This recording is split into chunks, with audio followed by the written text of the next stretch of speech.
All right, welcome back everyone to ChampCar.Live, presented by AutoZone.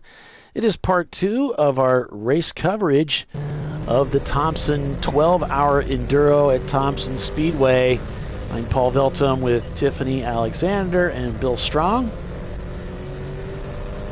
As we are back here live, Visceral Racing Group, the leader of this race. As they have been for, most of the race since taking the lead in the first hour. We got Mostly Motorsports in second, Nisco Motorsports in third, Fuse 15 in fourth, and then Ben Over Racing in fifth place right now. By the way, if you're just signing in, this is the TireRack.com Champ Car Endurance Series, part 2 of 2, live coverage of the Thompson Speedway 12-hour Enduro. It's the TireRack.com Champ Car Endurance Series. And we're watching Visceral Racing Group just put a spanking on people right now. They're 4 laps over the field and seem to have a commanding lead here, a command of this race.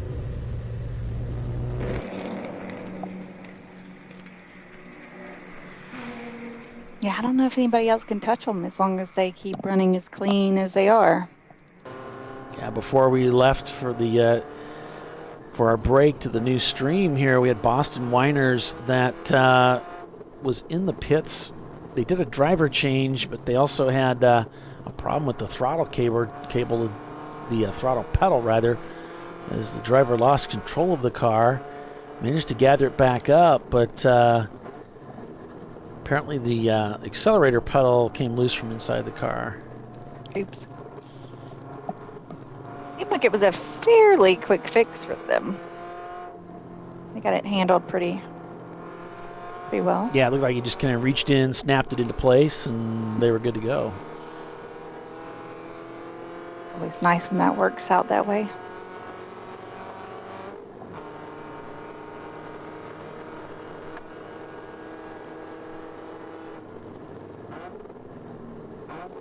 So I'm going to end the stream over on the other stream, and hopefully I'll be able to see your chat.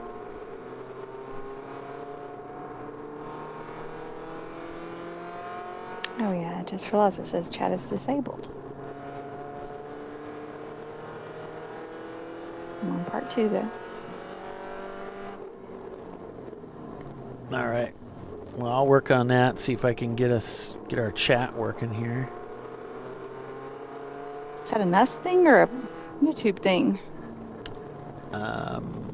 Well, it's probably in the stream settings here, so Okay. I'm not sure why, because I'm looking through our settings here. I don't see a problem.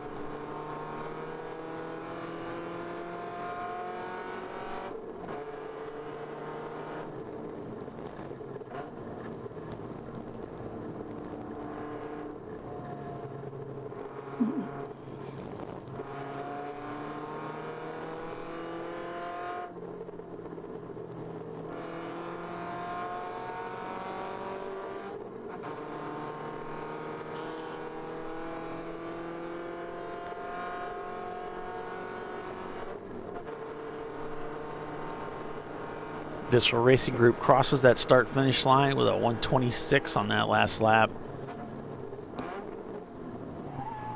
Lots of tire lock up there from Boston Winers going into the corner. Manages to hang on to it. Just trying to get a little too much. A little too much out of that BMW, but manages to keep it on the racetrack. Haywood Racing looks like they're behind the wall. That car was not running right when they brought it into the pits. And they've got the hood up. I'm hearing wrenches, tools, parts being moved around.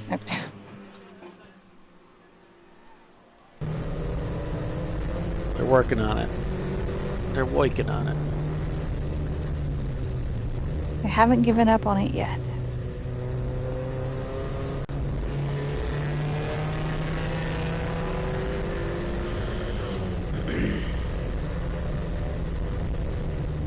That car was up in the top 10 for quite some time before they had that issue, wasn't it?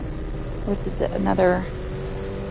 I'm not sure. Haywood? Yeah, I'm not sure. I thought they crested in there, but you know, I wouldn't bet on it. But you know, I was trying to post the link to part 2, and You having trouble doing that? well, it's taking a long time to post. It's on the posting thinking thingy. Gotcha.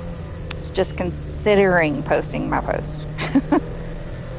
It's not agreeing to post it yet.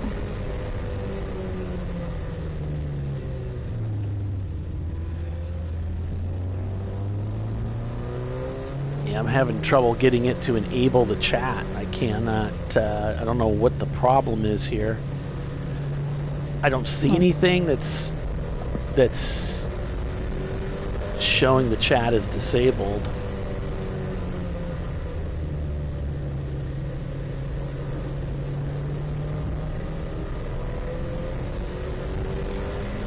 Technology is fighting back today, huh? I can't help but think it's something I did. And we've got our viewers coming in, so you guys are able to see it, so that's great. But I would like to get the chat working. So I'll be working on that. Here we're on board with MBM Engineering as they're working their way around the track too.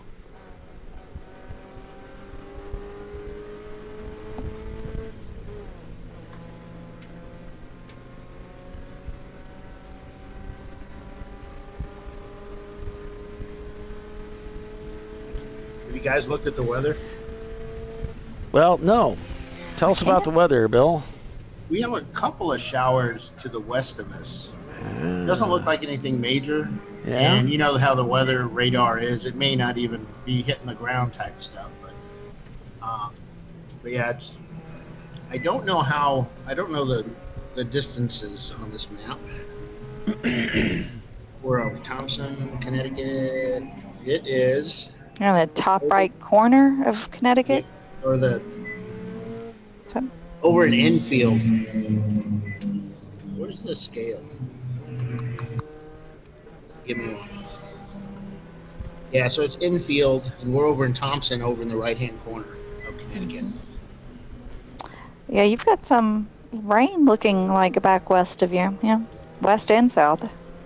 Our hotel is actually at Southbridge in Massachusetts. It takes us about 20 minutes to get here. So just by that distance, I would say about an hour or so away. Looks like it's not expecting much to impact y'all, at least from now till 6 o'clock, 7 o'clock. We'll see. Yeah. One thing we know about the weather, it is not predictable always. Well, it poured yesterday, man. It was huge raindrops and just a lot of rain. Yeah. And then it quit. Well, see, that's the problem, is everybody talks about the weather, but nobody does anything about it. The vortex of speed might send it up to Boston. The vortex of speed. I like it. You know, going in a circle creates that vortex, which pushes weather away. Yeah, we say that until the weather comes, and then it's like, well, that didn't work. Y'all didn't go fast enough. Oh, these guys are going pretty quick out here this weekend. We've got that hurricane coming towards us. I think it's just gonna skirt by us, though. Okay, Facebook's not being friendly. I was trying to post the link for people over there. I will try again.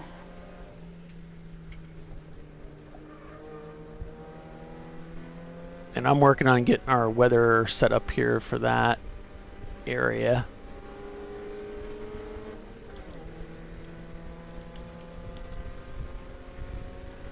Thompson, Connecticut. All right.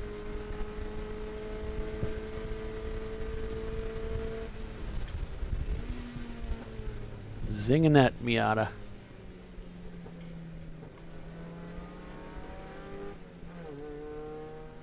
So this does help, just a little bit help. It helps. It helps. Let's see. Don't I don't have think I to. have a button for this anymore. I gotta do this. There you go. So there you can see the cloud cover moving across Connecticut. And I don't know where Thompson is. I couldn't get it to come up. It's in the top right corner the top of right Connecticut. corner. So there's that. By that Rhode Island place. Got it. And there you can see the lightning strikes, which is quite a ways off. And usually you get, like 8 miles or 10 miles out, lightning strikes, they'll call everybody in. So right now, you guys are in good shape. We'll keep an eye on that it. radar looks actually pretty good, like it's not going to hit us. Well, I don't know. Might go to the south of us, which will be good. Right. There were some teams that brought rain tires out this weekend, some Continental all-weather tires.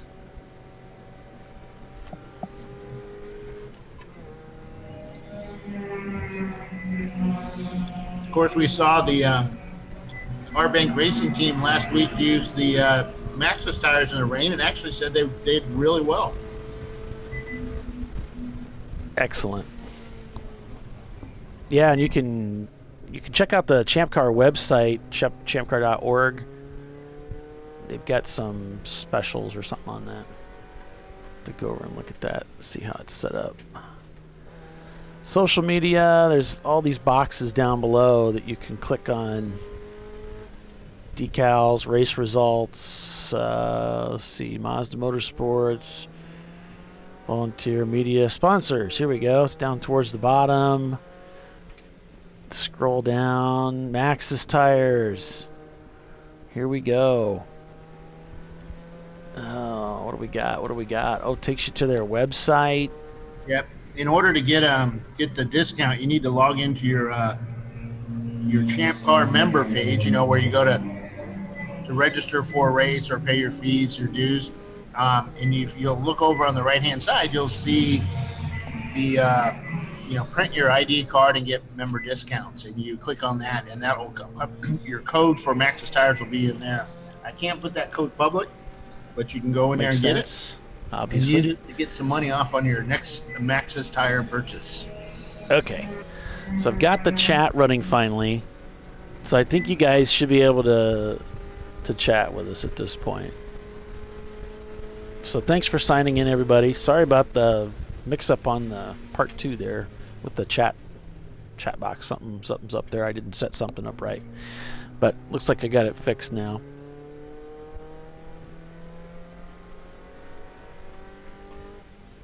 Not much has changed here in the race. You know, we kind of started things up with saying, hey, keep an eye on Visceral. Keep an eye on Mostly Motorsports. Keep an eye on Z-Tech. Because these guys have been strong these last couple races we've been out here. They're tough. And Rosemar has been right in the midst of it, too, along with Warrior Racing. And so, lo and behold, we look at today's standings here so far, and sure enough, those teams are a factor in this race. Lo and behold. Visceral Racing Group leads over Mostly Motorsports. Misco Motorsports right in the thick of it in 3rd place. Fuse 15, MBM Engineering, Warrior Racing, Race Car Experience, Benover Racing, Star T Racing, Boston Winers, Valkyrie Racing, Tweed Motorsport, Millhawk Racing, Rosemar in the 701, Raman Racing, Boston Winers in the 306 car. That's green. I think that's a Miata. Scroll down here. There we go. It's a BMW 318IS, red and white, and number 444 in 12th place. So it looks like the MBM team coming in.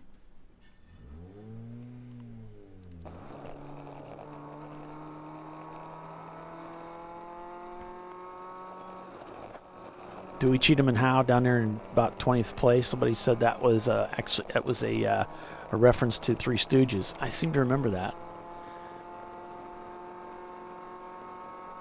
Lots of references. The Coco brothers down in 36th, but they are out there on the racetrack. MCL Racing in 38th, they're turning laps. So we've had 40 teams take the track so far today. Rennsport holding up the back of the field there. They've turned 6 laps today. So having some problems with that car.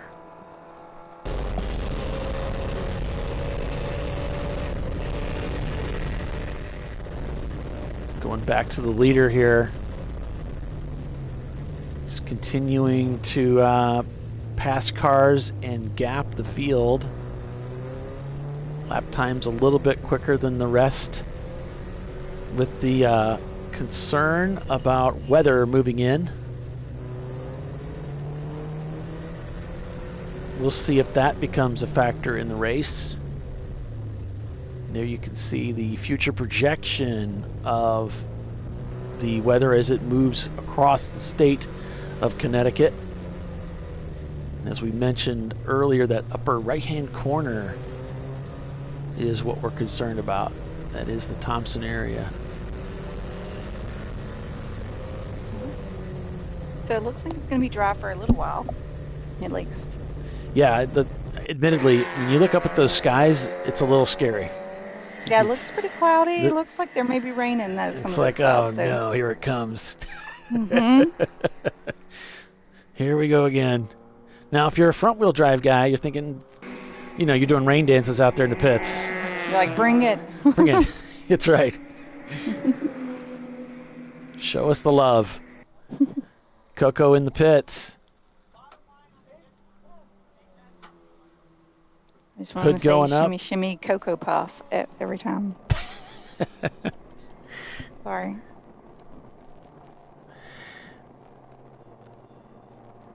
Someone please make that beeping stop. What are you talking about, David? What beeping? You talking about when we're talking to Bill? He's not on the mic all the time. It's just occasionally. What was that? Sorry, I wasn't listening. I can't believe you weren't listening to me, Bill. Timing scoring in the background. David said something about stop that beeping sound. I don't hear any pinging. I guess there is a faint pinging in the background, yeah. Yeah, there's a beep from the That's just the transponders. timing and scoring, because I'm sitting right next to Andy. Yeah. And Andy likes it loud so that if he notices that all of a sudden it gets quiet, he's got timing issues, so he can jump on it pretty quick. Most of the timing guys do that. So he's actually working, yeah. Corn used to have that thing up like 90 decibels when we were at Barber, and it drove you guys crazy. Yeah. Yep. So what it does is it beeps every time a car, which is when the transponder goes across start finish and hits that loop. So it's just letting them know that it's pinging. Yep, the beep's there when we're talking to Bill. Hey, we're only like 4 hours into this race, and you guys are already running out of things to talk about. Yeah. That beeping means money. It's just like Target.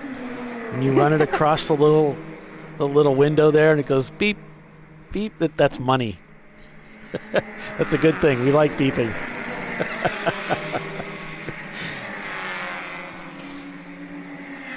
Yeah, we're already running out of things to talk about, Bill. I guess we could talk about MR2s. Maybe not. Maybe not. Race Car Experience moving their EC car up the field into 8th place. Figuratively speaking, not literally. Victor Motorsports in their Corvette down in 29th. I think we only have a couple of D-class cars in the field. Boston Whiners and the Victor Motorsports. Oh, and those cars are pretty close together, 27th and 29th. And then we've got the Chevy S10 pickup, also a D-class car. So, and MLC Racing and Rhinoceros Racing, Mustang and another Corvette. Yeah, also D-class. The Miatas are pretty much everywhere. You can't swing a dead cat and not hit a Miata. You really can't. So there's another national holiday. Oh, we can't hear you, Tiffany. I'm sorry. You lost me again? It's really faint. We can hear you, but it's really Not faint. worth hearing. Okay, hold. Let me leave. That's a it little down. bit better, actually. Better? Yeah. Still faint? It's still faint, but What if I boost it? Is that okay. any better? Yes, it is. Okay. So it's another national holiday besides the cherry turnovers. I like this one though. It's National Red Wine Day. Nice. So that's all today? All today. There's Turnovers and wine? actually 1, 2, 3. Wait a second. I made a list. 3, 4 things today. So it's National Red Wine Day. It's also Notting Hill Carnival Day. It's a European thing, street festival. And also Rainbow Bridge Remembrance Day for pets that have passed. Interesting. Mm. Rainbow Bridge. Okay. Yep. Because they always say, like your puppy crossed the Rainbow Bridge.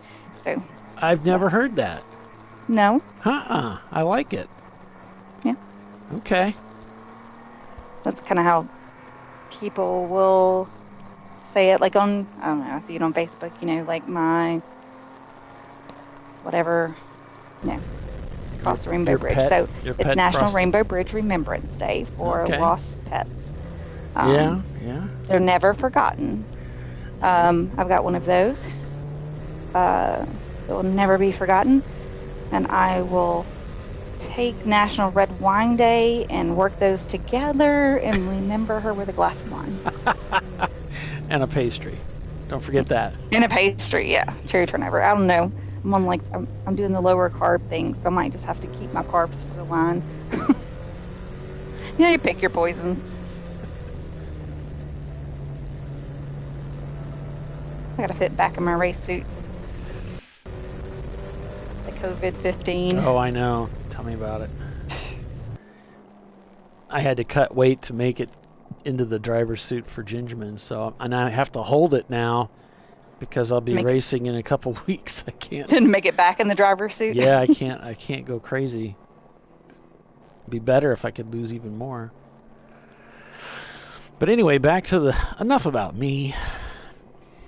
Back to the race. We saw. We'll like our silly stories, right? I hope. Yeah, I hope so. We have Rosemar jumping into the pits in the Porsche Boxster. Looks like just a standard pit stop for them. Driver change, the works. Visceral pointed by one of the EC cars I noticed, and BMW just letting him go. Not wanting to get into a fight with an EC car. They're in good shape right now, so they could almost just go ahead and hold position. They don't need any heroics at this point. Up about 3 laps on the field, getting a little crossed up there is the Z-Tech Honda. Trying to keep that under control. Not the race that they were really looking for. No, they've been in the pits a couple of different times. It's really made them drop down in the standings, but they've crawled their way back up to 19th, but we got a few EC cars. So 1, 2, 3, 4. So that's 15th. Yeah. Math on the fly. Not bad, really. Not bad. 15th is pretty awesome. Cracked Yeah. the top 20 and Yeah, that's good. Mm-hmm. I mean, they've been on the move for quite some time, so maybe whatever it was that kind of plagued them earlier on, maybe they've got that resolved. On the move now. Z-Tech raced with us at Autobahn. Had a good showing there.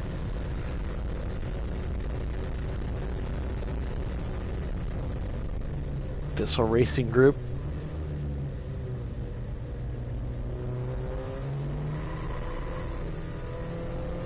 Yeah, I don't know where it's at, Marky. I've never been to Connecticut in my life. No clue where Thompson is. I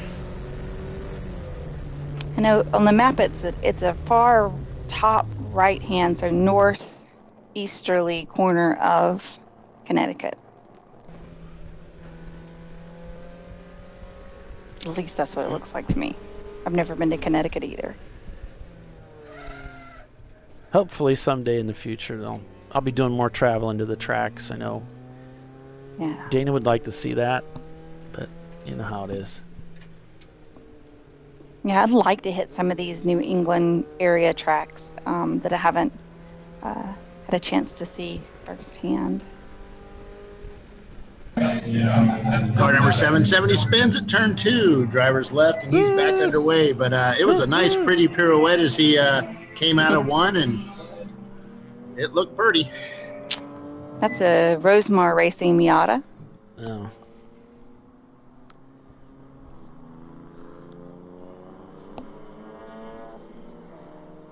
Thanks for the likes on the stream, guys. Appreciate that. So the next show we're going to be doing is for Mid-Ohio in a couple weeks. I think Bill will be doing most of that. So I'm supposed to be racing. Yep, me and Bill.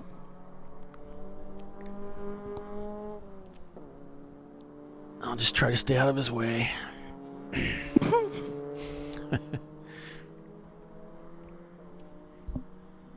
He'll be up there in the tower. Hopefully they have wired up some high-speed bandwidth RJ45 jacks or something for him to plug into. Yeah, because y'all are going to be transmitting the show from the course. Yeah. Visceral Racing Group getting a little squirrely coming out of the road circuit onto the oval section.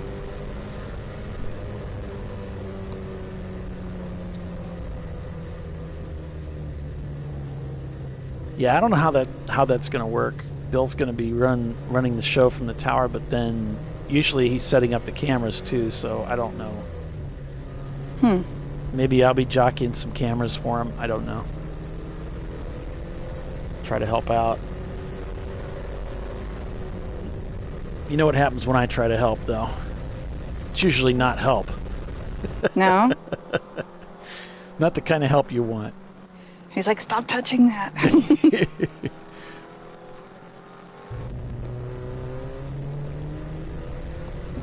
All right. I'm sure you could be helpful. But you also have car duties, right? So you gotta... Yeah, I'll be on... Yeah, I have responsibilities with the team, and as long as they want me to have those responsibilities. Yep. Are we doing a test day on the Friday before the race, I think? There is a test day that Okay. Brian Tuttle is sponsoring. Okay. I don't know if I'll be involved. I don't know if our bank will be doing any testing that day or not, or if I'm just... Gotcha. I don't have any idea.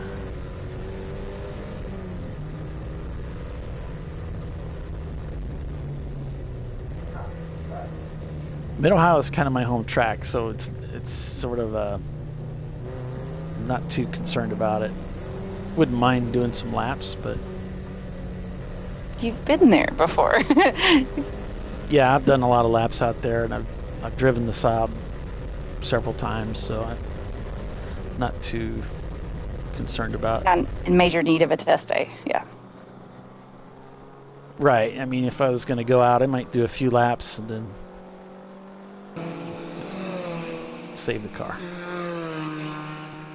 How far of a drive is that for you? Oh, it's just like three hours, maybe 3.5 if I take my time. Nothing. And that's your home track is still 3 hours away? Mm-hmm. It's not too bad. I mean, Gingerman's actually shorter. It's a little under 3 hours, but that Mid-Ohio's been around a lot longer than Gingerman. I grew up around these racetracks like Mid-Ohio, Road America. I love Mid-Ohio. You're doing something special there, right? You're honoring people. I was going to do a video. Yeah, I was going to do like a memoriam video. I really didn't get any response from that. It was just me and just Corey from NLS, and he's not even going to be there. So, yeah, I was totally willing to do a memoriam video, and I was going to ask people to send me pictures and names. Put a posting out on Facebook on the garage. I mean, got positive feedback, but not a lot of participation, so that's okay. So if anybody's, lost anyone that they would like to have, Yeah, I'd be happy to do like a memoriam video we could run at the beginning of the broadcast. Be happy to do that. Just let me know. Send me the information. I have an email address. It's paul.veltum@ChampCar.org. You can send it to me an email. You can instant message me through Facebook if you want to. It's Paulie Veltum. I have an uncle with the same name, so I have mine set up as Paulie Veltum, and his is Paul Veltum, to help avoid confusion. He probably doesn't want all your fan mail. Yeah. He's a pretty awesome guy. He's a train engineer. Oh, yeah? Like choo-choo train? Yeah. Engineer. Locomotive engineer? Yeah, one of those guys. Oh. Smart guy. That's cool. A lot of responsibility. Absolutely. It's a lot of weight moving when the train is moving.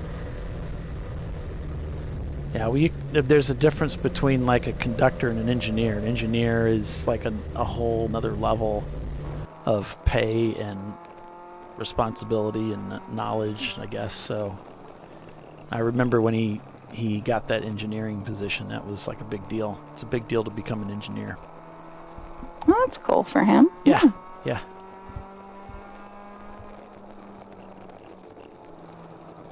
He was really into motorcycle racing, especially, from Pennsylvania. My family's from Pittsburgh. And so he was really into dirt bike racing. I've got a picture of him. He's probably, 13, 14, 15 years old with 2 broken arms. He had wrecked his motorcycle and broke his arm. Then he was out riding around with a broken arm and wrecked it and broke the other one. Oh my gosh. So he's got a picture of him with 2 casts. Oh, getting crossed up there, Rosemar. Hanging on to it with the Boxster there. You know how tail happy those mid-engine cars can be, Tiffany? Yes. Well, once I get a little out of whack, it might. Sometimes they're hard to get back underneath you. Bill's the euchre of ChampCar. All right, we're going to be back here in a few minutes. We got to take a break for a commercial. We'll be back with plenty of transponder beeps and other comments in just a couple minutes. So stay with us. ChampCar.Live. Back in a moment. Things are a little crazy out there. We'll keep an eye on it for you. Back in a minute.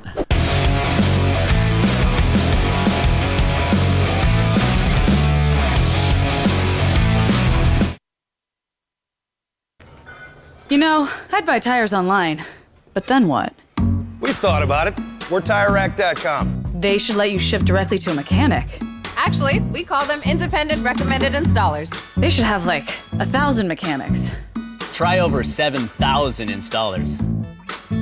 Then you just make an appointment. At a time that's convenient for you. This could change tire buying forever. TireRack.com, the way tire buying should be.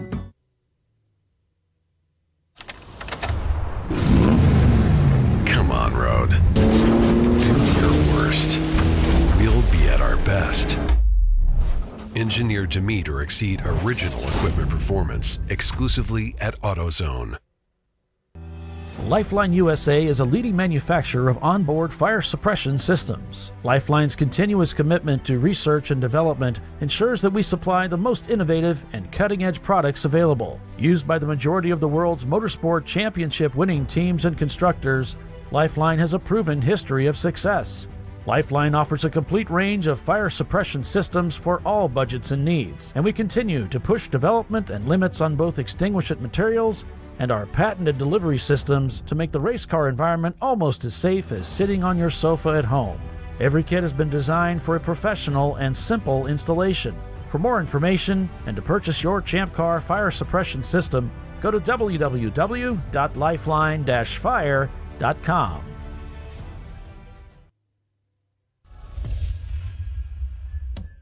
Frozen rotors from Diversified Cryogenics deliver increased performance and a higher level of safety, while significantly reducing braking system costs. So to tell you a little bit about the durability of this product. So we have seen an incredible extension of the life of our brake rotors using frozen rotors. We've gone from brake rotors every other weekend to 6 weekends on one set of brake rotors, and I think they can go farther. The durability has been amazing. And it's been a fantastic season, and man, a lot of that is due to the way our car can brake on those frozen rotors. For more information, go to frozenrotors.com. Located in Northeast Ohio with 40 years of combined experience, Money Shift Racing knows how to deliver performance and safety, offering everything you need to get your vehicle and drivers ready for race day. From safety equipment to full engine assembly and repair, in-house fabrication, 3D design, and rapid prototyping. Money Shift Racing. Performance done right.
Come on, Road.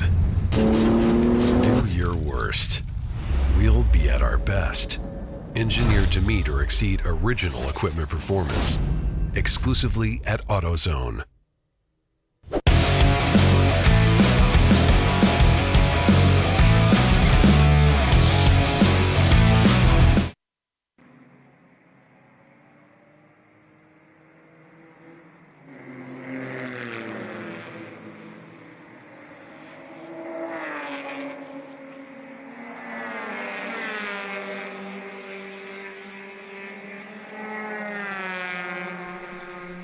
Just trying to get some lunch down here, folks, so hang with me here.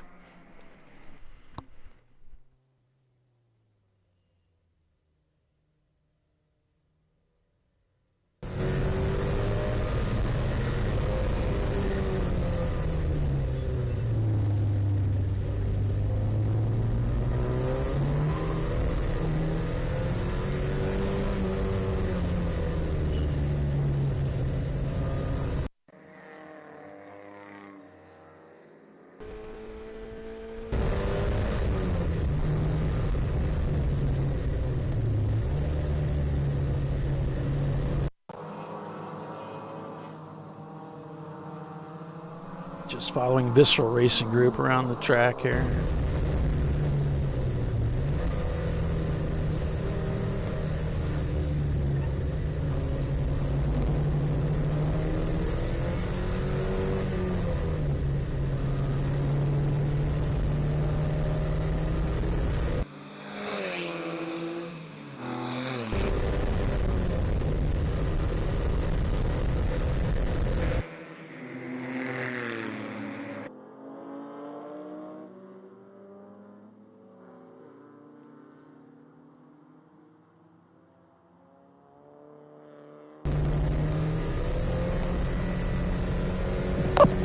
Welcome back to ChampCar.Live, presented by AutoZone. We're at Thompson Speedway. We got Visceral Racing Group leading the race. Mostly Motorsports in second, Misco's in third, Fuse 15 in fourth. And it's the Warrior Racing team rounding out your top five. You can follow along with your favorite teams unofficially at race-monitor.com, or you can pick up their app in the App Store. I think it's like $6 or something. $5.99, something like that, yeah. Yeah.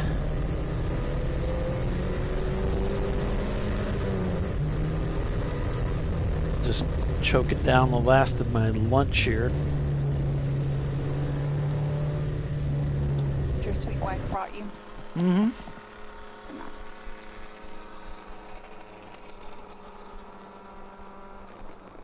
I just put the last of my groceries out. I had my groceries delivered since I'm going to be a little busy today.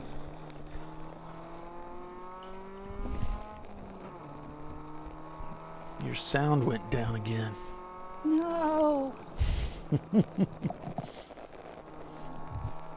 Still soft? A little bit. Not as bad as it was. I'm No. like cranked up to like almost full volume. Let's see. Here's full volume. Still soft? That's good. Okay. Let's just leave it there and see how it goes. I'm not sure what's going on. See, what'll happen then is there'll be like a click, and then you'll be bowling us over. Yeah, let me put it back in the normal, and I'll just leave and come right back. You want me to? Yeah.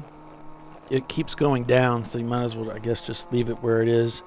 Bernie said he's been buying Coopers, been pretty happy with those. Okay. Cooper Discoverers. $378 for 4 tires. Wow. That's amazing. That's fantastic. And Bernie said he's been pretty happy with those. You know what he runs? The Ford Focus. Oh. That's blue shells. Oh, okay. So if they're happy with those tires, I wonder how that would work on the Honda. It's a thought. Yeah. I mean, the Honda's really light. Yeah, I'm sure their car's pretty light too. I never did see an email from that company. I'm gonna double check.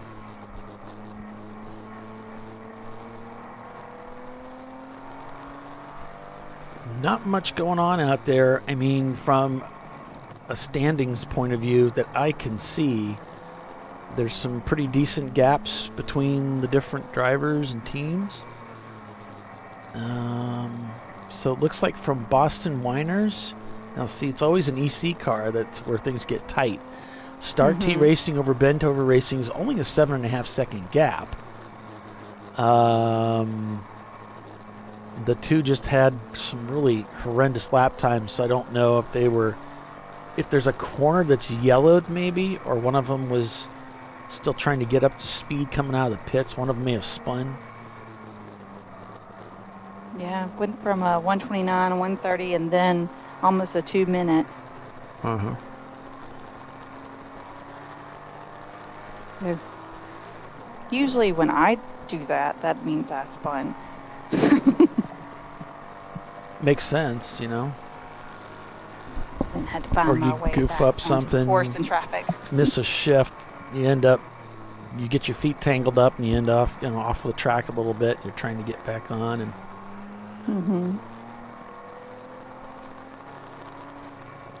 Timothy's saying he's been very happy with the Federal SS 595s. $265 for a set of 4. I've never even heard of those. I tried one of the Federal somethings back many years back on my Cayenne, and they were terrible. They're noisy, and maybe wasn't it that one? Well, it's all about, buying the tire for the application. So if you get a tire, typically if you go with a tire that's a high mileage tire, it's going to be louder. It's going to be a harder rubber, and the tread design might be such that where it's a little more aggressive. Just depends on what you're trying, what you get. So you can have one Goodyear that's really loud and kind of a harsh drive, and another one that's really soft and compliant. Just depends on what you're shooting for. I've got some Continentals on my Connect that are specifically designed for heavy load, but they're called a comfort ride. So they have the heavier weight load carrying capacity, but it's actually a quieter tire. There's a lot of science to it. Jeez, these guys. Yeah. No, I was thinking about it, and I was like, I think it was a General something or whatever. They didn't last very long either. I just think it was, there wasn't, I bought tires at the wrong time of year. There wasn't much available. Gotcha. Or my car's rather older, so rather 15, 16 years old. Yeah. Yeah, I'm not really a tire expert, but I'm surrounded by really good tire expert people. So it's cool. I can just ask them, say, hey, what am I doing here? What should I be doing? And I know I'm going to get some really good feedback. I had Toyos on the Cayenne to begin with, and those are awesome. Ah. But I put over 100,000 miles on that vehicle, so, you know, I went through a few sets of tires. Then they weren't available in the next time I went through tires. Timothy's got a tire machine and a digital balancer. Is it a spin balance, Timothy? I'm taking it the answer would be yes to that. We have one too. Yes, I'm sure you do.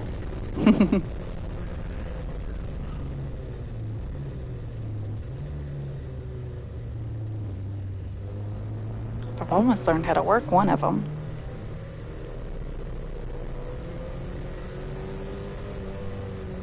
The balancer is easier than the tire machine, though, I think. Mm-hmm. It says yes, it's Chinese. Okay. Well, I've done a lot of tires when I worked as a tech. Did a lot of tires. Yeah. Don't need to do any more. I got my fill of it. Got your fill. If you never have to do tires again, it'll be too soon, right? That'll be fine. It's not a big deal. They're easy enough, but I have no interest in doing any more of them. Used to buy a used tire for an old Ford pickup. All the tires were the same size, but not one was the same. Yeah. Oh, goodness. They're always different, yeah. Well, I did something like that for my son's car because he's got some depth perception issues and pops tires. So I just buy used tires for him until he So if he pops a tire, it's not a brand new tire that Right. went, yep. Right. He's getting better. How old is he? 22. Okay. He didn't start driving until he was 18. I was wondering, it seems like today's kids are not chomping at the bit at 15 trying to get out there in the cars. Not my son.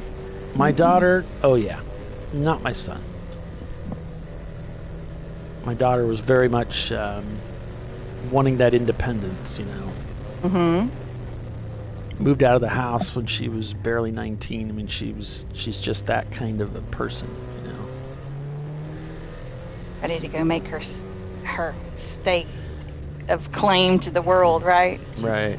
Oh, you're absolutely right. She the oldest? Tiffany. She's the oldest, yeah. Mm-hmm. But you're absolutely right. It's better if you're doing it on your race car, then you don't mind them. That's true. I mean, the whole reason I became an auto mechanic was because I wanted to learn how to work on my race car. It was funny, really. I was working on all these other people's cars. I really didn't want to. I wanted to work on my race cars.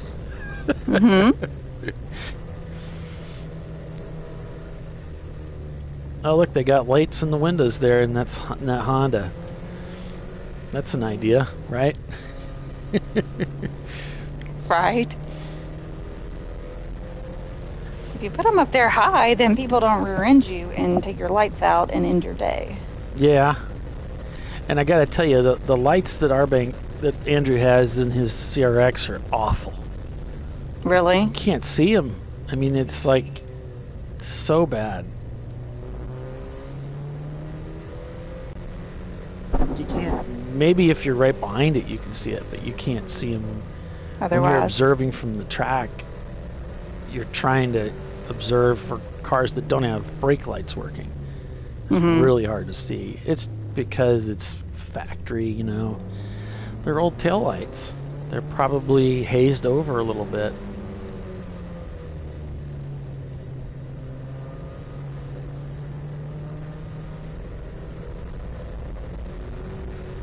and sometimes when you're really close to cars, if their brake lights are kind of low on the actual physical body of the car, they're harder to see. You know, if you come into a turn and or into a brake zone and you're really kind of in a cluster of cars, you know? Yeah. A gaggle. Just a little extra to know somebody's braking. Yeah, I suppose. Help. Yeah. maybe? Well, I guess so. I mean, I don't really care about brake lights myself, but I could see that as a thing. just to keep from hitting them. See, I started racing in open wheel. We didn't have brake lights. It's just serious? Yeah, there's no brake lights on a Formula V. It's just you don't really. I mean, you know where they're going to brake. So you're think watching you know where them. Yeah, I mean, if you're full throttle right behind somebody and they go to the brake pedal, it's too late. If you're not ready, that brake light's not going to do you one bit of good.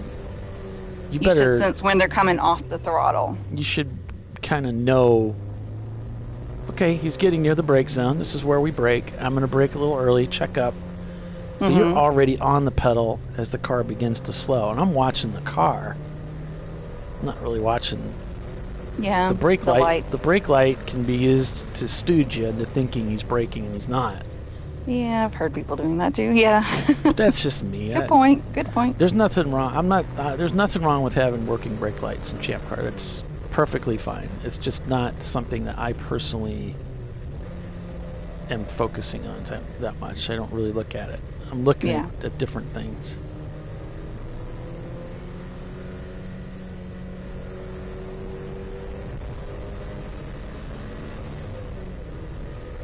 I like the highness where somebody doesn't bump them and knock a brake light out, and then we're out until we can get a new brake light.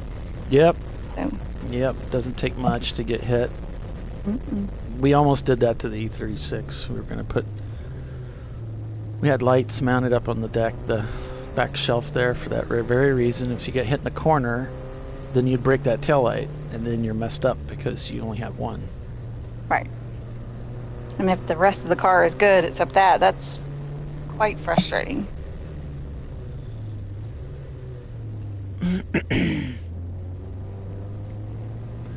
Now, a lot of guys are getting rid of those factory lenses and just going to like an LED strip. Kind of Oh, thing. yeah, I've seen them do that. That's okay. Yeah. They're brighter.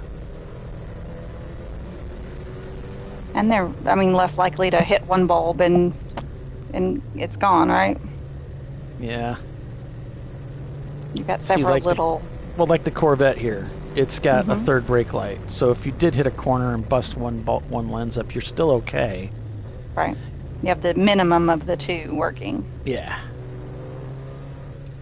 I've seen some of these cars that are older, and the plastic cover, the covering of the brake lights over the, the bulb would be underneath it, are so old that the brake lights aren't very bright at all, actually. Right.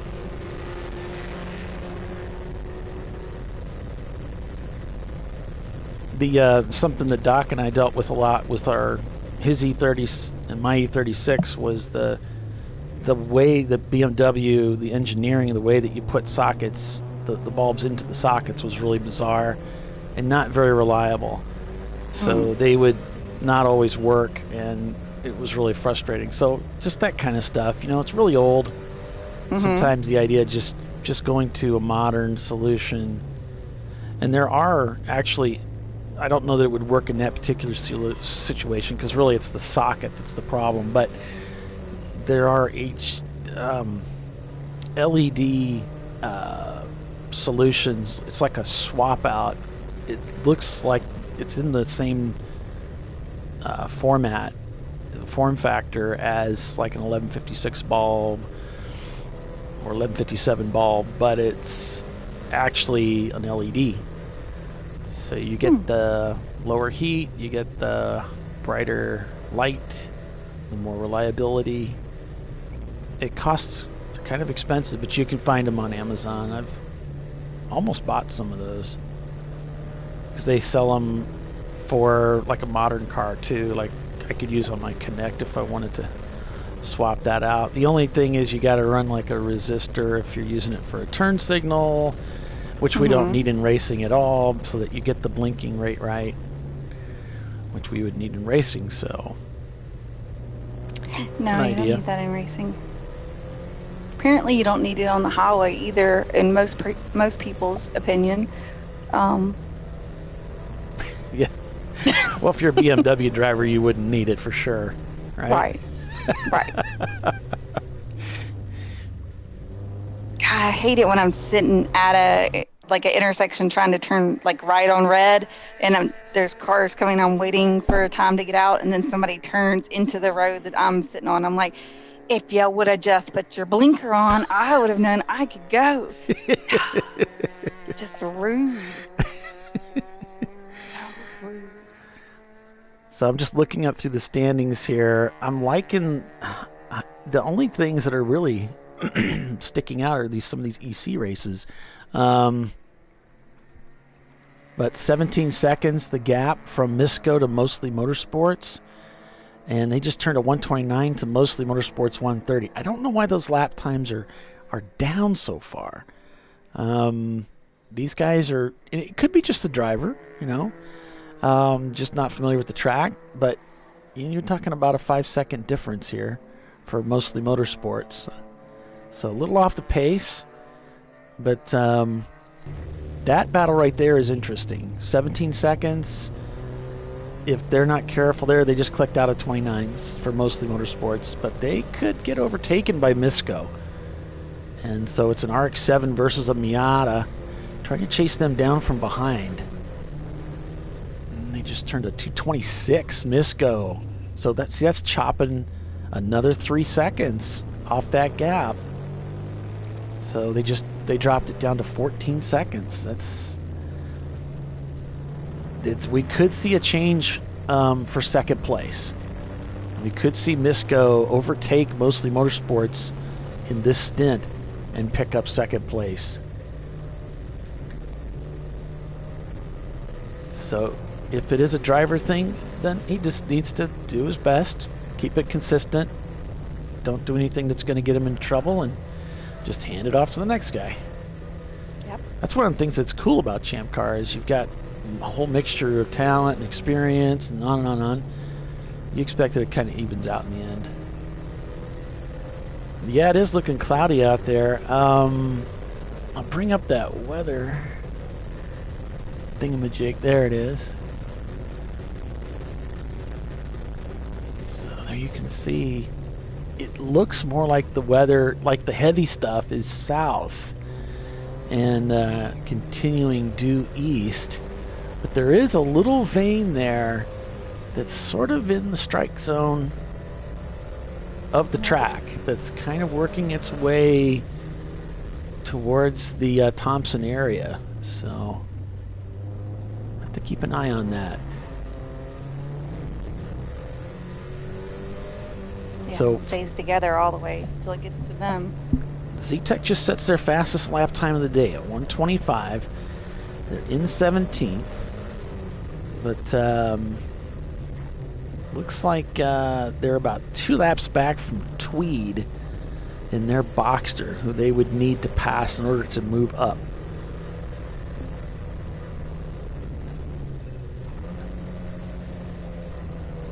Love that downshift. I don't know if you guys heard that. That was a beautiful downshift. And what you heard there was, as he made the downshift, there's something in the mind of most drivers that says, when I make a downshift, I need to bring the engine speed down to a certain spot. So I'm braking as I downshift. And what he did on that downshift, let's see if we can pick it up on the next time through on that corner. You'll hear the downshift actually hangs that rev. He's just hitting the rev where he wants to be, so he's accelerating then out of that corner. And this greatly reduces the over braking thing. You got to tell your brain, nope, I don't need that same deceleration braking sound that I'm used to hearing on my downshifts.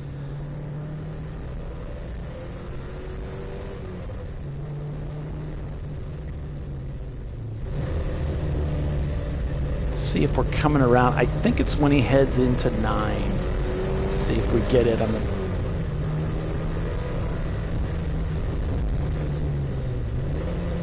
There it is, right there. So it's an easy downshift. just to catch towards the top of the gear, part of the top of the gear. Without taking a lot of speed off. It's weird, the things that I like. It's exciting. I mean, it's something I learned some years ago about what I was, you find things that you're doing wrong. I'm like, no wonder it feels like I'm leaving so much on the table here. I'm over braking for the downshift, and I'm not really thinking about the downshift. I'm just going through this routine where each downshift really isn't supposed to be all identical. Mm-hmm. Where you're releasing the brake, where you're releasing the clutch, it doesn't need to be at the same spot. It's every time rev-wise. You're trying to get the speed of the car and the rev matched up, but you don't have to overslow the car to hit that same mark in your mind.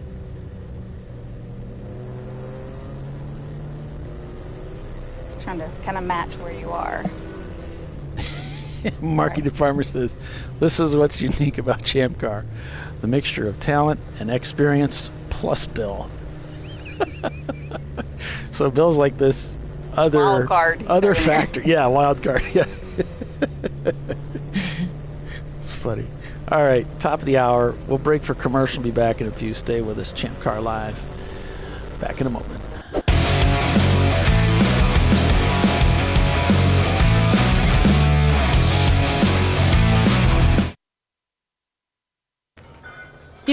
I'd buy tires online, but then what? We've thought about it. We're TireRack.com. They should let you ship directly to a mechanic. Actually, we call them independent recommended installers. They should have like 1,000 mechanics. Try over 7,000 installers. Then you just make an appointment.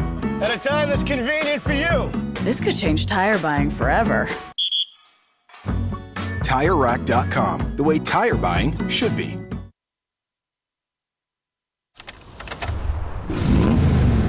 Come on, Road. Do your worst. We'll be at our best. Engineered to meet or exceed original equipment performance exclusively at AutoZone. Lifeline USA is a leading manufacturer of onboard fire suppression systems. Lifeline's continuous commitment to research and development ensures that we supply the most innovative and cutting-edge products available. Used by the majority of the world's motorsport championship-winning teams and constructors, Lifeline has a proven history of success. Lifeline offers a complete range of fire suppression systems for all budgets and needs, and we continue to push development and limits on both extinguishant materials and our patented delivery systems to make the race car environment almost as safe as sitting on your sofa at home. Every kit has been designed for a professional and simple installation. For more information and to purchase your Champ Car fire suppression system, go to www.lifeline-fire.com.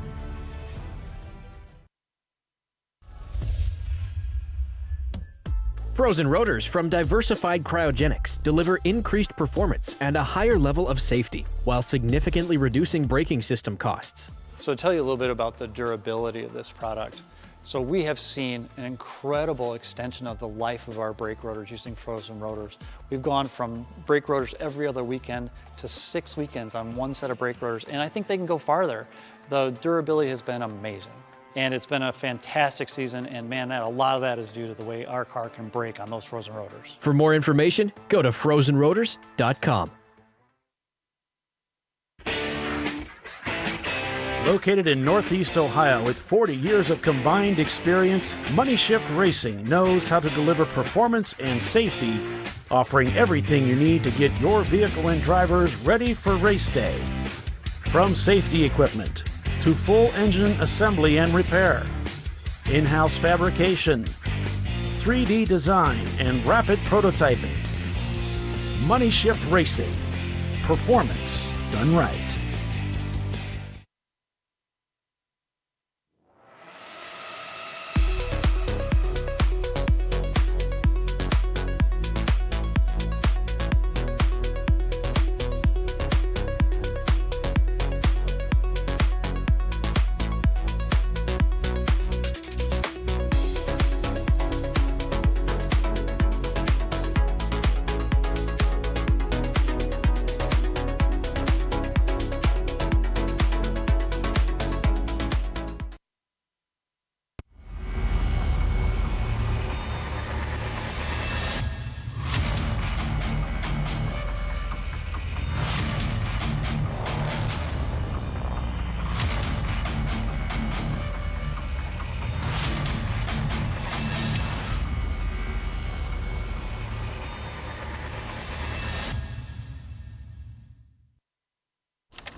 Come on, Road. Do your worst. We'll be at our best. Engineered to meet or exceed original equipment performance. Exclusively at AutoZone.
All right, back here at ChampCar.Live. Thanks for joining us, everybody. It's the TireRack.com Champ Car Endurance Series. ChampCar.Live is presented by AutoZone. I'm Paul Veltum. We've got Bill Strong and Tiffany Alexander calling the race for you this weekend, folks. Bissell Racing Group decisively in the lead. They're shown up 6 laps over second place, which is actually just an EC car. So second place is down yet another couple of laps. So 8 laps, the gap from mostly motorsports up to visceral. I think they could go to lunch and come back and still retain the lead. We've got just under 6 hours of racing remaining in the event today. So we are just past the halfway point. So I'll give a quick rundown here. So we're looking at Visceral Racing Group leading this race. I'm going to pull the EC cars out as I run through these. Mostly Motorsports is in second place. Then you've got Misco Motorsports in third. Behind them, in fourth, it's Fuse 15. In fifth place, Warrior Racing. Again, this is all unofficial standings. MBM Engineering is behind them. That would be sixth. Then we've got Bent Over Racing, Star T Racing, Valkyrie Racing, Rosemar Racing in the number 701, which is a green Miata. Then it's Millhawk Racing, Boston Winers, the number 444, a 318 IS BMW, which is red and white. Nope, that's an EC car. We pull that one out. So behind Millhawk, it's Tweed Motorsport, Z-Tech, Ram Racing, the Honor Racing Team, Legacy Auto Sports. We're calling it Honor because it's Honor Fantabulous. It's got a really long name that I don't even know how to break that down. Boston Winers in the number 306, which is a green and white 318 IS. And they are going to be in 18th place, I believe that is. With the EC cars removed. Falkensteiner's behind them in a white Chevy Civic, a Honda Civic. That would be interesting if it was a Chevy Civic. Dewey Cheatham and Howe is behind them in an M3, which is EC. So behind Falkensteiner, it is Victor Motorsports in a Corvette. Another Rosemar car, the number 600 Porsche Boxster is behind them. Then it's Few Loose Screws, Boston Winers in the Chevy S10 pickup. Then it's Hammerheads, Little Rhinoceros, Legacy Autosport in 25th, roughly. Rosemar Racing in the number 770 Miata. Then it's Payne West, Plus One Racing in their Corolla. Haywood Racing is scored in 34th, but they are not turning laps right now. So we're getting into the back part of the field there, the last 5 guys that are probably in the garage working on their cars right now. So you've got Visceral leading, I believe they are a C-class car. Then you've got Mostly Motorsports leading B, and Misco leading A-class. And they are also the top 3 cars that are racing right now. So remember what we were talking about, parity and leveling the playing field there. You have another example of, maybe not by lap time so much, but certainly by placement in the field. All right, Visceral, your leader in the pits. I think they're going to go out and get some ice cream, maybe do some sightseeing, take a nap, come back, hop in the car, flip a coin. And then win the race. So Ron's out of the car, helping, and then win the race, Come back in a couple hours. I don't know why their camera's flashing like that. I'll flip off that screen in case some people have issues with flashing. Don't want to make anybody sick. But Visceral in the pits right now, just going through what looks like a standard pit stop. Cleaning the windshield, they're not wasting any time. Ron's checking the oil right now. Z-Tech also in the pits right now. Looks like they're plugging a new driver in. So we do pit stops every 2 hours, typically, because 2 hours is the maximum stint time that you can have a driver in their car in Champ Car. So since we went green at 8, that means you would have a pit stop no later than 10 o'clock, no later than noon, no later than 2 o'clock. So some of these drivers are just finishing up those, I say no later than, there's a little bit of a 5-minute grace depending on when you pit, right? Because you get 5 minutes when you exit the pits. That's when the next stint time actually starts. So you're actually, you can go 5 minutes further, 5 minutes further, 5 minutes further. So that's probably why you got guys coming in at, 5 after or 10 after.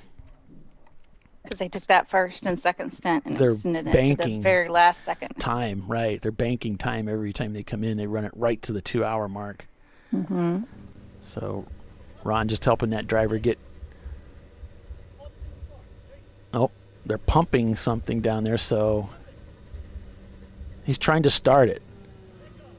He's actually telling him how to start the car. This is a problem for the Porsche of 944s sometimes, is getting him running. Once he gets it started, he'll be okay, but this is what I was kind of joking earlier.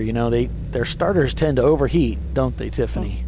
They do. They overheat. There's not a lot you can do about it, so sometimes you can get them started, and sometimes you got to put them in third, push them, and get it going that way. We've run whole races. We used to campaign in 944 when we first started Champ Car a long time ago, and I learned all about pushing and,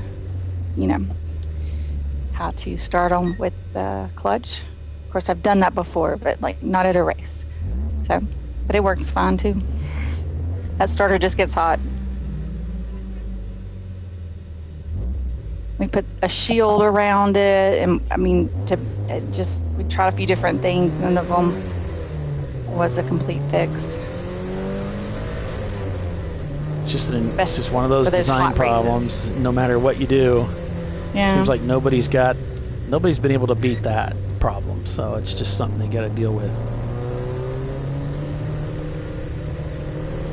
It's just kind of one of those things that you kind of expect with 944s, and then you leave yourself a couple of seconds so that if it won't start, you can push start it, not waste any time. Or that's the way we used to do it. Uh-huh.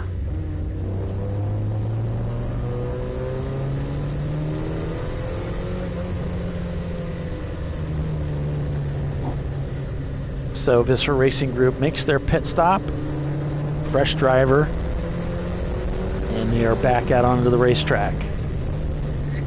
And they have a history of doing this thing where they don't put fuel in at every pit stop because they have enough fuel capacity that they don't have to. So that the advantage there is that Champ Car does not have a minimum pit stay for just a driver change.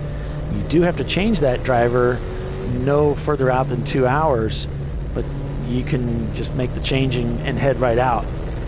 So you pick up maybe a lap or so with that advantage every time you do that. And you can bet they're playing. That's part of their strategy for sure. Especially at a track like this that's so short, you can pick up a couple of laps sometimes. You know, instead of a 5-minute pit stop, you have, you know, a minute and a half, 2 minutes, you know, added to your lap time. You can skip a fuel stop.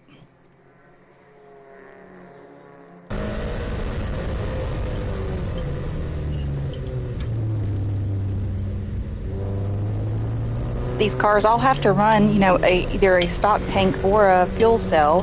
And the stock tank has to be no more fuel than what the stock tank could allow, or the fuel cell is no more than 2 gallons over what the stock tank allows. So everybody's working with those pros and cons of each car, trying to make it last 2 hours or get as quick as it can be with still lasting 2 hours, or, you know, different things.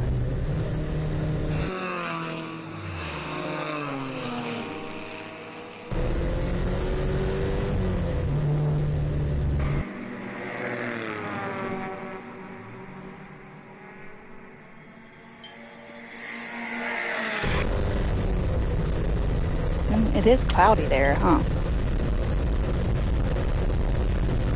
Not very sunny. Yeah, it is something that they're concerned about. I don't know about how it is in Connecticut, but here in Alabama, you know, afternoon thunderstorms are when it's most likely to get you. It can be quite sunny, and then late afternoon rolls in, and you get these pop-up thunderstorms that just kind of seemingly, you know, just appear on the radar. Uh-huh. I don't have my meteorology degree, so I can't explain that, but it happens on the regular, so I don't know if they're contemplating any of that expectation there. Definitely cloudy, though.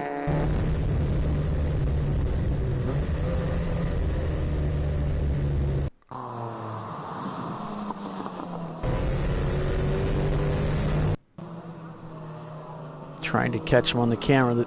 The challenge here is that what's in his car is not one of our cameras, and they tend to lag behind our other cameras that are our cameras on the track, so it's a little trickier than normal to try and sync the camera shots from inside the car to the camera shots from outside the car. Heading down the front straightaway though, heading towards turn number 1, starting a new lap there for Vissel Racing Group, lap 253 underway for the Porsche team, with Mostly Motorsports behind. Misco has trimmed that gap between themselves and second place down to 2.8 seconds that last time through. Still turning consistently quicker times, and they cross the start-finish line again. Down to 1.875 seconds is the gap. We may see a lead change between, well, not really a lead change, but a position change between second and third place this time through. We'll keep an eye out for that. Misco Motorsports in position now to take over second place from Mostly Motorsports.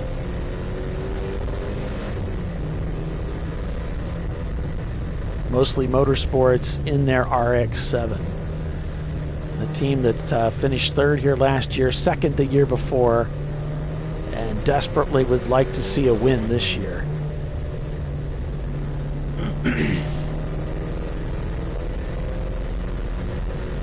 A 14-hour race this weekend. Checkered flag at 8 o'clock tonight, Eastern time.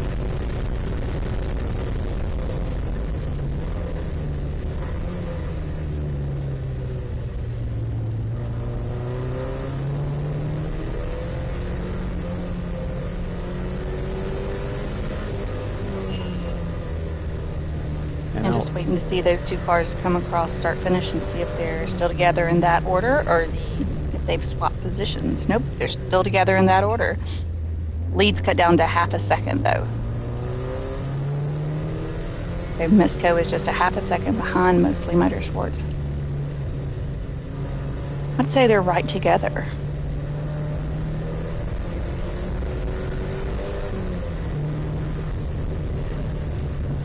See their last lap though, Misco was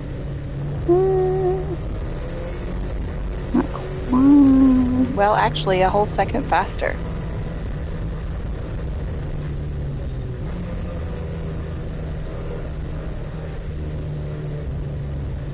Well, the EC car just set the fastest time of the day, the 1:22. Wow. Updated the weather radar here, Tiffany. So we can see that vein of precipitation making its way towards the racetrack there over the next couple of hours. So what would be really tricky is if that rain decides to show up at dusk. But that would kind of suck. I mean, unless that's a benefit to your car. Right. Well, you know, and sometimes that's what you need to have to shake things up a little bit. When you have such a dominant force out in front, it just doesn't look like there's any way for you to pull them in on strategy or performance. Change the conditions.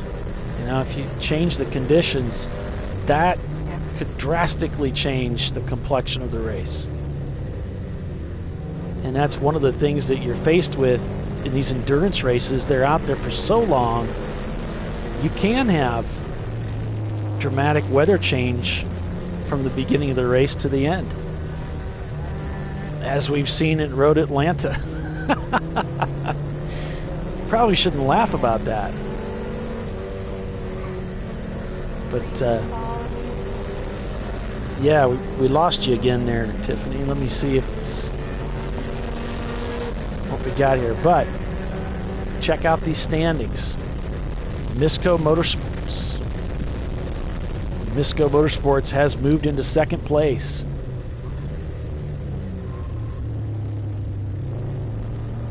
Visceral getting another pass done there, but look at that. Misco has moved into second place. And that last time through, look at the gap.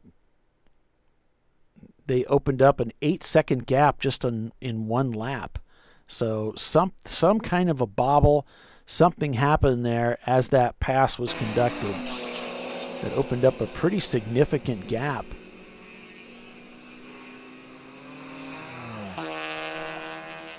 And now I'm showing a 10-second gap. So they've really stretching out that lead. It could be that, you know, Misco caught them. They were kind of holding them up a little bit.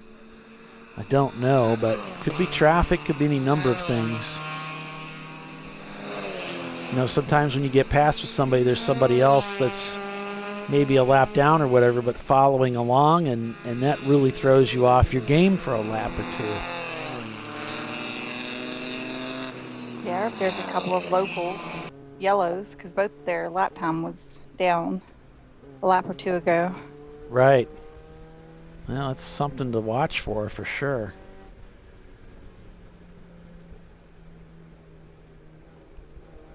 So that puts Misco in second and Mostly in third.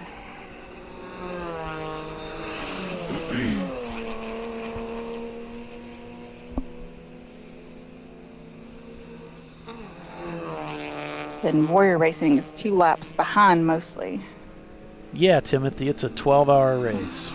You're absolutely right. It's 12 hours. If I said 14, I apologize. Isn't that crazy? Yeah, I'm sorry if I said something other than that. It's a 12-hour race this weekend. Checkers at 8 o'clock.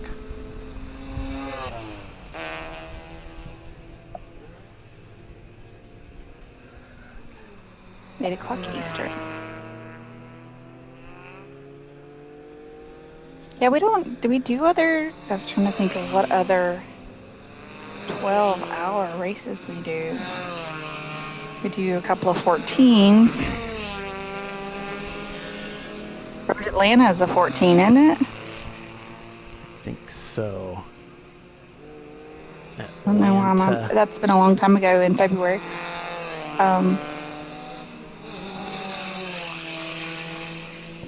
It's not a terribly typical format as doing a 12-hour, but we've done 10s and 14s. But yeah, this one's 12. All right. Looks like we just had a reset on the race monitor feed. Not sure that reflected on the pylon, but it showed up on the website that I'm watching over here right now.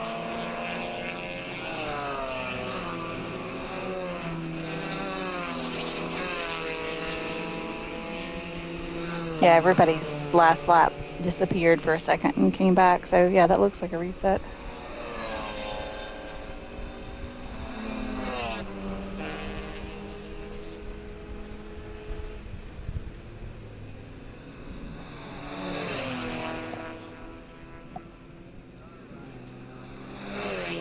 I don't really see any changes to the top 10 or anything. No. Just a little reset.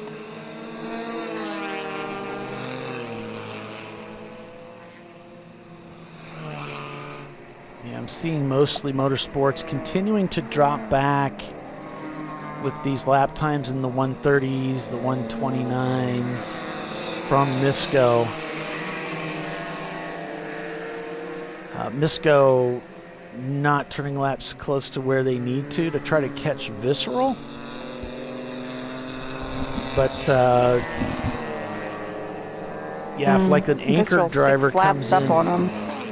Yeah, if an anchor driver comes in next, that's really quick for the mostly motorsports team, then Misco really wants that gap to get as wide as possible.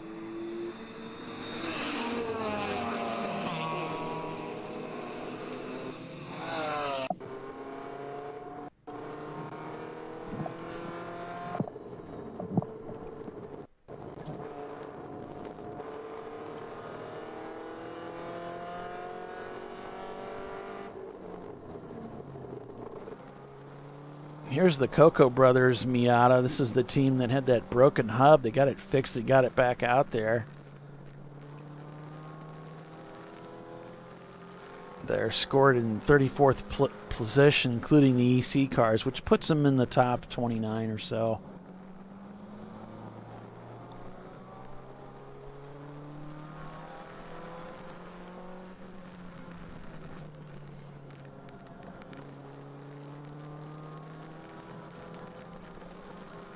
Still love to find out what that fan is all about. Right. I wonder if it's really just there to cool the driver, and if you want to use it, you kind of pull it forward and face it towards you. I don't know. I mean, I don't know what else you're going to do with it. Right. It's not pointed towards the windshield or, fog on the windshield or anything. Yeah, it looks like it just pivots inside that framework. Housing there, yeah. And it'll pivot in there, and so if you turn it on, you just kind of push on the bottom of it, and it'll face you. I'll tell you something. You probably have experienced this too, and it's very true.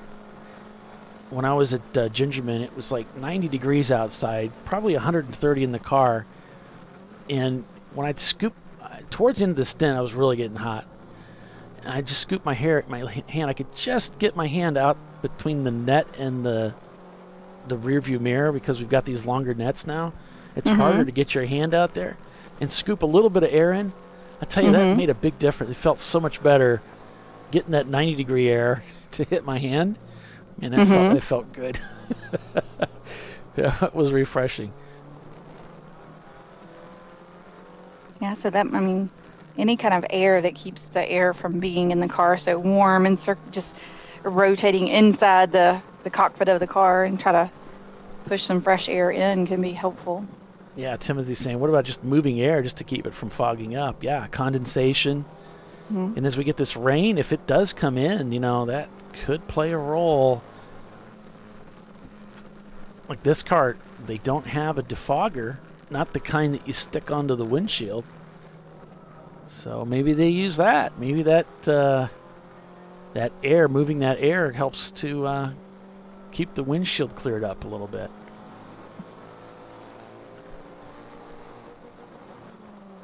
Maybe so. Banging on the rev limiter there as he comes out of the final corner, it looks like. Down the front straightaway, that little bit of a dog leg to the left as he checks his mirror to make sure he's clear into the braking zone.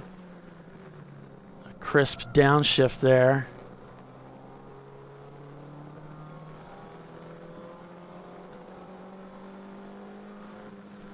See how that wiring loom is moving around? Oh, there's also some rubber in the bottom. That doesn't matter, but you guys just gotta tie that stuff down.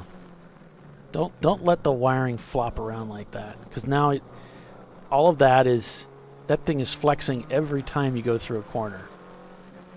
Yeah, it's not ideal. You want everything secure, because this is how vibration and the G loads and everything cause things to break. Because you got stuff flopping around in there. You think, oh, a wire's soft, it'll bend, it's made to bend. Well, it's malleable, you can move it around, but once you get it into place, you should secure it. Because like anything metal, if you bend it enough times, it'll fatigue and eventually break. Yep.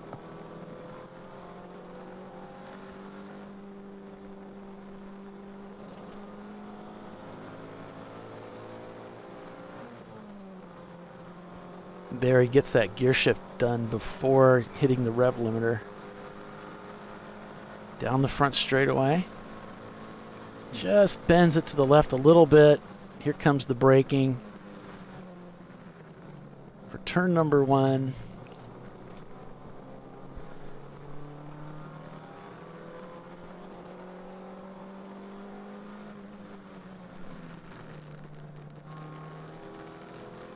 Through 3 here to the back section here, getting ready to go underneath the bridge. We'll try to catch him. Here we go. The white, blue, and black Miata. There he goes.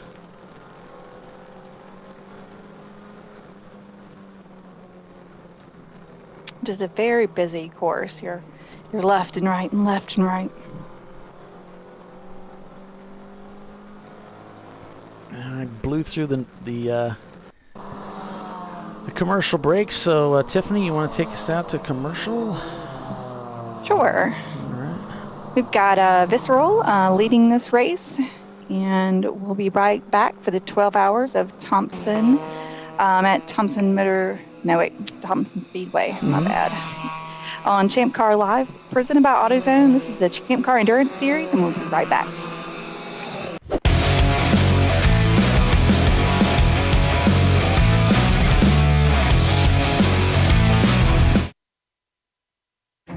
An important decision is afoot. This man is about to buy tires on TireRack.com. Tire Rack is the leading online retailer of tires in North America and a repository of advice and expert reviews. And it's done! All that's left is to arrange for safe, easy installation at one of our independent recommended installers. Well, I guess he did that too. TireRack.com, the way tire buying should be. Come on, Road. Do your worst. We'll be at our best. Engineered to meet or exceed original equipment performance exclusively at AutoZone. Lifeline USA is a leading manufacturer of onboard fire suppression systems. Lifeline's continuous commitment to research and development ensures that we supply the most innovative and cutting-edge products available, used by the majority of the world's motorsport championship-winning teams and constructors. Lifeline has a proven history of success. Lifeline offers a complete range of fire suppression systems for all budgets and needs, and we continue to push development and limits on both extinguishment materials and our patented delivery systems to make the race car environment almost as safe as sitting on your sofa at home. Every kit has been designed for a professional and simple installation. For more information and to purchase your ChampCar fire suppression system, go to www.lifeline-fire.com.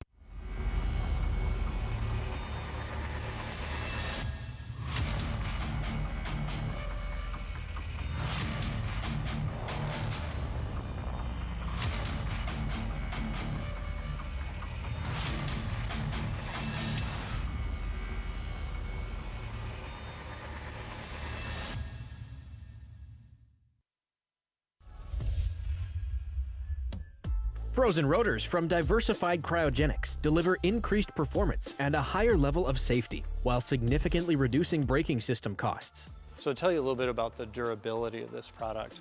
So we have seen an incredible extension of the life of our brake rotors using frozen rotors.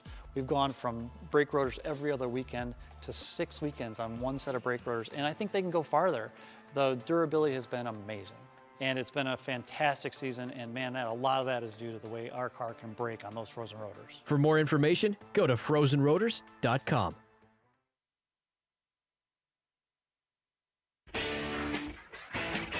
Located in Northeast Ohio with 40 years of combined experience, Money Shift Racing knows how to deliver performance and safety, offering everything you need to get your vehicle and drivers ready for race day. From safety equipment to full engine assembly and repair, in-house fabrication, 3D design, and rapid prototyping. Money Shift Racing. Performance done right. Come on, Road. Do your worst. We'll be at our best. Triple tested to meet or exceed original equipment performance exclusively at AutoZone.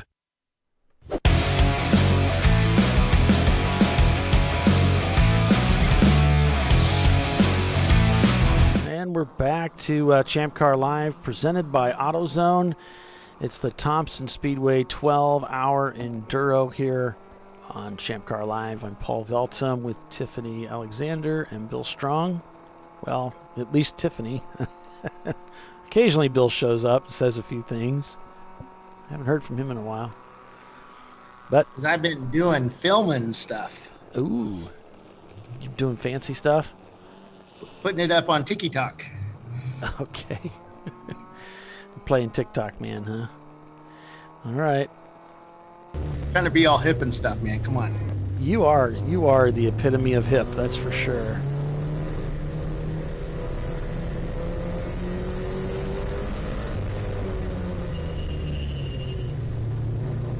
30 seconds now, the gap from Mostly Motorsports to Misco as they overtook second place moments before we left for the break.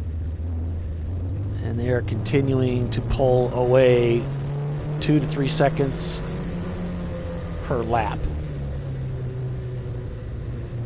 And Fuse is now wondering if maybe they have some hopes of moving into third place, into podium position. They've got a lot of laps to make up to get that to happen. And those laps add up to a lot of time. 10 laps is the gap difference to the lead, but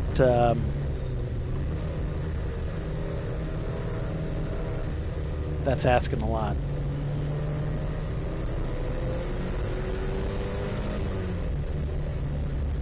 Still keeping an eye on that weather as it works its way toward Thompson Speedway.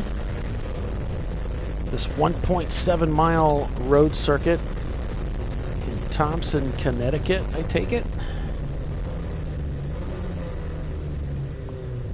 Here's a look at that racetrack.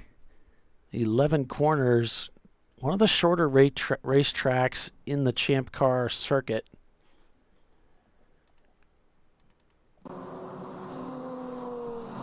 With about 5 hours and 17 minutes left unofficially in the race today. Yeah, we're well over halfway. Well, not well over, but over. I like the enthusiasm, though, Tiffany. Well over. I like it. We're going to go with that.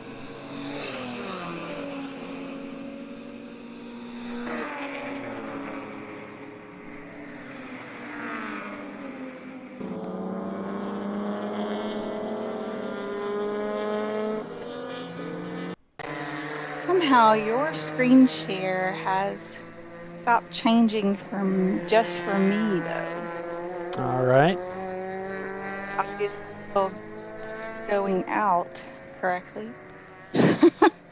Man, the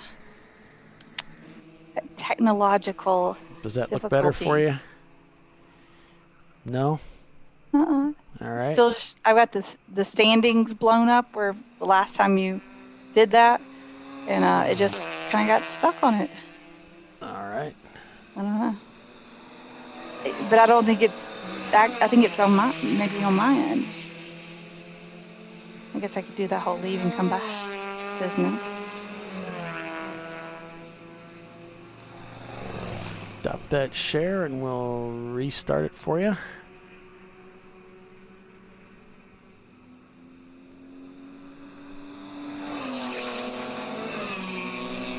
How's that?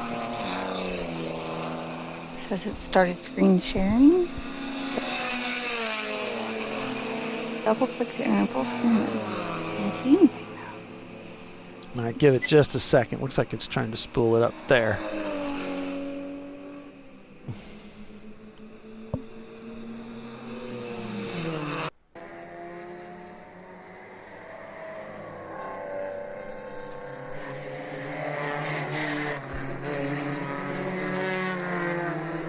Yeah, it's having more trouble.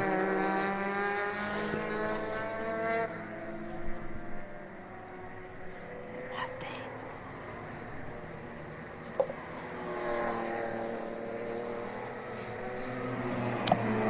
I think it's on my end here, so we'll just have to give it a sec here. Okay. Oh, there we go. Got some love now?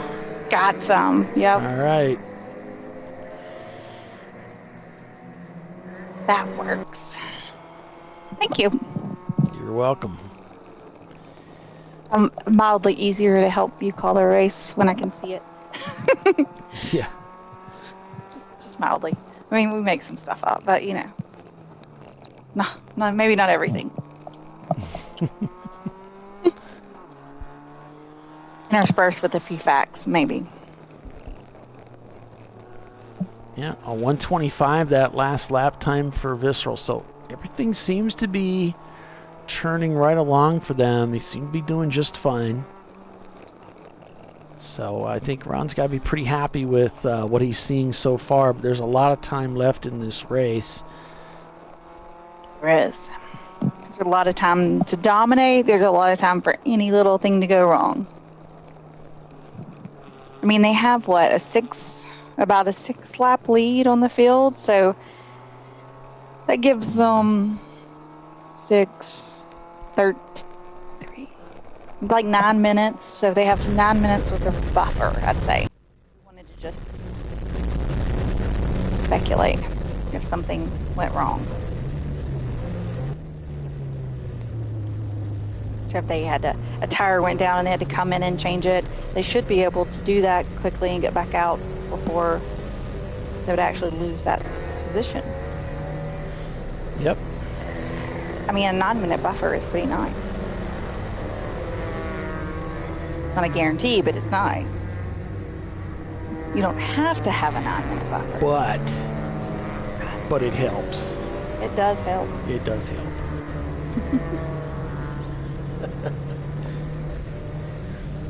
In case somebody hasn't seen that YouTube video, you should take a moment and, Google it.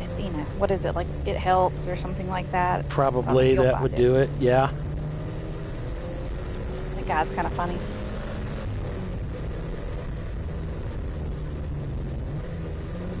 He says some silly things like you don't need brakes, but it helps. This kind of sort of thing. I got some messages from Bill. Got a car over in turn number 9, driver's right. Cars are starting to get bunched up together. I think those are old. This is old. Okay. Bill's not working. He gives up about midway through. He gave up already. Oh, are you finally looking at Slack? Gave up on us. I've got it up. My phone Yeah, did she's this. watching it. My phone did this thing where it lit up and said, "Hey, look at this." I'm like, "Okay." You mean notifications? Just notified you. Is that what they call it? Yeah. On the Facebook? Oh, on Facebook? I did a video on Facebook. On Facebook? Yeah, I saw that. Ron's, I thought that was funny. You're posting stuff on your own personal page instead of helping with the show. I haven't shared it yet. Give me a minute. I had to go to TikTok. Oh, God. Yeah, I found your TikTok page, Bill. Yeah. I didn't know you were a TikToker. Yeah, well, I wasn't up until Chelsea told me all about it, because Chelsea, quote, is not a TikToker, but she's all over it. So, There's some funny people in this world. Oh my God, some of it is absolutely hilarious. Yes, and it's one of those things like you find yourself watching this thing, and next thing you know, it's like 3 o'clock in the morning. It's like no. Yeah, there's some pretty funny stuff on it actually.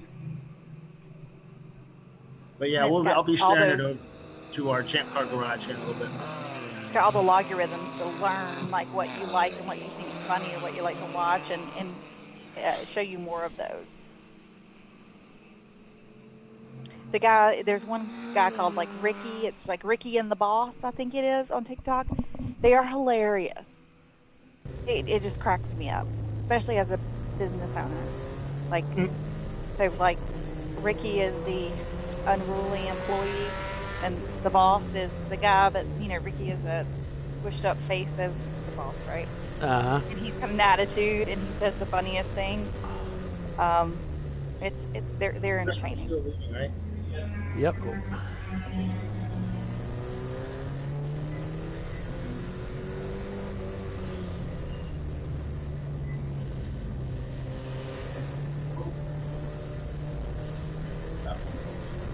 So Bill came to the track to play on TikTok. Somebody just lit up that left rear. Oh, he might have blown his engine. He was off track right off into the grass. Going off the track right. Yeah, he just left all kinds of smoke.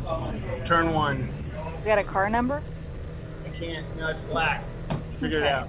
Black car. Some things never change, Tiffany. It's probably a Miata or a BMW. It's black. We're getting a 983.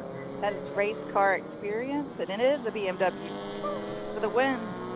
Being that it's an M3, that should be an E36 then, or an EC car.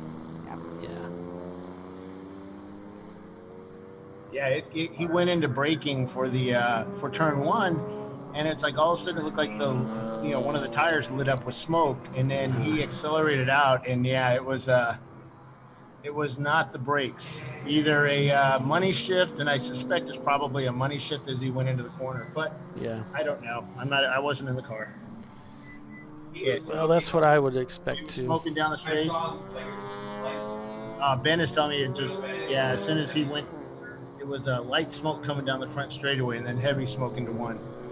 And he pulled that car right off the track, too. Good. Bravo. Yep, you can see him right there on the left.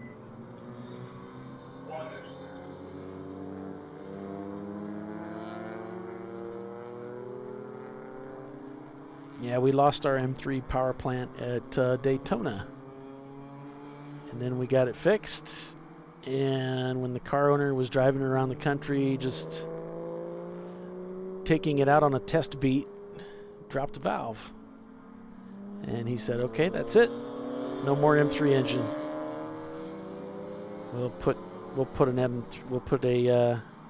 like an M52 in it. M50. I posted that stop motion up over on the Champ Car Garage. You guys want to take a look at it for those on it? If not, it's on Facebook, Champ Car Garage. You can go ahead and join and have some fun over there, learn about Champ Car. So stop watching the show, is what you're telling him, right? No, Don't listen to Bill. Rule 1 is don't listen to Bill. And we'd like to make an announcement. Brian Tuttle did not buy PBIR. Why are we making that announcement, Bill? What does that have to do with us? There was a Nothing. big thread last night on the web where somebody posted up that he'd heard rumors that Brian was buying it. Oh, it was so Of funny. course, Brian, He's like, all shout letters.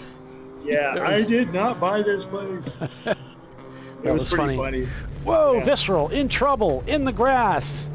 Brings it Visceral's back onto the racetrack. Visceral Racing Group, the lead car, going off the track. Brings it back up, and looks like he's up to speed. That's the second misstep of the race so far for that team.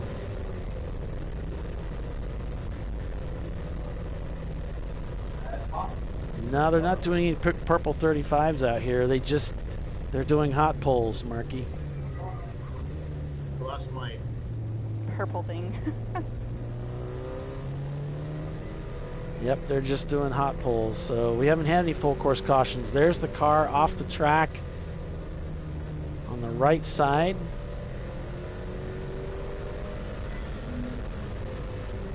Two cars up ahead, dicing for position going into the corner. Miata holds the outside line. Visceral following the BMW. You see the brakes come on as they head under the bridge there at turn 6. Miata hanging on to that inside line, fighting for it. Doesn't want to give up another lap. You can hear them fighting. The Porsche struggling to keep the bottom end of that car, the back end underneath them. Heading into 9 here.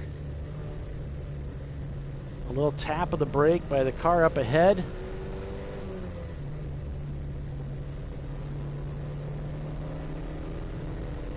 Hey, Paul, can you hear me? Yes, gotcha. Down into 11.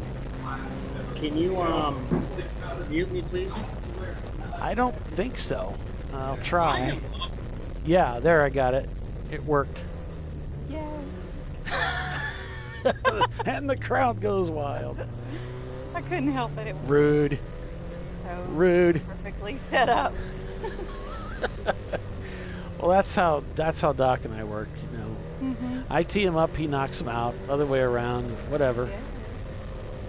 Do what you can. I mean, you folks all heard it here. Bill asked if I could mute him. Right, we wouldn't even be That was meeting solicited. him against his will.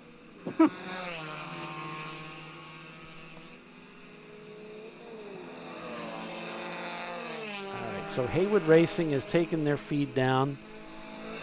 The car was behind the wall in the paddock area. We know they were having a major malfunction with that thing.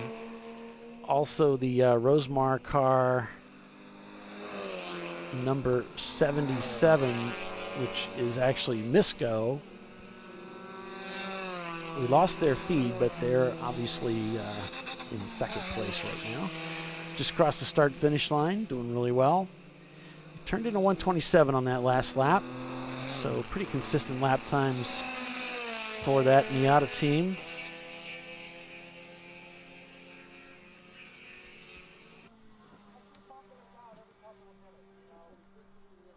Coco in the pits. All right, here we go.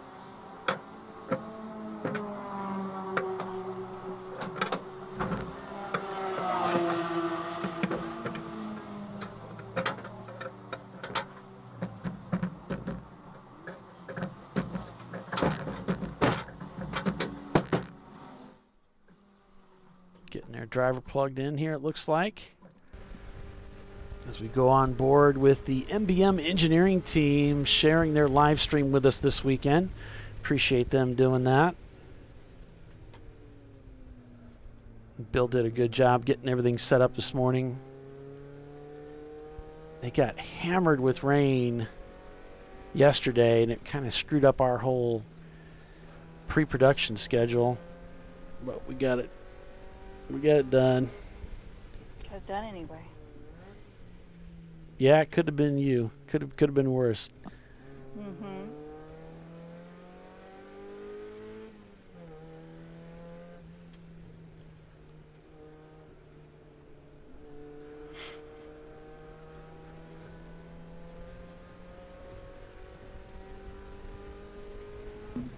Are all my cameras still working? Yep. All of the Champ Car cameras are working. Yay! That's what we like.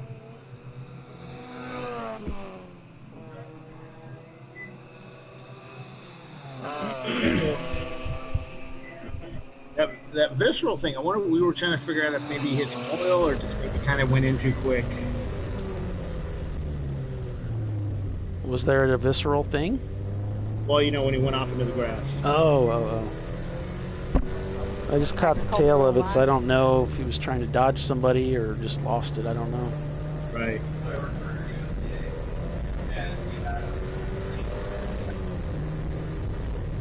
Maybe we could talk to him when he gets out of the car, if it's not raining out. If you could tear yourself away from TikTok there, Bill.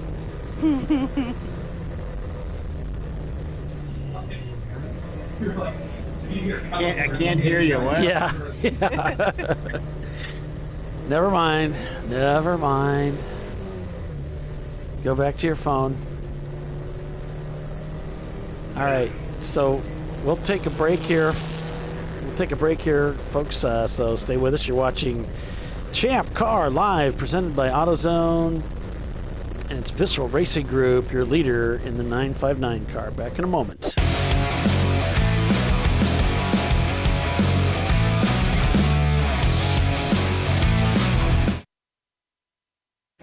An important decision is afoot.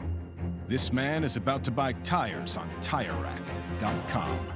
Tire Rack is the leading online retailer of tires in North America and a repository of advice and expert reviews. And it's done! All that's left is to arrange for safe, easy installation at one of our independent recommended installers. Well, I guess he did that too. TireRack.com, the way tire buying should be. Come on, Road. Do your worst. We'll be at our best.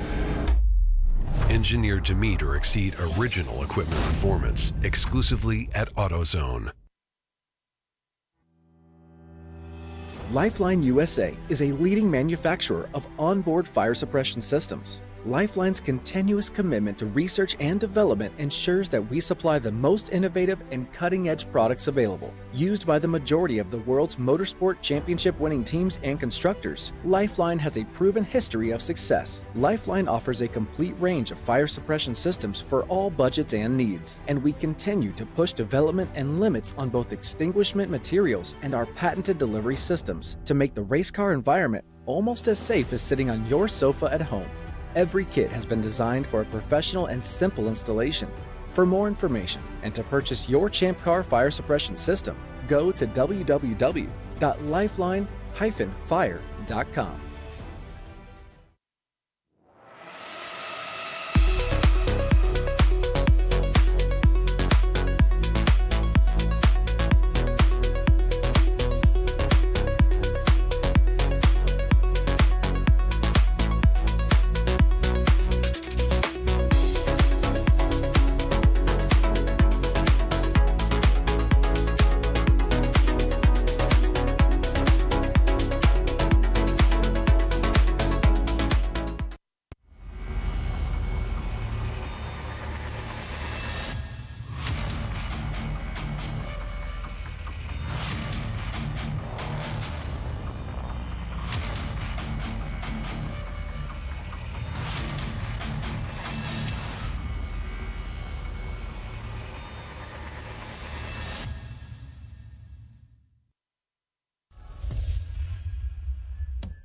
Frozen rotors from Diversified Cryogenics deliver increased performance and a higher level of safety, while significantly reducing braking system costs. So to tell you a little bit about the durability of this product.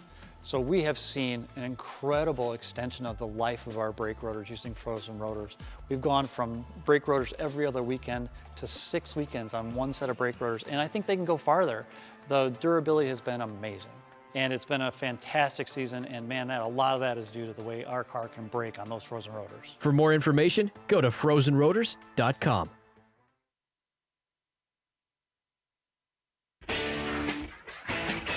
Located in Northeast Ohio with 40 years of combined experience, Money Shift Racing knows how to deliver performance and safety, offering everything you need to get your vehicle and drivers ready for race day.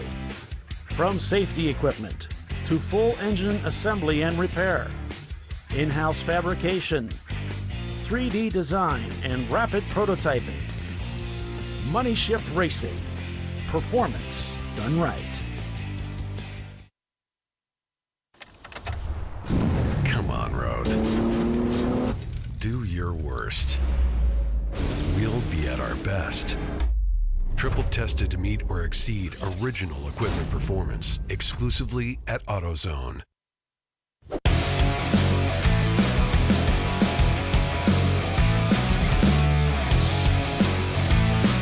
And welcome back, everyone, to ChampCar.Live, presented by AutoZone.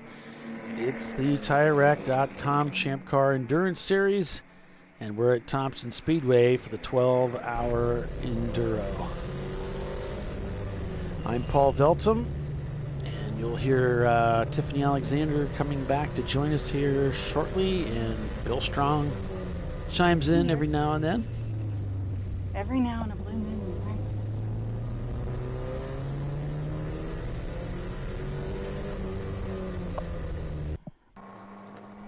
A little tire smoke from the car up ahead here.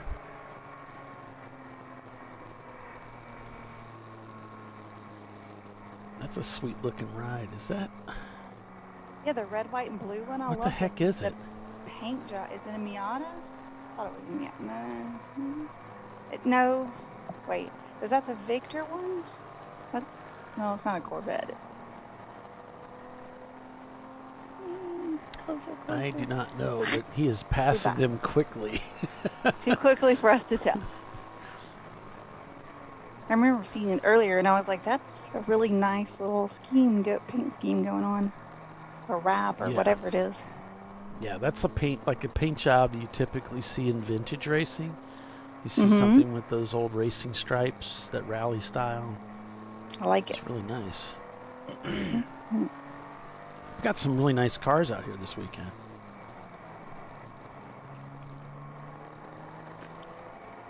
I hope they're keeping the bar high. Yeah.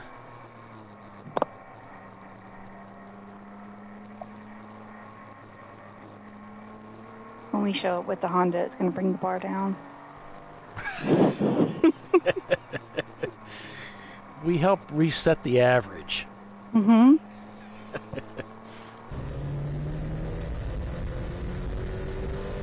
So you show up with a really nice car, and people are like, yeah, they're going to give room because they don't want to mess up that nice car. You show up with something ugly, they're like, oh, be careful. They don't care. I don't want it to rub off on me. Right? I'm not going to touch it. Right? They don't care. I love it. It's funny.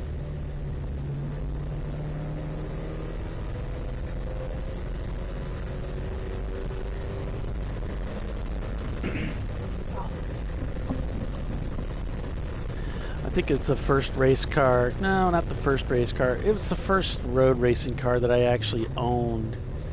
Was that vintage Datsun, and it was so cool. It was painted up in the vintage Bob Sharp livery, and it was so cool. It was part race car, part show car, because it was. I'd go to the racetrack, and I'd have so many people that would come up and want to talk to me about it. It was cool because you're not only racing, but you got people that want to talk to you about the car too. Mm-hmm. Oh, you take one of those to a racetrack and everybody's going to stop and speak to you. Yeah, that's part of the appeal, I think, of vintage. You know, if your car looks really good, if it's unique in some way, then you kind of have that dual thing going on.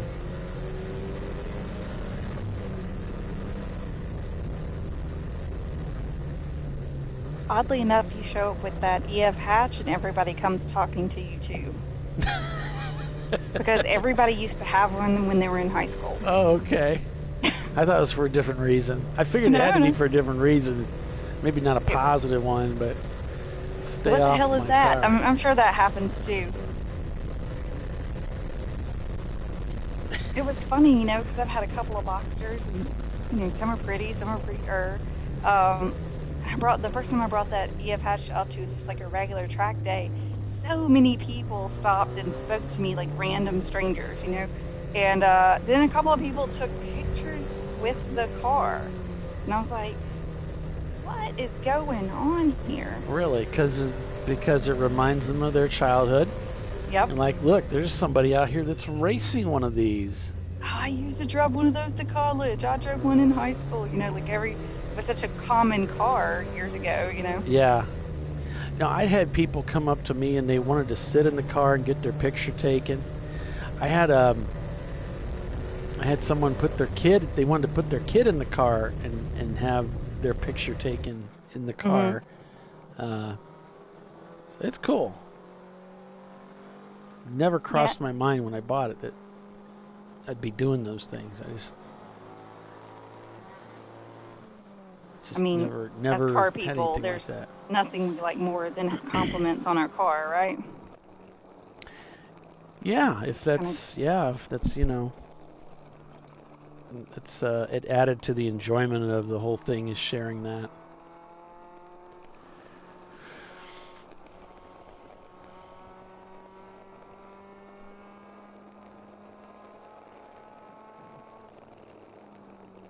Always thought it was kind of neat.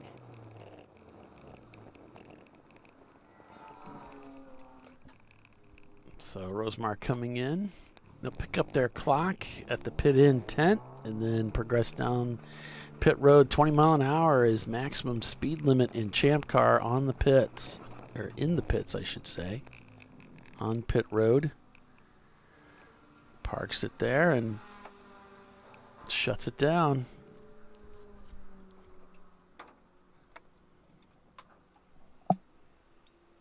Again, a really nice job with the interior of the car there. It looks spotless. Super clean. Now he has to try and get out. Here comes Fun part. the origami of the human body to get out. There's the Hans device getting caught on the door sill. It's fun. Every single time. I just spoke to Ron to find out about the visceral car going off. He said he thinks the guy just locked it up, came in just a little bit too hot and tried to avoid somebody and got the car back in line and back on track. So Ron said he's tired. He's done a lot of racing lately. He's got the last stint, about an hour and a half he'll do when they go back out. And I asked him what it was like to drive here and at night. He says, well, it's really dark for the first couple of turns. It gets really dark on that little back straight, turn 4 back there. And then you come under the bridge and it's super bright because they turn the circle track lights on. And then you it's really bright through there. Yeah, right there. It turns really dark and then boom, you're in the bright lights. Your eyes have to adjust really fast. And then when you get to the other side, it gets really dark and your eyes really on it. Takes a bit to adjust and then you're on the front straightaway. I told him just back off a bit, just slow it down a bit. He goes, yeah, whenever I do that, I'd start, like looking at the scenery and missing apexes. And so, kind of has to go full out all the time.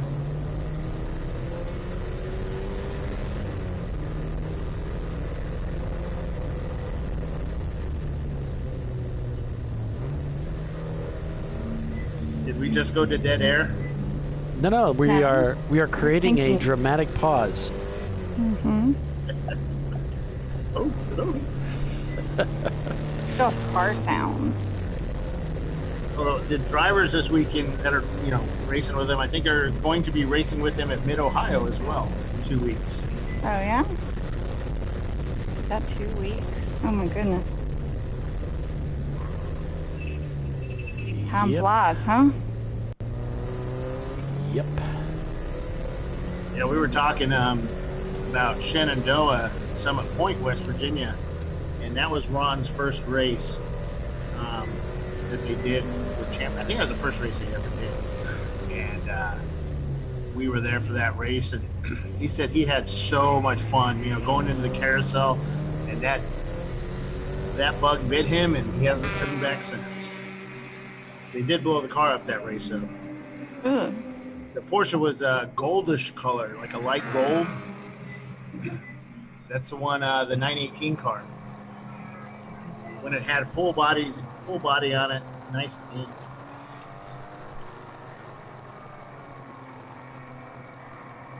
Now, speaking of good-looking cars, we're on board with the Porsche Boxster of Rosemar Racing. Rosmar, I'm not sure which it is. Are they driving with their arm hanging out the window, up on the door, one-handed? No. Porsche sunglasses on.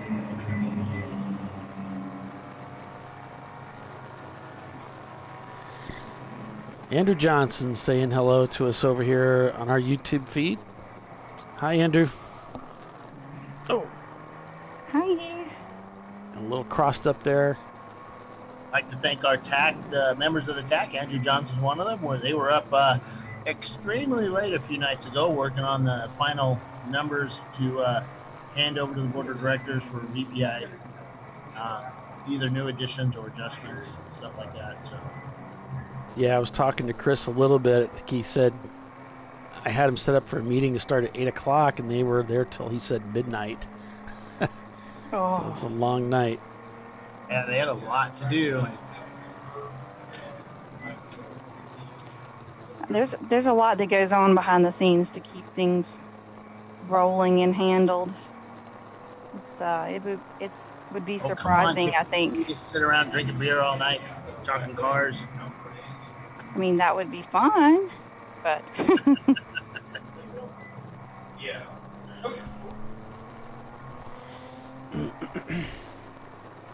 Sometimes we have to do like work. Like when the petitions come out or when the BCCR is due out, like there's quite a bit of work that goes on. Yeah, no, I think next week I put up the nominations for the next board of directors for 2023, which I think there's 2 maybe. Mm-hmm. I haven't looked in a while. But we put up those nominations, so if you know anybody that you think would be a good board of director, or we have a nomination process that you do, and I'll have that webpage put up here probably on Monday. And then we'll get that process going, and then those nominations get at the end of the month. It stays up for a month, and at the end of the month, we'll go on to the voting aspect of it.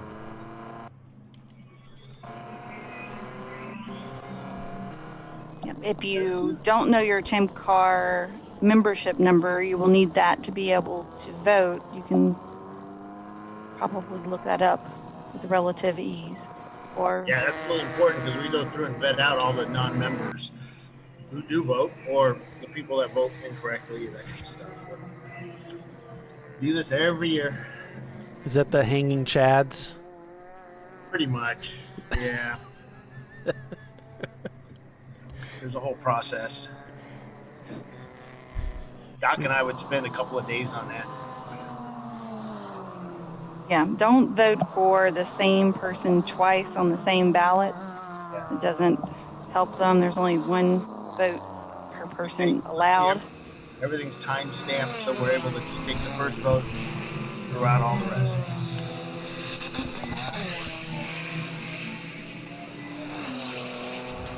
You don't They're know starting who's to bunch up again. They got into a, they cycle through about every half an hour or so. They're strung out, and then they start bunching up again, and they get strung out again, single file, and then they're in bunches, groups, and all vying for the same corner. it's kind of exciting to watch, especially the 1, 2, and turn 3 complex when they're fighting for position.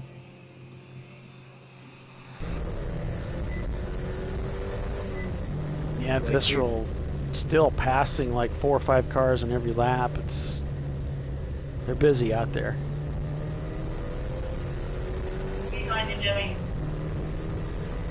But the standings, things are pretty well spread out. Several laps gap, pretty much everybody out there.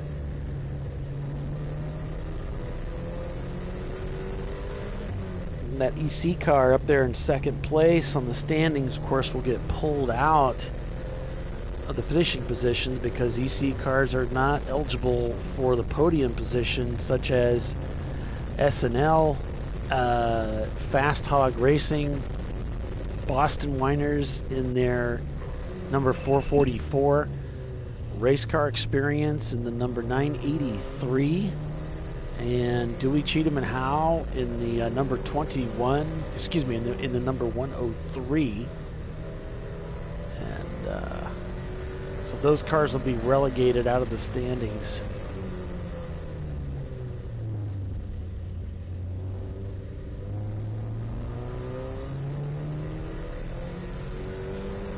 Official standings to be posted to speedhive.com after the race is called official.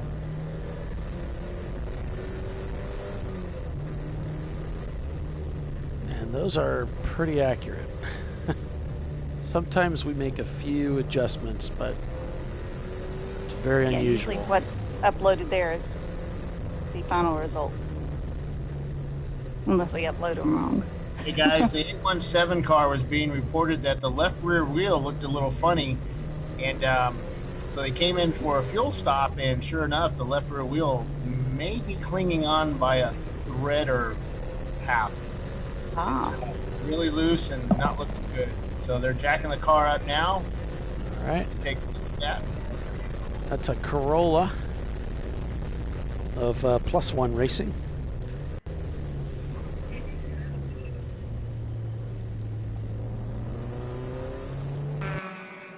Hanging on by a thread. I guess better than falling off.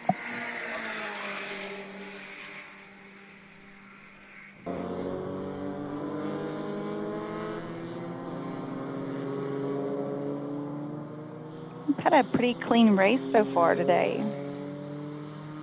No full course cautions, just a couple of local yellows. Most everybody's kept it on the surface or not too far off.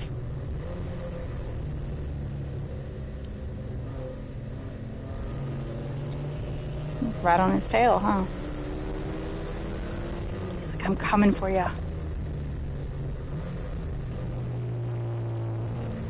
Around the outside. Around the outside.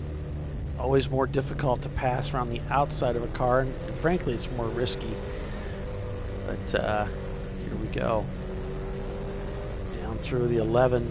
Here we go. You got it done, though. Back onto that front straightaway. With about 4 hours and 40 minutes remaining.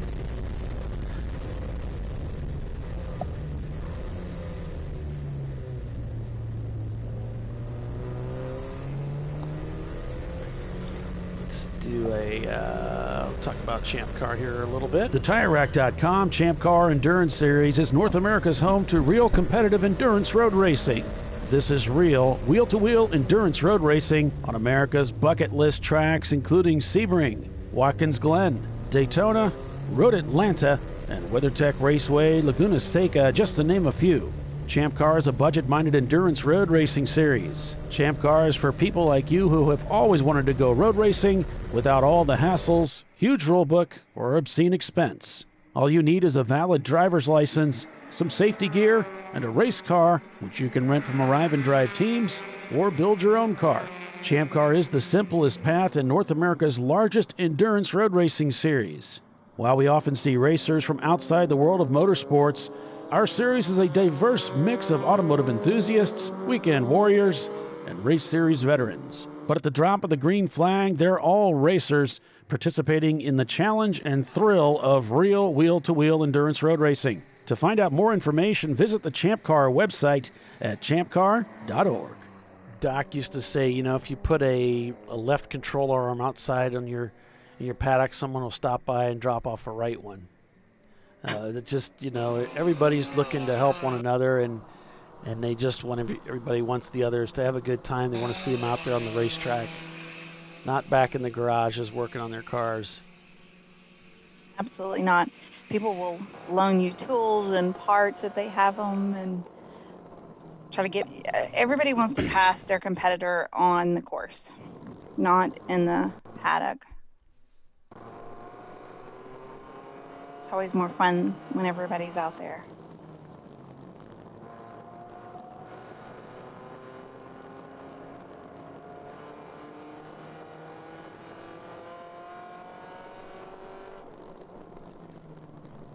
And most everybody can understand that keeping a car going for 12 hours is a feat. So sometimes, you know, it requires a little extra.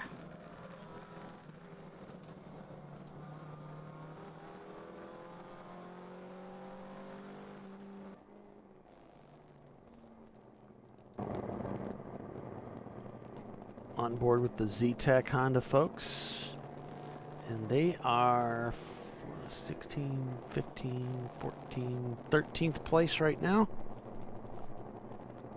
And looking at their lap times, a 1:31 on that last lap. Their fastest lap time, a respectable 1:25.8. They're shown down about 3 laps from their counterpart who's just ahead. And that's Ram Racing, R-A-M-N, Ramen Racing.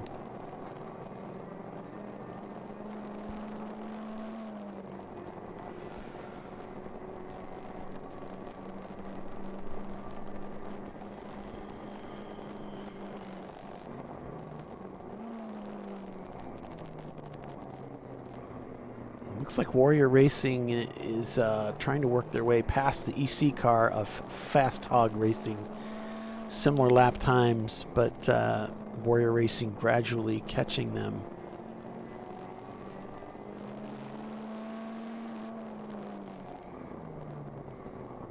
So Misco continuing to widen its gap over Mostly Motorsports, who passed them some time ago for second place.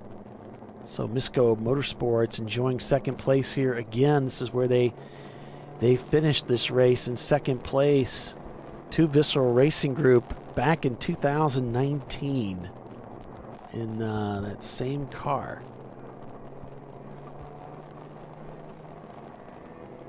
I should say Mostly Motorsports did in the 294. Let me correct that.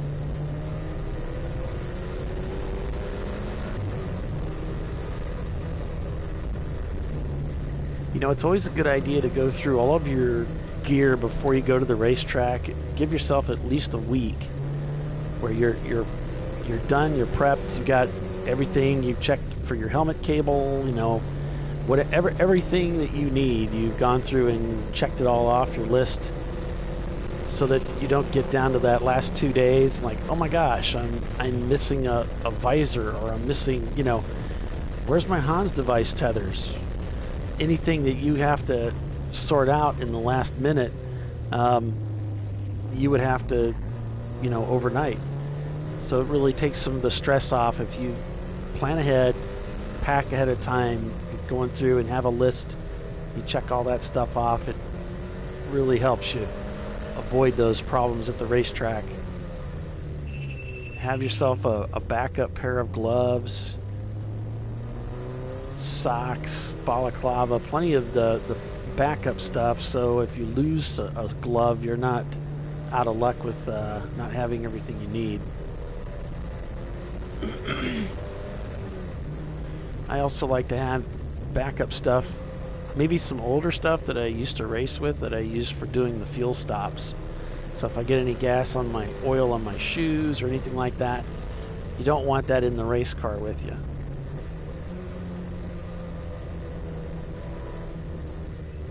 You'll see some guys that have a helmet that just says fuel only, maybe a helmet that's expired, so they can't use it to race with, but it's still a valid helmet to be using during a fuel stop.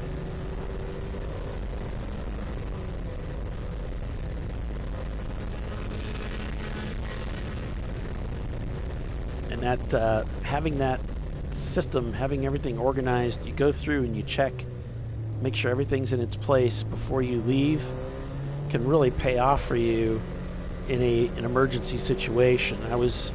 I'd gotten into a race car, and when I got in, the team did not have the adapter cable in the car for the Stilo helmet, which takes an adapter, a special cable.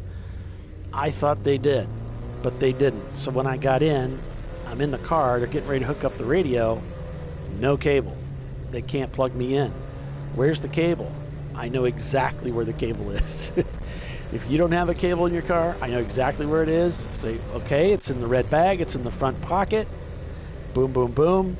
They had it, plugged me in, good to go, no problem. Because I went through that process to make sure I had everything checked off, I knew where everything was.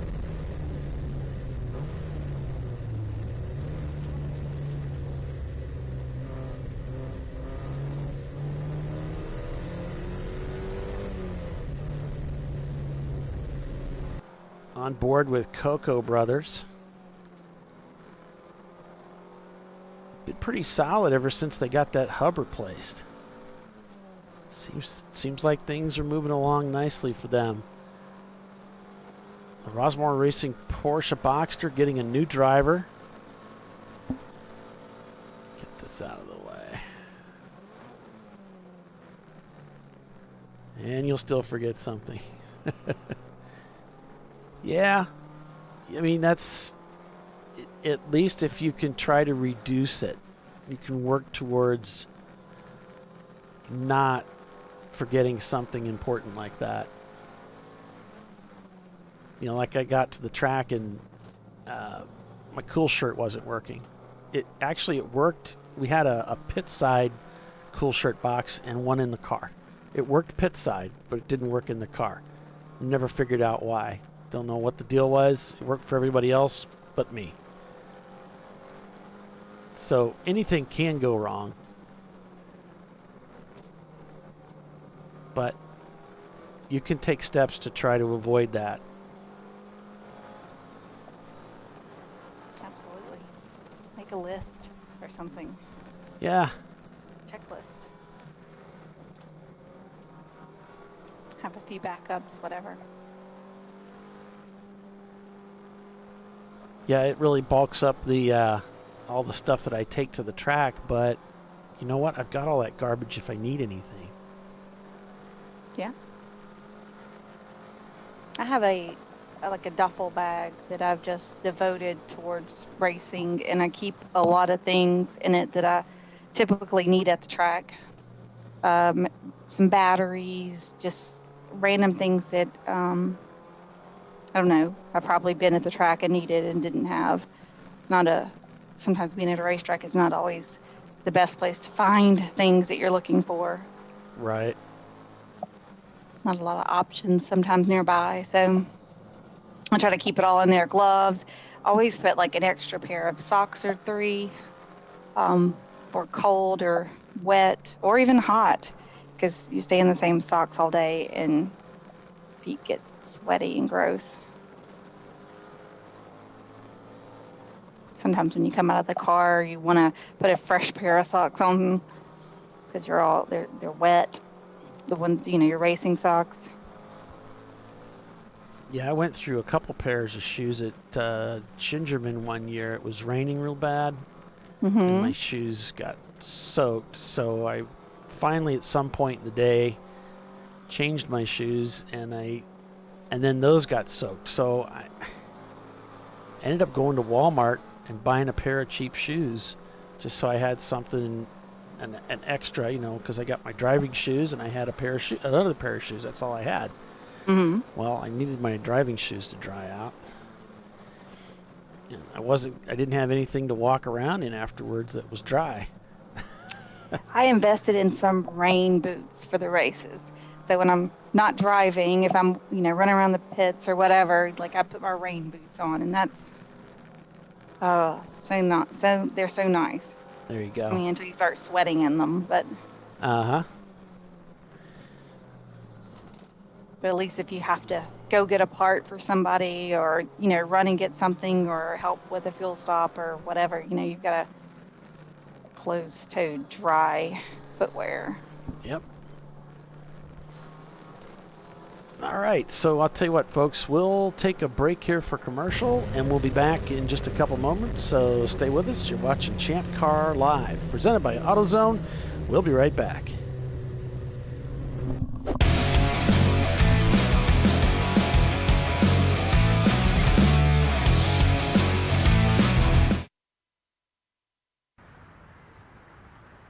I probably need new tires. You do. What if they sold tires online? We do. We're TireRack.com. They could offer lots of tires We have so many tires. and help you find the right tire. It's called the Tire Decision Guide. Oh, and they could ship them to a nearby mechanic. We shipped over 7,000 independent recommended installers.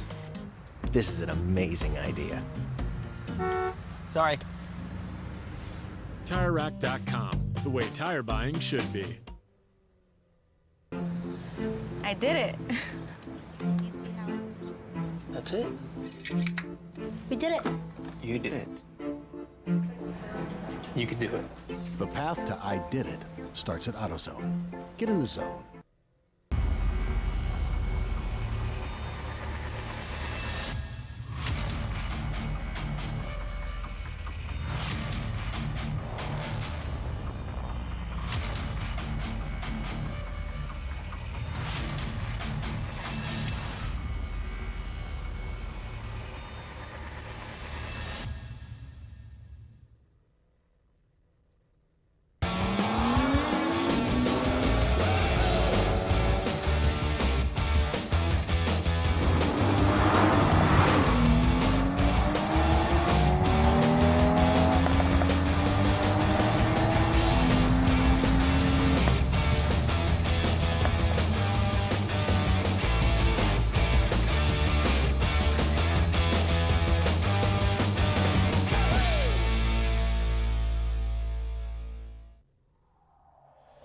Discovery Parts is a veteran-owned racing and safety equipment company.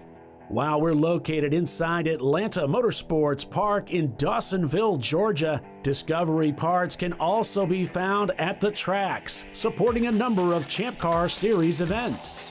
We take pride in being a reseller of the best of the industry to Champ Car teams and drivers. We know racing, love racing, and look forward to tomorrow to even more racing. Visit us at discoveryparts.com.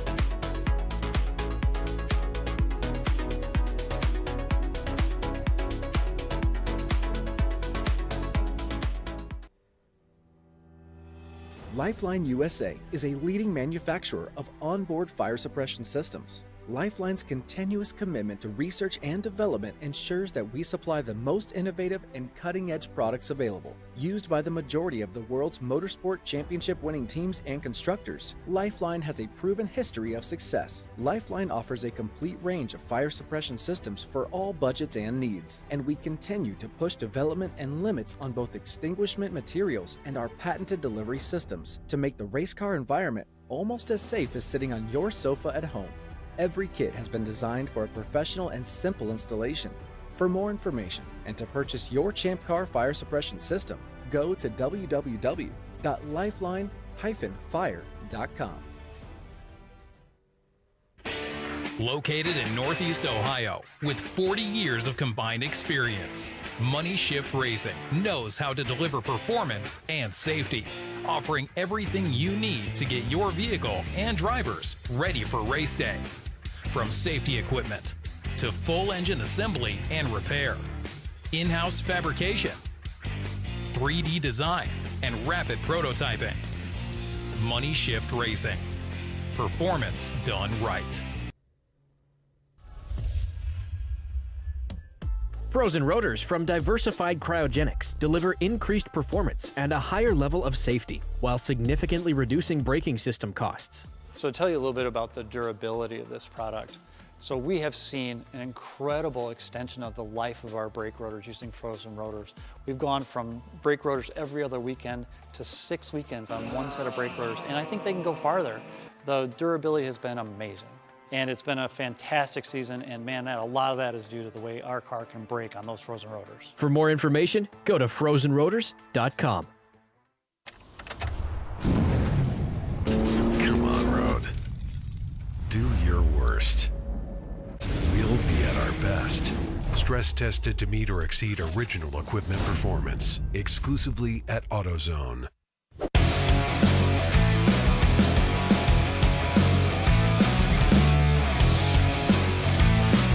Welcome back, everyone, to ChampCar.Live, presented by AutoZone.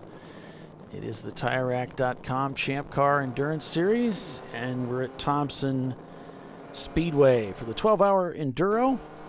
4 hours and 21 minutes remain unofficially. Working lap 292 is the leader of this race. Bissell Racing Group looking really strong today. Not really making much in the way of mistakes to give any of the teams behind them any hope of being able to catch up with them. However, there is a possibility of weather heading into the Thompson area, as we can see from this radar here pictured. And that could certainly change the face of this race, but that remains to be seen. Thanks for joining us, everyone. I'm Paul Veltum, joined by Tiffany Alexander and Bill Strong, calling the race for you this weekend. Hello to everyone on our YouTube feed. Great to see you all out there. Please like and subscribe for us on the stream. We'd appreciate it on our YouTube channel. Thank you. It's AJ. Hello, Tiffany, Bill, and gang. Yeah. Tiffany. That's funny. I've not ever seen my name spelled that way.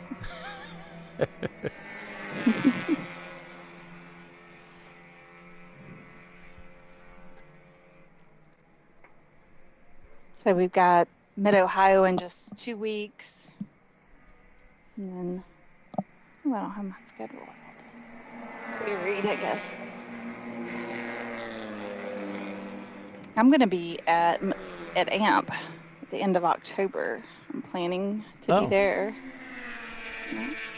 We'll be at Palm Beach International Raceway September 18th and 19th for an 8+7.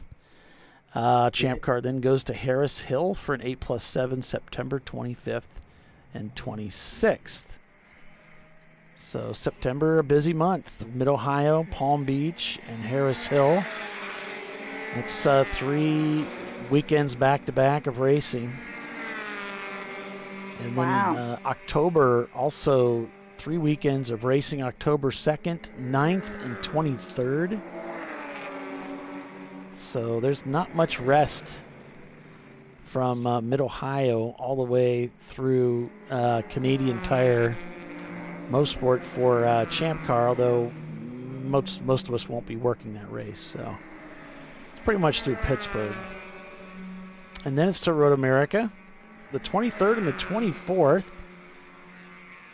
And then Tiffany, Atlanta Motorsports Park, October 30th and 31st. That typical Halloween Yeah, weekend that Moonshine we enjoy Festival. out there. So that'll be fun for everybody. WeatherTech Raceway, Laguna Seca, November 20th and 21st in Monterey, California.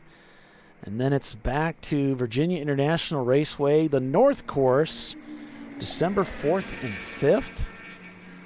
From that weekend, it's to Barber Motorsports Park, the 11th and the 12th. And then down to Sebring International Raceway for the final race of the season, December 18th and 19th. It's a 7+7. Oh no.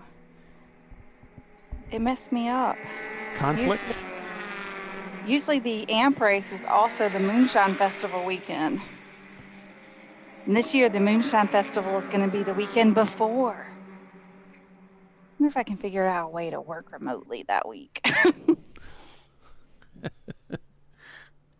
They have a Moonshine Festival and car show in Dawsonville, Georgia. This is the 45th annual, so they've been doing it for quite a while. Apparently for 54 years. Did I say 45th? That's late in the day. 54th, if I say it the other way.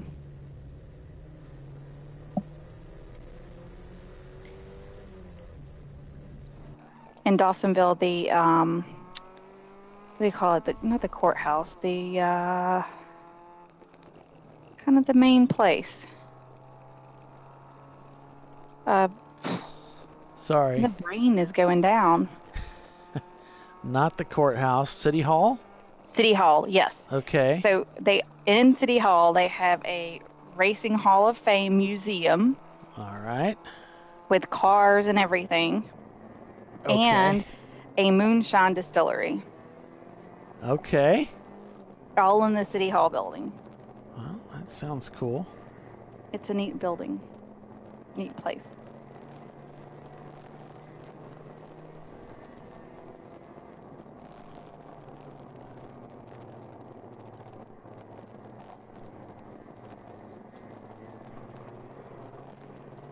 Have you been to AMP before? No. Okay. It's a neat place. It's a lot of like little bed and breakfasts, but it's kind of out a little away from everything. Uh-huh. It's a cool little place. Yeah, a lot of our racetracks just kind of out in the middle of nowhere. Mid-Ohio's kind of that way. It's farm community, so there's exactly one restaurant that's pretty cool that's sort of nearby there in Mansfield, and that's kind of the place to stop, and that's about it. Yeah, there's a lot of tracks are kind of like that. Yeah. Like at VIR, there's the restaurant on the campus of VIR, but then there's the one little Millie's pizza place that's just right in that itsy bitsy little town right outside of VIR. And that's about it until you go all the way back to a decent sized town. Well, I'm a little surprised about Mid-Ohio though. Yeah. Because it's such a big track draw. You know, you've got MotoGP, you've got IndyCar, you've got all this stuff going on out there with club racing, and yet there's no businesses built up around it. That doesn't make sense. Odd. And they're always busy. Aren't there a couple of little restaurants there? Seems like the last time I was there, there's some kind of There's a steak restaurant like that's up the road a ways. Yeah, I've been there. That's it. I don't know of any other place that you can go. Seems like there was a place a little closer that served like pizza or something. I don't know. You know, I think we could do better, Tiffany. I really do. Than pizza? I think we could do better than one restaurant and some out of the way pizza place, maybe a bar or something. I mean, you look at a place like South Haven that is incredible. Of course, that's not because of the racetrack. It's because it's a tourist location. The restaurants are fantastic there. Oh, at Road America, the restaurants are fantastic. You have so many choices so close, yes. So, come on, Mansfield, let's go. Let's get Step some it restaurants up. in there. Right? Oh, well. You can't have everything. Where would you put it? Good point.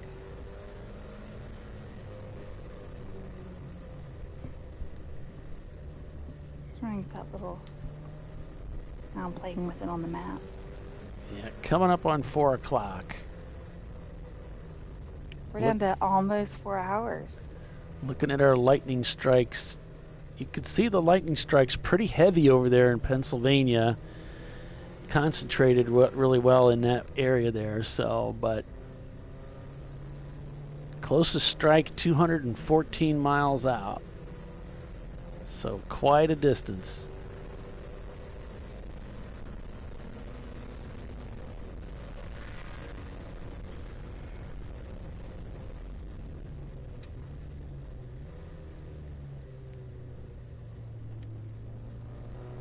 Don't know if we're going to get that weather or not. We'll keep an eye out for that.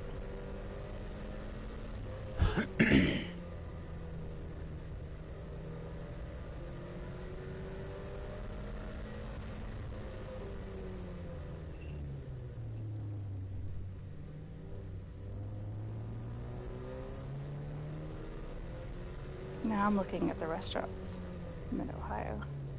Oh, the Giannino's Pizzeria, that's the place.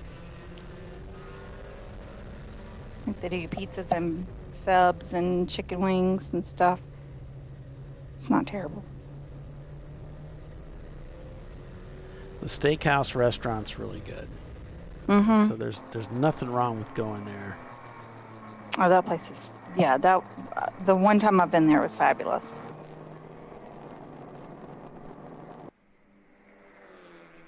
And I even did that rude thing that they hate where you order something completely off menu. Oh, yeah? Mm-hmm. And it was delicious. Awesome.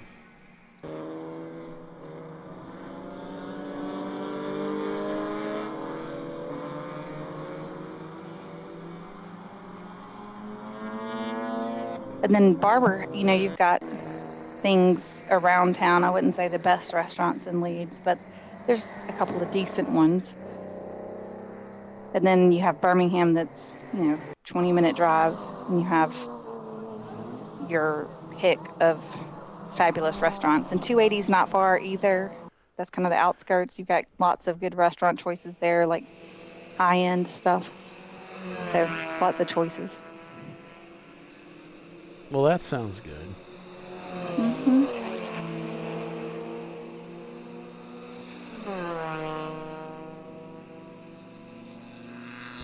Yeah, they didn't put Barber out in the farmland. No. Just kind of like a suburb-ish. Yeah. No, it's perfect. I mean, it's great. And NCM is really good. You've got it's right in Bowling Green, so you have quite a few good choices right in NC, right in Bowling Green. The only problem is there's always something going on in Bowling Green. Yeah, it's kind of Always. a college town, and that's so they're hopping. There's always traffic and stuff going on. Car shows or concerts, So- and so you have to get there early to get in, or make your reservations for your hotels early sometimes, or you'll miss out getting a hotel altogether. Well, NCM bucks the system too, because whereas most tracks start out in the farmland somewhere in the middle of nowhere, like Elkhart Lake, Wisconsin, they started out in the town, in the city. Right, they're right out. You can see it from the interstate. They catch all the flack from the locals for the noise, but it's a great location for those that are visiting for that very reason, because there's plenty of area to go get something to eat and to relax. Yeah, plenty of hotels usually, even though they do fill up. The museum is really nice. Mm-hmm. The museum at Barber is exceptional. If you Yeah. go to Barber Motorsports Park, you have to go to the museum. It is a requirement for yourself. You must do it. It's the largest collection of motorcycles in the world. You got to go. And the motorcycle at the center of the museum, the one that started it all for Mr. Barber, is the bike that my dad had sold to me, our prized VF 1000R, 1984. You got to go check them out. It's a cool place. The entire one side of the building is glass, so you can see the course, you can see the waterfalls. You know, there's a walkway out over the course. It's only accessible from the museum. It's a neat place. Yeah, Doc used to say how manicured the grass was off track. You don't dare put a wheel off because it's like putting a wheel off at Pebble Beach on the golf course. He would say it was the Augusta Nationals of racetracks. Yeah. Or something like that.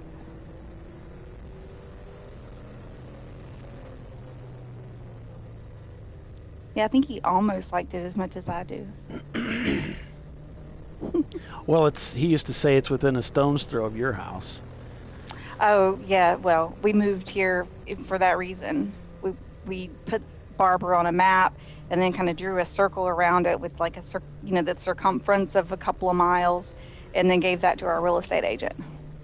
Nice. Because it is close enough to the city, we could live really close to the track and still commute to work and it not be a long commute. I can get to work in like 25 minutes on most mornings. Good. So yeah. But I can get to a driver's meeting in less than 10. 5 minutes over there and 5 minutes to get through the facility and show your wristband and get around the perimeter road and stuff. But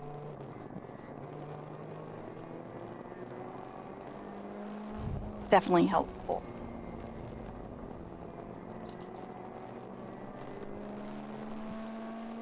And certain times of the year we can hear the cars.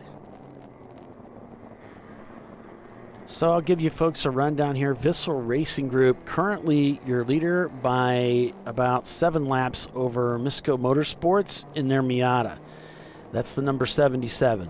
Then it's mostly Motorsports in their RX-7 in 3rd place, back about 8 laps from the lead. Behind them, it's Fuse 15 in 3rd. Then it's Then it's Warrior Racing, the number 897. A Miata. Then it's Valkyrie Racing. Behind them, Star T Racing, MBM Engineering. Then it's Bent Over Racing, Rosemar Racing in the number 701 Green Miata. Millhawk Racing in their 91 Honda Civic is behind them.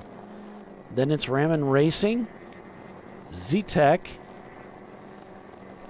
Honor Racing, Legacy Auto Sports, Boston Winers in the number 306 318 IS, Rosemar Racing in the Porsche Boxster, Falkensteiner in their Honda Civic. Then it's Victor Motorsports in the Chevy Corvette that's red, white, and blue. So then that might have been the car we saw, Tiffany. I don't know. Red, white, and blue. Mm-hmm. I'm not sure. Then we had Boston Winers in their D-Class Chevy S10 back in about 20th spot. Then we've got Hammerheads Racing, Few Loose Screws, Tweed Motorsport, Plus One Racing in the Corolla, Rosemar Racing in the number 770 red, white, and blue Miata. Then it's Payne Racing, Little Rhinoceros Racing, Coco and Brothers, Legacy Autosport, Haywood Racing, and Rosemar Racing in the number 702. All Roads Racing back behind them. And then it's the MLC Racing Corvette. So those are several of those cars have retired as I got down towards the list at the bottom of the list there. But that's a rundown overall of how things are looking out there in the standings unofficially.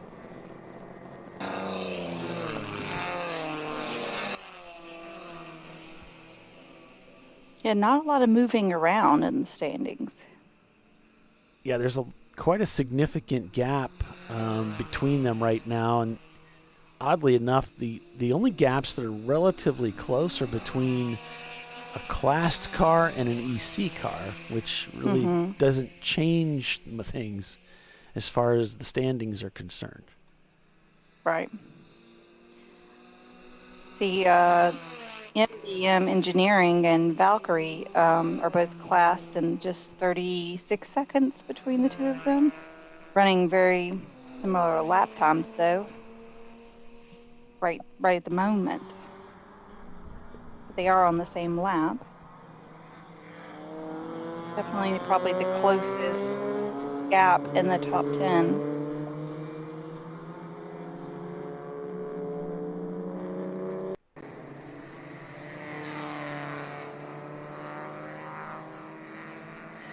The 701 Rosemar car is just 24 seconds behind the Z-Tech number 53. I don't know if they were recently passed or they're looking to move up. Let's see. Times are pretty good in that Rosemar car. See what they can do. Their best times are almost identical.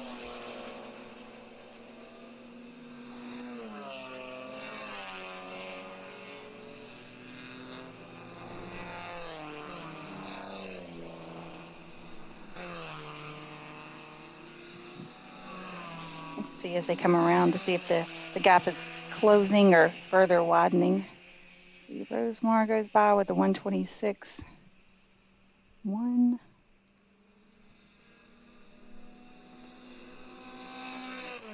So down to 20 seconds between those two, Rosemar and Z-Tech. So now the number 701 Rosemar just getting a little closer and little closer to the Z-Tech car. So that would be, let's see, shown as 14th and 15th, but there's 1, 2, 3 EC cars. So that would be 11th and 12th. So moving to 11th, and then, you know, you only have one position to crack the top 10.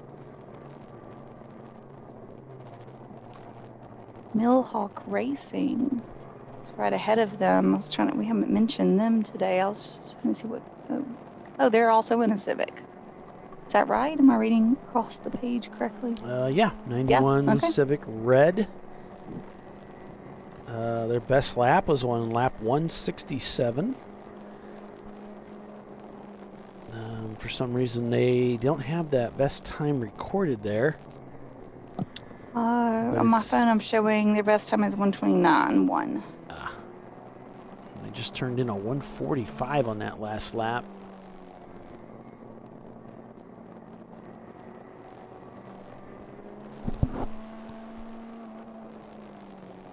So we're back at the top of the hour here on ChampCar.Live, so we'll take a quick break and be back in just a couple minutes, so stay with us. You're watching ChampCar.Live, and it's Visceral Racing Group, your leader. We'll be right back.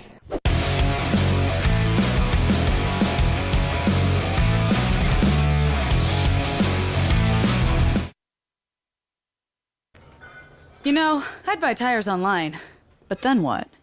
We've thought about it. We're TireRack.com. They should let you ship directly to a mechanic.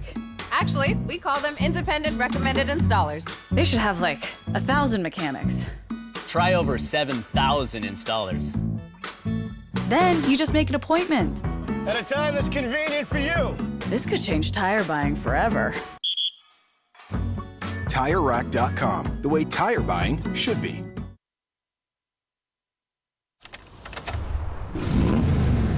Come on, Road. Do your worst. We'll be at our best. Engineered to meet or exceed original equipment performance exclusively at AutoZone. Lifeline USA is a leading manufacturer of onboard fire suppression systems. Lifeline's continuous commitment to research and development ensures that we supply the most innovative and cutting-edge products available. Used by the majority of the world's motorsport championship winning teams and constructors, Lifeline has a proven history of success. Lifeline offers a complete range of fire suppression systems for all budgets and needs, and we continue to push development and limits on both extinguishant materials and our patented delivery systems to make the race car environment almost as safe as sitting on your sofa at home. Every kit has been designed for a professional and simple installation. For more information and to purchase your Champ Car fire suppression system, go to www.lifeline-fire.com.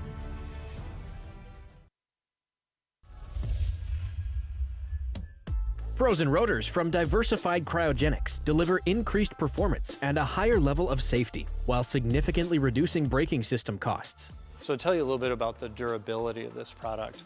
So we have seen an incredible extension of the life of our brake rotors using frozen rotors.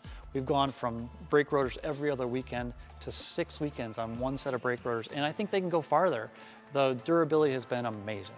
And it's been a fantastic season, and man, a lot of that is due to the way our car can brake on those frozen rotors. For more information, go to frozenrotors.com. Located in Northeast Ohio with 40 years of combined experience, Money Shift Racing knows how to deliver performance and safety, offering everything you need to get your vehicle and drivers ready for race day. From safety equipment to full engine assembly and repair, in-house fabrication, 3D design, and rapid prototyping. Money Shift Racing. Performance done right.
Come on, Road.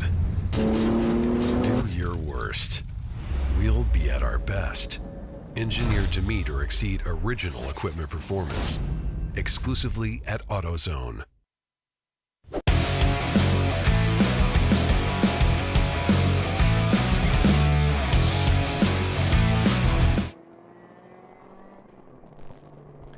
.291 laps turned so far here at Thompson Speedway, with Visceral Racing Group leading the race. And it is the status quo for the Visceral team, who won this race 2 years ago. They seem to be handily in command of this race, with about 4 hours remaining in the contest. So what will unfold, we'll have to wait and see. But we've seen these races turn around so quickly in a very short period of time. One misstep, one mistake, and things can change dramatically. Now, one of those agents of change is undoubtedly weather. And we are tracking a weather front that is coming in through and across Connecticut right now. We're not sure at this time what impact, if any, that will have on the conditions of this racetrack, but it is certainly a possibility. Just yesterday, the thunderstorms and the rain was so heavy, we couldn't even get out to set up any of our camera equipment for this race. So what's going to happen today is anybody's guess. What I can tell you is that the same weather front that hit Connecticut yesterday was apparently the same front that hit Fort Wayne here in Indiana. And it was the very next day that we also got some strong weather, but nothing like what we had that first day. So it is possible, we can see that as that precipitation clouds are moving into the area there, that they may too see some weather yet today.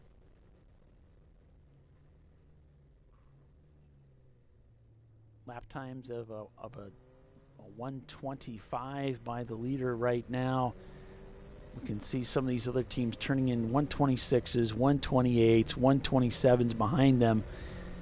There's really nobody in the field that seems to be matching those similar lap times, with the exception of Valkyrie Racing. Scored down in, that would be 6th place. Just turned in a 125. And really, they're the only team with relatively within reach who seems to be turning similar paced lap times to the Porsche 944 right now. But the gap is substantial to the leader, a whopping 16 laps. Wow. It's hard to make up unless somebody parks it for a little while. So on board with the leader right now as they're tracking down one of the Miatas. With, I'll tell you, that wing almost looks like it came off a Chaparral. That is way up in the sky. But easily gets by. Huge. Yes, it is huge. Z-Tech looking for a way around the outside on the banking up high. A risky maneuver because nobody is looking there. Everybody's looking down the inside. Trying to find his way around a Corvette on the outside is the Z-Tech Accord. Quick car. Yeah, that Rosemar car that's right behind him, though, has cut the gap between Z-Tech and Rosemar down to 12.3 seconds. Z-Tech currently enjoying 13th position. When you pull those EC cars out. That's 10th. 13.3, yep. No. 14th position. Okay. That's 11th. Is yours different than mine? Well, let me refresh mine because I've had this problem before. Let me go out and just redo all this. It happens from time to time. I know I'm close to that because of the gaps are so big that we're not getting a lot of placement change right now. Mm-hmm. I'm using my phone for timing and scoring because I have both the upgrades on the app on my phone and I can do more with it. Well, I keep my phone clear for Bill because he messages me so frequently with race updates. You know, he's on task there for me, watching what's happening to keep me in the loop as to what he's seeing. So we have cutting edge data to share with the listeners, watchers. Hello from Colorado. Hello, Tim. Welcome to the show. Hi, Tim. Giving a fervent point by. One of the keys to the point by is you got to let them by. We got to leave the lane open. Yeah. I mean, it creates confusion if you give a point by and then you don't let them by, like you're still pressing the issue. I'm wondering if that's... Was it a point by or just a pointing at somebody in the pits as they went by? I wonder if Rosemar is behind them. Okay, the gap between the two is cut down to 6 seconds. 6.3. So Marky the farmer said there's a lot of ledge in that area of Connecticut. Tends to make for some intense light. What is ledge? Yeah. I don't know what you're referring to there. Like a You're cliff welcome. or something? You're welcome, Tim. Glad we could bring it to you today. I like watching lightning shows, though. I think it looks pretty cool. As long as it's not close enough to hit me. You know. On board with MBM Engineering, who supplied us with their own feed this weekend.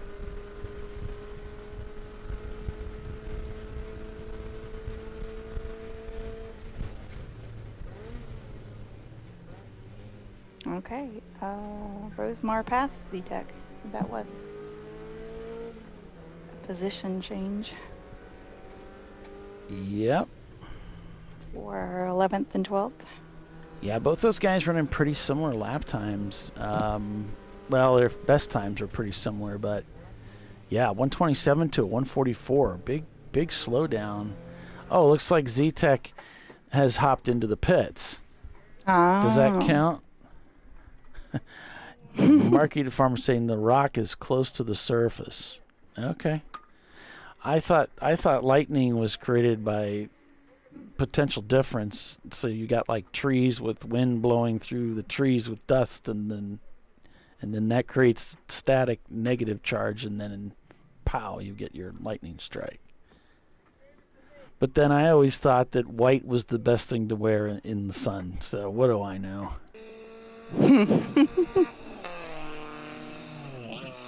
Always wear black to the racetrack. Yeah. Because of the dirt, right? Yes, because I get filthy. I can only buy something in white if I only plan to wear it once. And look a mess halfway through it. I'm still trying to figure out how Mr. Work got through 7 years of Fantasy Island with that white suit. Right? I mean, he must have gone through a lot of suits.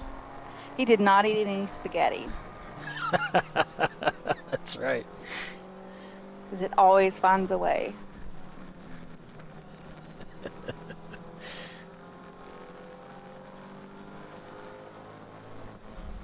Spaghetti or wings? Seems like you can get down to the last wing and have such good results. And that last wing, like your hands are dirty, whatever, like it slips out and... Oh, yeah. And you're never getting that out of your clothes. It's like... Well, my buddy Kevin, who just passed away this morning, unfortunately, he used to love to go to... we have a chain here called Wings Etc. Okay. Do you guys have that? So it's Wings ECT. That sounds familiar. Okay. Yeah, I don't know if it's everywhere or not. We have it here in Fort Wayne, Indiana. He used to love to go to that. Places. Yeah. There, and I see places pushing that. I think that's one of those products that is a moneymaker for. Mm-hmm. You look at B-dubs. I don't know if you guys call it. It's Buffalo Wild Wings. Do you guys have that? The yellow? Yes. Okay. Yeah. We call it But nobody B-dubs. calls it B-dub down here. But I know what you're talking about. Nobody calls it that Ohio. down there? Okay.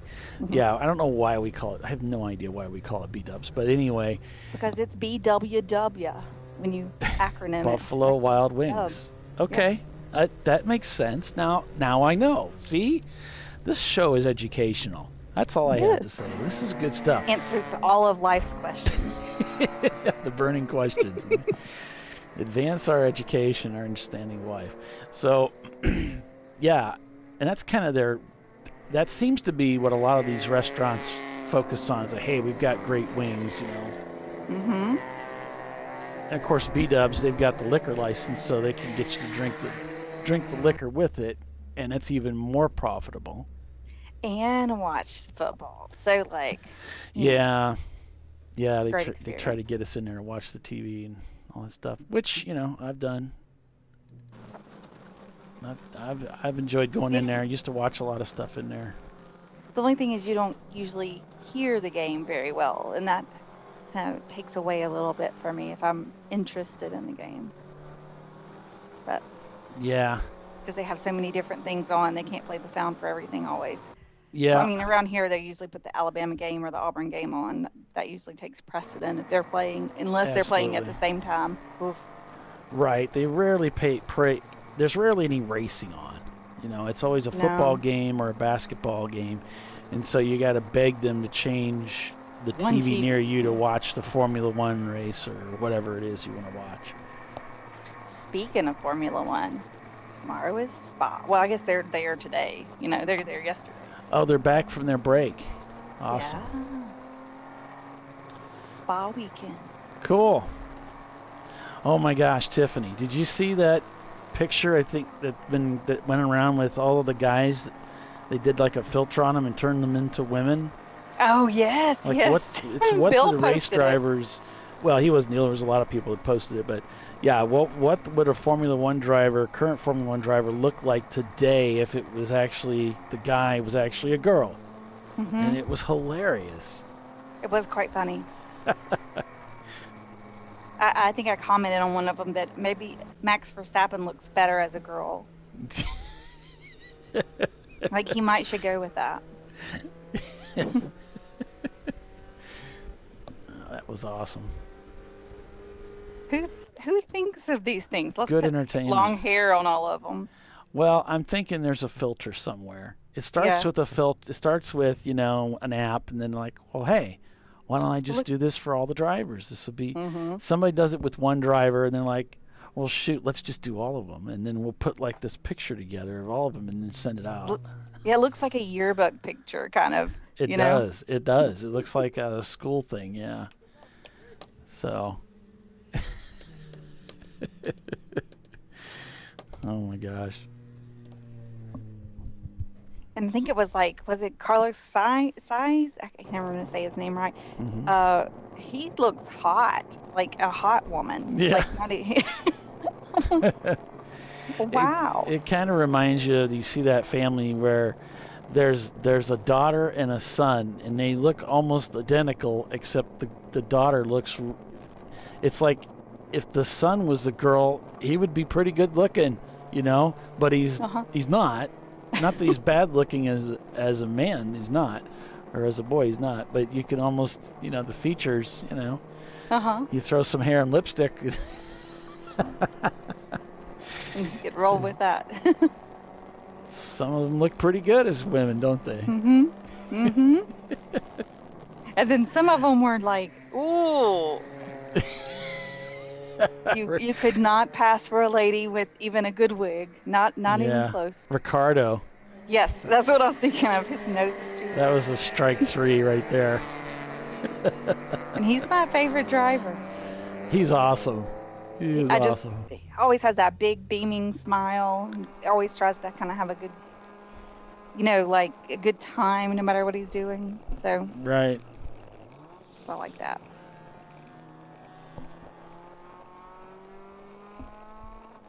Have you watched the F1 Drive to Survive? Yeah, show? I've seen some of it. I think I saw 1 year and then maybe 1.5, half of the next one, and kind of knew what it was about, and I just kind of lost interest in it. So I watched that first year. Yeah. I think I got through the second year, but I haven't done year 3 yet. Don't they have like 3 or 4 seasons, I think, maybe? Right. Something like that. I tend to wait till the end and watch the whole thing.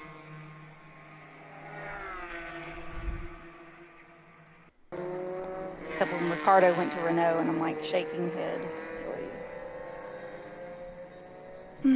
If I had a really good pit reporter guy, we could do shows like that. Like really had the content, because there's plenty of stories out there in ChampCar. We might could even do a pit interview if you had a guy. No, that's silly. I know it's out there, pushing the envelope a little at the bar, but I heard it's been done. A girl can dream. Yes. Oh, that's funny.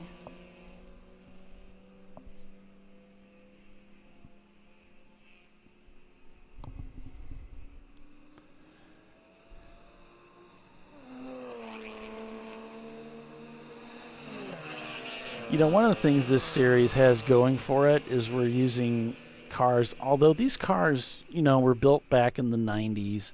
Some of them were built in the 2000s, some were built in the late 80s, but by this time, cars are pretty reliable overall. Back when I started racing, you had race cars breaking down all the time in a sprint race. It was, if you look back at the history of the races for like my vintage car, it was terrible. It was terrible. Just all the failures and the co-drivers. One of the guys that supposedly drove my race car was Jim Fitzgerald, and you probably don't know who he is, but he was somebody that co-drove on the Nissan team with Paul Newman. And so I was going back, looking at his races, because I'm trying to find history to see when he drove my car, if he ever did. And I was looking at his race finishes. And he had races that you'd get like 2 laps, and that was it.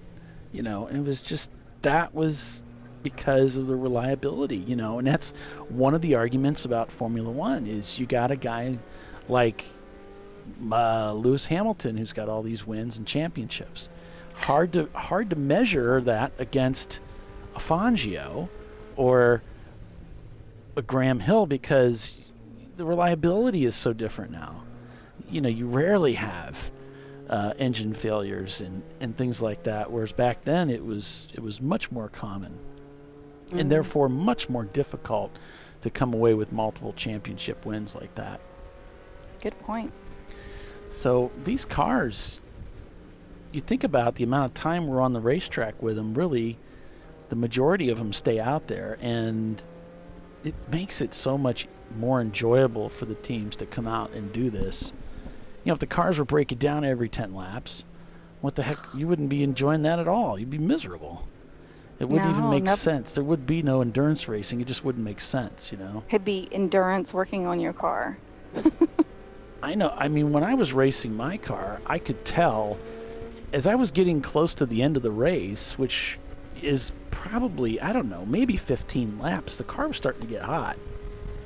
You know, I wanted that checkered flag, because the car was getting stressed, and I was running low on brakes, running low on tires, and I would have to manage the brakes to the end.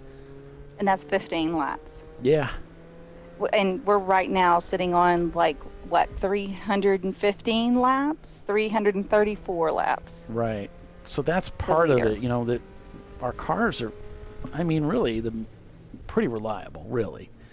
I mean, sure, you know, the top 10, 12, 15 cars, they're up there primarily because they don't break down. They're having very few failures.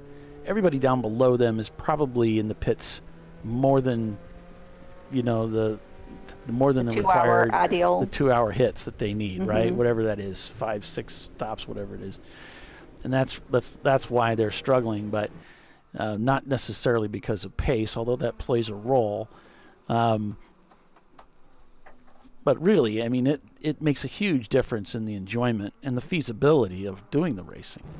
I'm watching these cars come around. It's like, you know, around and around and around, still going. I mean, that's in so many ways, because, like, a lot of our teams come to the racetrack, and the crew is also the drivers. So the last thing you want to do is be working on the car all night and then try to drive and be at your best, because you're exhausted. Maybe you drove one day and then now you're working on it overnight, or the night before you get there after a test day or whatever, right? Like, yeah. Then you're exhausted, and now it's time to go race, and you know it does bring the enjoyment level down a few notches when you'd rather just go drink a beer and take a nap.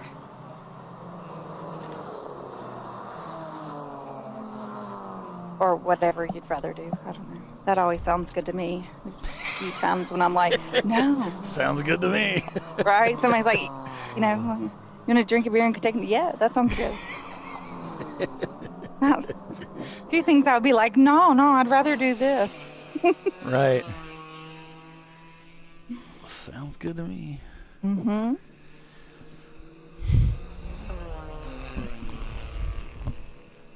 Visceral still turning those same 125s. Pretty solid. So consistent. Misco, those 128s with their with mostly motorsports in third, same lap times. A few seconds slower on that last lap, but still really in a great spot. Yeah, they're solidly in fourth, yeah. Warrior right there. Valkyrie, turning the better lap times, so let's see what the difference is. Now they're showing 16 laps down, but about a lap gap up to Warrior. If they could pass Warrior, that puts them in the top 5. Yeah, and they could very well do that. If Warrior's going to continue turning these 130s, you know, versus the Valkyrie's 126, I mean, that is... Yeah, Warrior just turned in a 133, so actually a second slower yet than their last lap. Valkyrie a 126. That is a huge difference. Yeah, I think they're about a lap and a half ahead of them, but, you know, when they're knocking off 5 or 6 seconds a lap, or 8, it won't take long to straighten that out.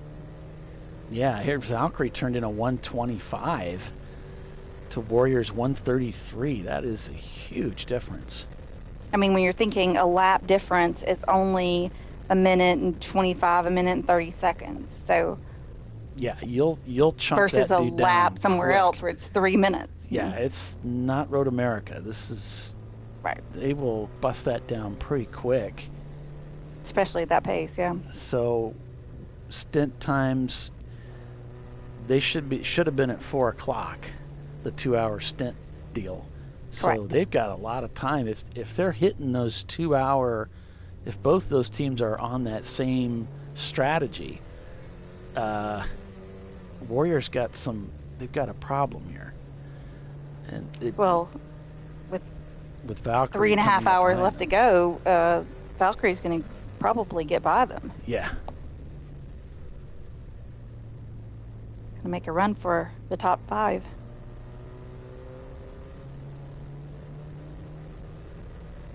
Yeah, I would say that's probably a pretty good spot to be watching right now. I like Z-Tech against Rosemar, that 127 with Rosemar turning into 147. Kind of a similar situation there. The gap Rosemar is, just passed Z-Tech, and then now they got passed back. Now Z-Tech passed them back.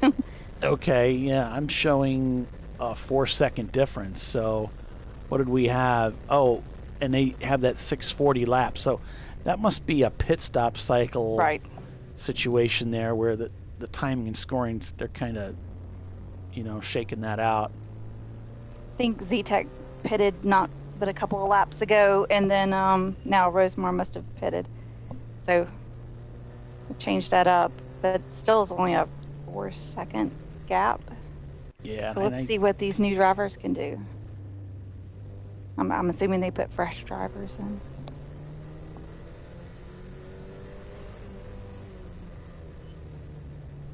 All right, so I've got this. I see an error here. This An error? Yes, I have a camera in a car, and I mislabeled the team name. H-A-W-K.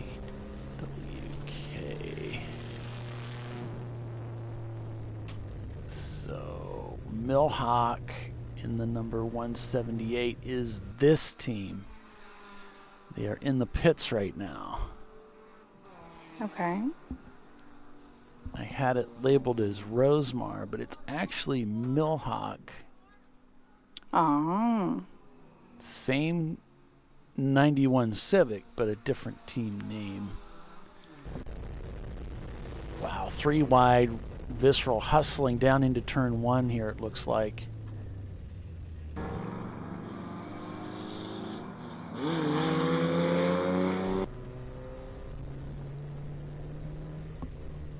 So we'll want to keep an eye on Valkyrie to see if they maintain these lap times. Yeah, 126 to 131 for Warrior. If they're going to keep turning these sub 120 lap times, Valkyrie is going to chase them down.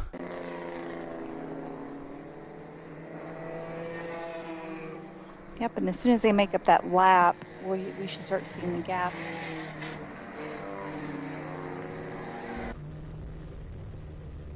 The timing of the gap versus just the 1 lap thing. They gotta pass them first, get their lap back.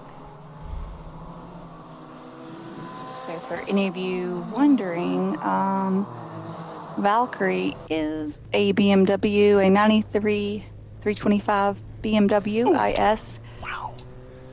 And Warrior Racing is a Miata. right? A 1990 Miata. Yeah.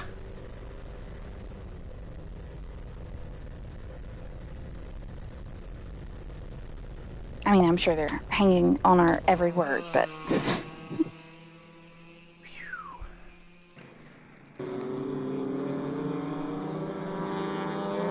Some of these passes from Visceral, the car is so flippin' fast. Some of these passes are close. Trying to maintain that full throttle coming out of the corners and the closing speeds of some of these cars that are trying to get out of those corners is so drastically different. It's almost scary how close these passes are. So we'll keep an eye on these teams we've been looking at, folks. Stay with us. You're watching Champ Car Live. We'll be back in just a few minutes.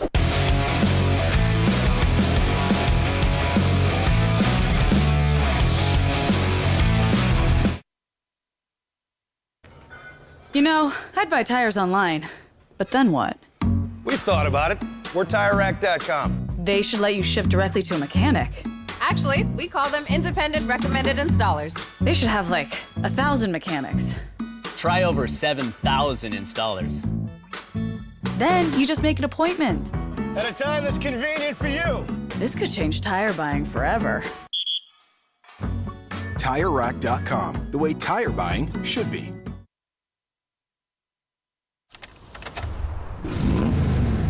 Come on, Road. Do your worst. We'll be at our best. Engineered to meet or exceed original equipment performance exclusively at AutoZone. Lifeline USA is a leading manufacturer of onboard fire suppression systems. Lifeline's continuous commitment to research and development ensures that we supply the most innovative and cutting-edge products available. Used by the majority of the world's motorsport championship-winning teams and constructors, Lifeline has a proven history of success. Lifeline offers a complete range of fire suppression systems for all budgets and needs, and we continue to push development and limits on both extinguishant materials and our patented delivery systems to make the race car environment almost as safe as sitting on your sofa at home. Every kit has been designed for a professional and simple installation. For more information and to purchase your Champ Car fire suppression system, go to www.lifeline-fire.com.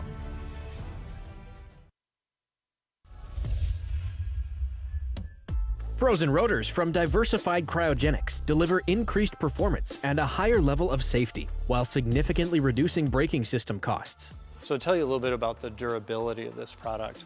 So we have seen an incredible extension of the life of our brake rotors using frozen rotors. We've gone from brake rotors every other weekend to 6 weekends on one set of brake rotors, and I think they can go farther. The durability has been amazing. And it's been a fantastic season, and man, a lot of that is due to the way our car can brake on those frozen rotors. For more information, go to frozenrotors.com. Located in Northeast Ohio with 40 years of combined experience, Money Shift Racing knows how to deliver performance and safety, offering everything you need to get your vehicle and drivers ready for race day. From safety equipment to full engine assembly and repair, in-house fabrication, 3D design, and rapid prototyping. Money Shift Racing. Performance done right.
worst, we'll be at our best. Engineered to meet or exceed original equipment performance. Exclusively at AutoZone.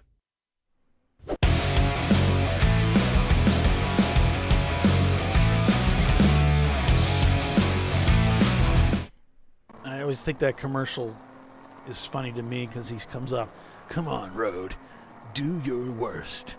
I would never say that. No. Never, ever would I say that.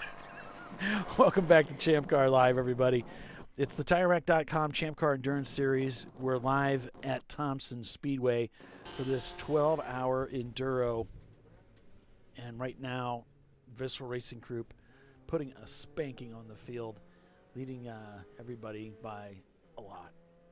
It's interesting, as I was saying that, my eyes tracked over and I'm looking here. It looks like it's about 8 laps is the lead they have over Misco Motorsports right now. So that's a lot. Yeah, it's strange when you look at the finishes for, say, the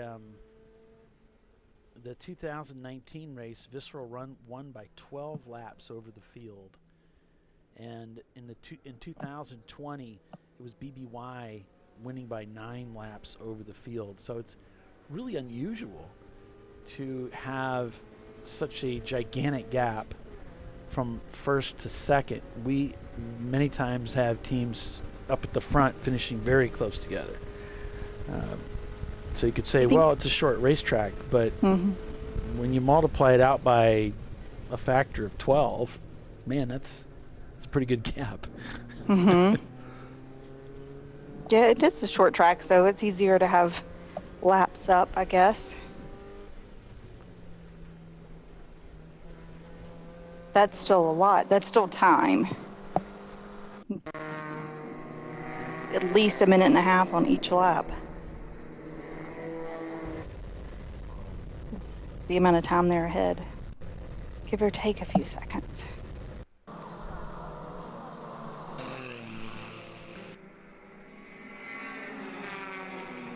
If I can reorganize this somehow. Let's see, so this here.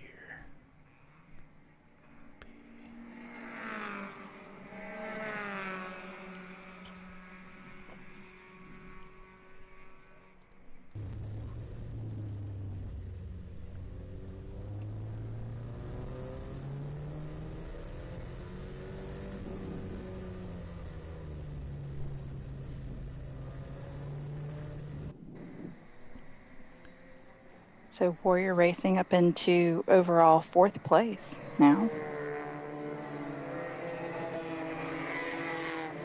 Valkyrie and Fuse 15 not separated by a lot. I don't remember now. Seems like it showed it a second ago, but now it's a +1. You have to see when they come back around.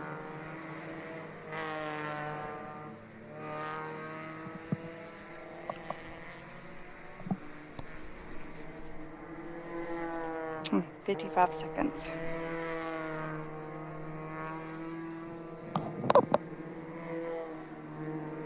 There goes the yellow Miata of Misco.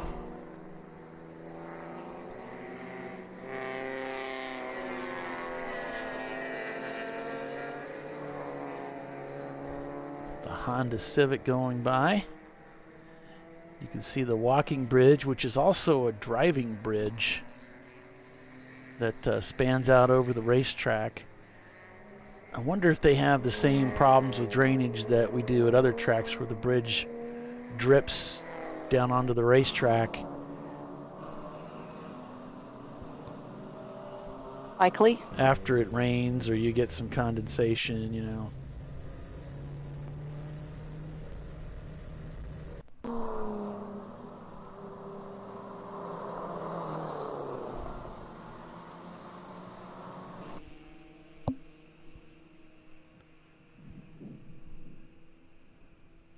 This is a great shot.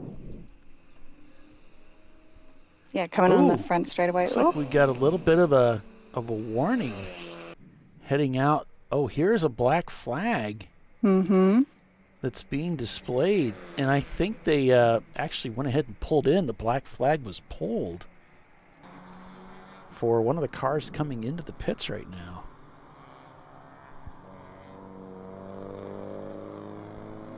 Interesting.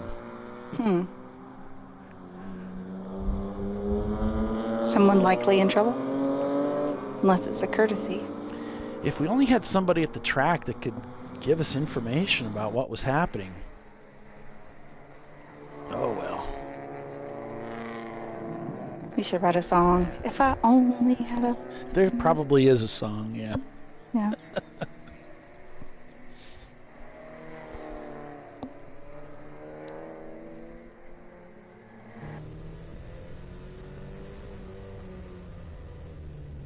Bill's gotten quite good at disappearing these days.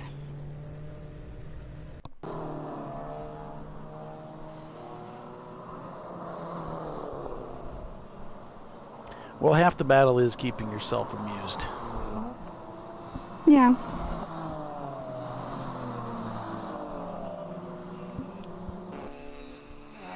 Oh.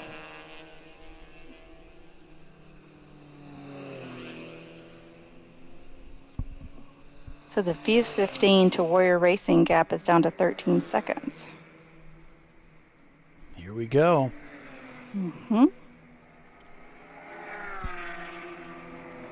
Valkyrie to Fuse 15 is down from 55 to 50.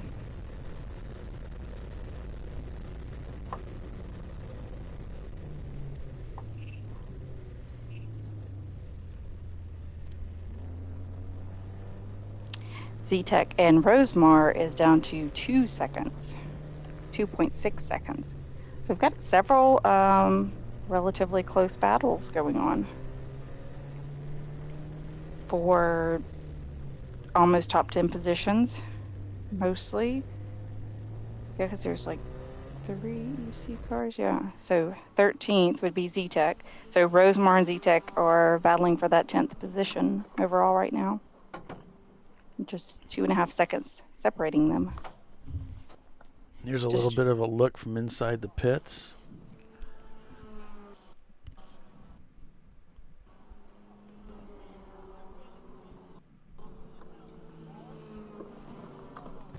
Since we lost our pit reporter. Yeah, I got some 2.695 seconds. Could see a change of position there. Likely in this lap.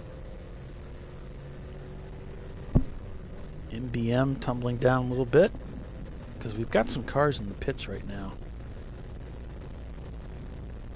I think Z-Tech and Rosemar already pitted not that long ago, so they should be good to battle each other out. 2.7, so maintaining that gap. Yeah, we're on board with Z-Tech right now. We'll see what happens here on this lap if he's going to get overtaken.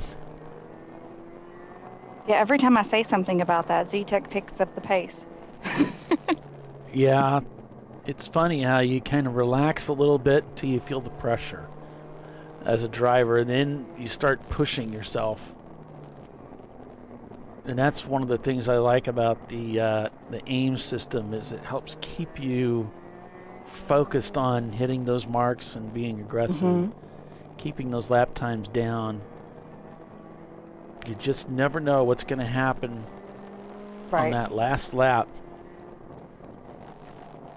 On the last lap at NCM, I was driving for Doc at the time, and I passed 2 cars for position on the last lap. Sweet. But if I hadn't been pushing all the way to that checkered flag, and it wasn't just me that did it, all the other guys. Everybody that was preceded me, I was driving that last stint, all the pushing that they did put me in position to do that, right? So you just, it helps. You got it. That really helps you. Although actually we didn't have that in the car at the time. The point is that you don't know what's going to happen even up to that last lap. And that 8th Yeah. place finish was their best finish ever. They were really happy. I think my husband passed 2 cars on the last lap. I didn't see him in that deception area right past that. I think 3rd and 4th were battling, or 4th and 5th. I can't remember which one, but past both of them to take their positions away on the last lap. We were standing on the trailer watching, and we're like, "Oh my god!" Uh-huh. Yeah, I passed GMS on the front straightaway heading to the checker. They were actually beginning to run out of fuel. Ah, perfect. You were right there to be able to take advantage Just of happened to be there. Yep. If Gotta be there at the end. if we'd have been soft another 6 seconds, they'd have had it. It was actually on that front straightaway. That's cool. I mean, maybe not for GMS, but Right.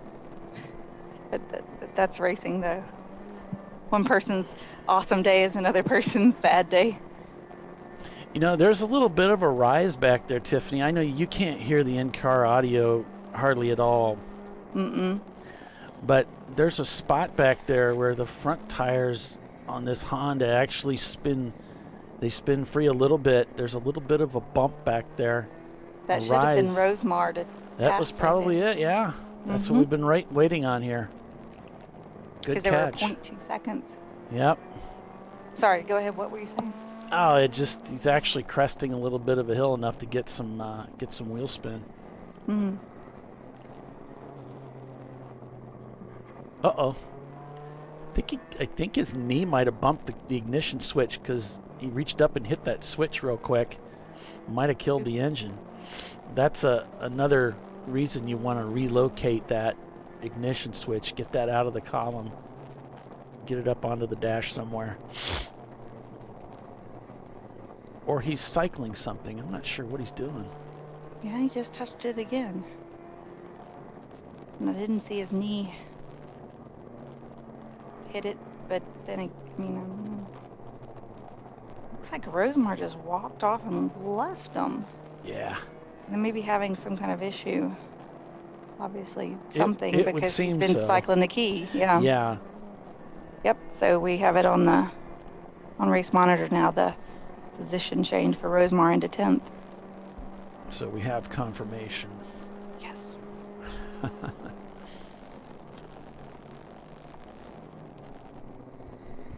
Just calling the gaps as I see them.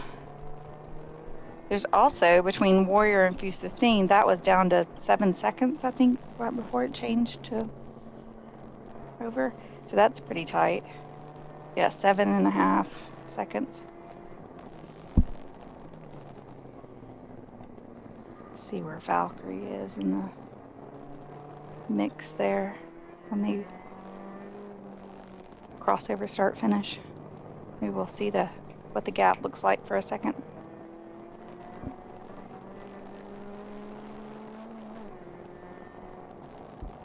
Maybe not. Man. I feel like we should have the Jeopardy music, on standby. Well, I like Bill's idea of playing the whole disclaimer apology thing when you were talking about chickens and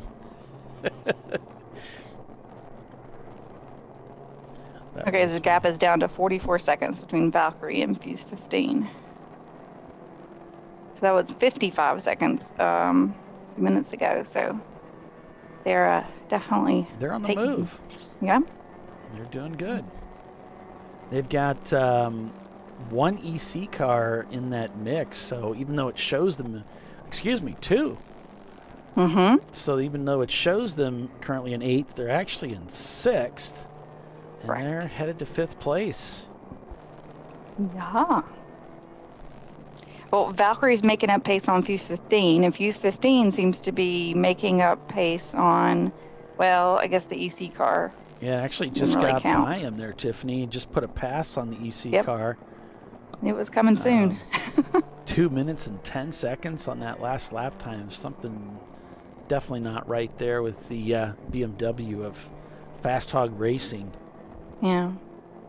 So Valkyrie should get by there pretty quickly. Yeah, the hog slowed down a little bit. Quite a bit.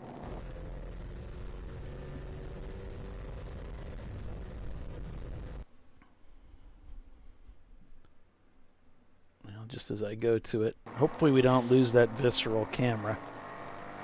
Circle of death.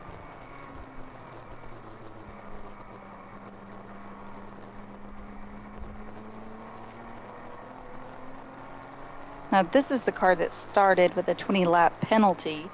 They're showing 20th place, but we have 1, 2, 3 EC cars ahead of them, so that's 17th. No, actually 4 cars, 4 EC ahead of them.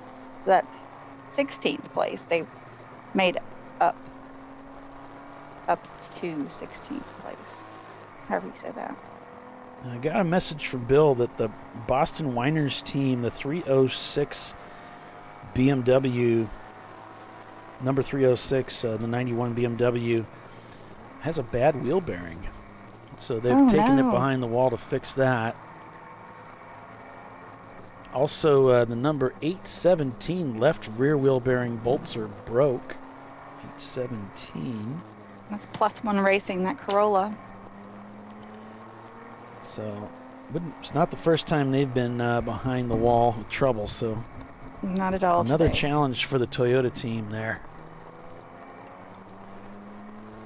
I'm gonna send him a little thumbs up so he knows that I'm watching. Yeah. There we go. Boost the old self-confidence a little bit. So my lips are running out of speed.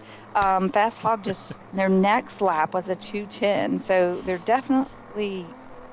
Well, the last one it blinked like it was fresh. I'm refreshing. So if they do 2 slower laps back to back, then definitely an issue. But then when I pull up their laps, it shows just the one. It's messing with me. Dang timing and scoring.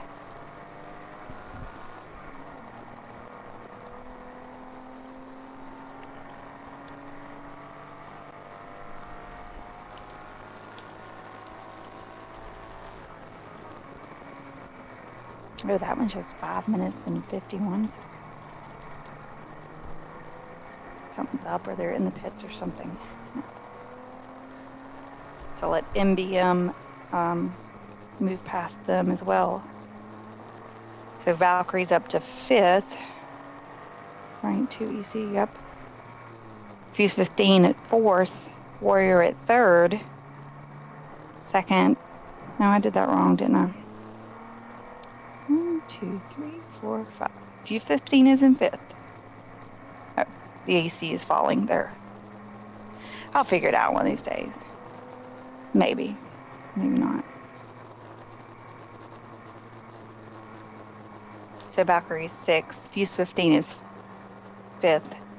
Warrior is 4th. Mostly Motorsports in 3rd. Misco in 2nd. And Visceral still in 1st place. Currently by a decisive 8 laps.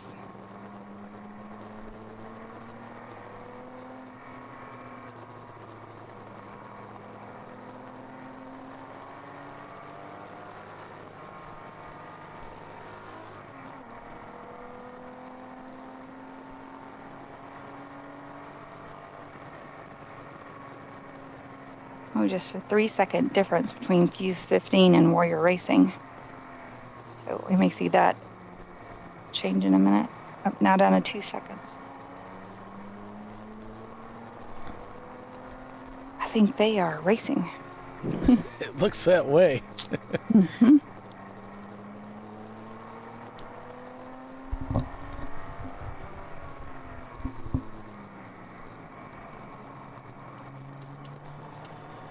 That's like Miata on Miata action right there. A 1990 and a 96. So I found the Car Talks official staff credits list. Did you now? I did. I'm trying to read it. It's not easy to read, so I'm going to go through them carefully here because usually he would read it off very quickly, and you had to really really pay attention to catch what he was saying. Mm-hmm. So the accounts payable administrator is Imelda Checks. The accounts payable clerk in Moscow office is Dasha Chekhov. Let's see. Oh my gosh, the airline seat tester is Wilma Buttfit. Oh, my butt fit. Air quality monitor is Carmine Dioxide. Air traffic controller is Yolanda You Lucky. Yolanda, you lucky. The airline reservation manager is Will Price Randomly. The Alaskan prenuptial advisor is Rush Into It.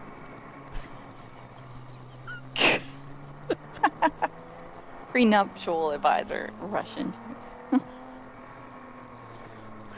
The alignment inspector is Loosey Goosey. Like Loosey Goosey. Mm-hmm. Okay, the alternative fuel consultant is Amanda Livering Cole. Let's see, anger management coach. Kristen Hollard is your anger management coach. Their anger management coach. Mm-hmm. Anger management consultant is Joanne Slowburner. Slowburner. The animal control officer is Turner Loose. Turner Loose. It just goes on and on and on and on. We could be here all day going through all this stuff, but I'm looking for some.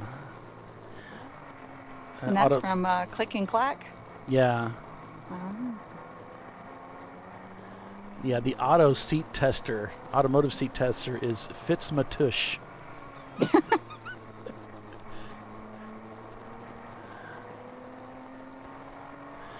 It's good stuff. So Valkyrie continues to take time off of. Whoop! It just passed him. Aha! Just past Fuse 15. So there's the like, pass we were waiting for. Mm-hmm. And we can see that the skies are beginning to darken here. Look at this photo, this shot from turn 6, I believe it is. You can see the lights are already on. They had asked, ChampCar had asked the teams to please have their lights on by 5 o'clock, so that way they had time to check and see if there was anybody that was having a problem with lights, so that when they came in for that pit stop, they could say, hey, just so you know, you guys got to get your lights fixed before we go dark here. I think they were going to give them an hour or something like that before they flagged them in. So Dana really trying to work with the teams not to ruin their race because they have to come in and fix their lights. Right, giving them enough time if they don't work to do it during a standard pit stop. So you're allowed, I think it's a maximum of 3 lights up front. So you can have like a center light and then 2 headlights. I think it's 4. Is it 4? Mm-hmm. So 4 would be the maximum. I don't know if there's a minimum though, because I think you can have just a center light. Yeah, you can just run the stock headlights if you'd like. But that'd be crazy. Really wouldn't recommend it. No. You would think that would be fine, but it doesn't work out that way for some reason. Because you start turning, you can't look ahead and see your apex.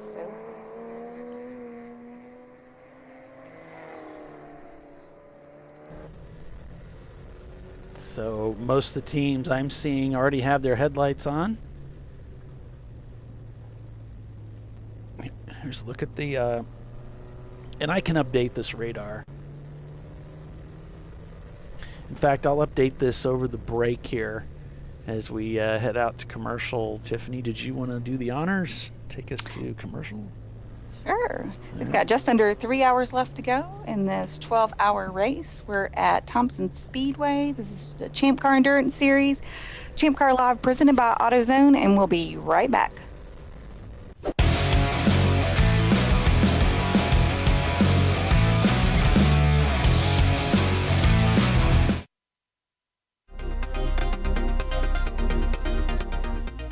Welcome to TireRack.com, revolutionizing tire buying since 1979. With our unmatched selection of branded products, finding what fits your vehicle and is right for you and how and where you drive has never been easier. Through helpful online shopping tools that include our professional hands-on reviews done at the introduction of a tire and consumer reviews that give real-world feedback over the life of the tire, you can make the right tire choice and find exactly what you need. And if you prefer to talk to someone, our tire testers, our sales team, are available on the phone. And that's how we get you the right tire for you and your vehicle for where and how you drive.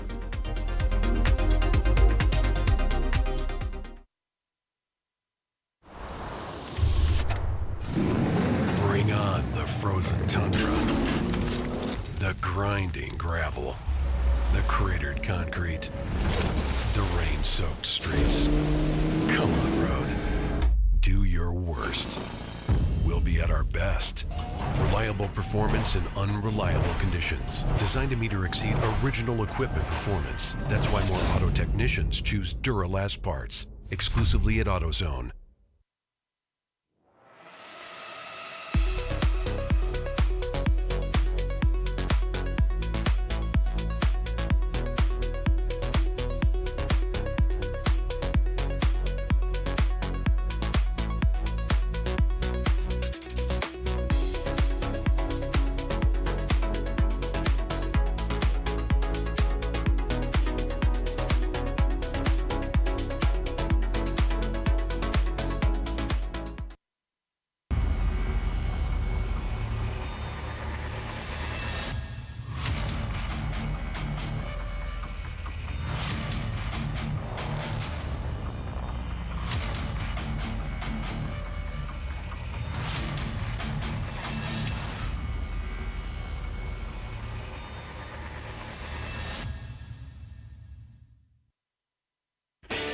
Located in Northeast Ohio, with 40 years of combined experience, Money Shift Racing knows how to deliver performance and safety, offering everything you need to get your vehicle and drivers ready for race day. From safety equipment to full engine assembly and repair, in-house fabrication, 3D design, and rapid prototyping. Money Shift Racing. Performance done right. Discovery Parts is a veteran-owned racing and safety equipment company. While we're located inside Atlanta Motorsports Park in Dawsonville, Georgia, Discovery Parts can also be found at the tracks, supporting a number of Champ Car Series events.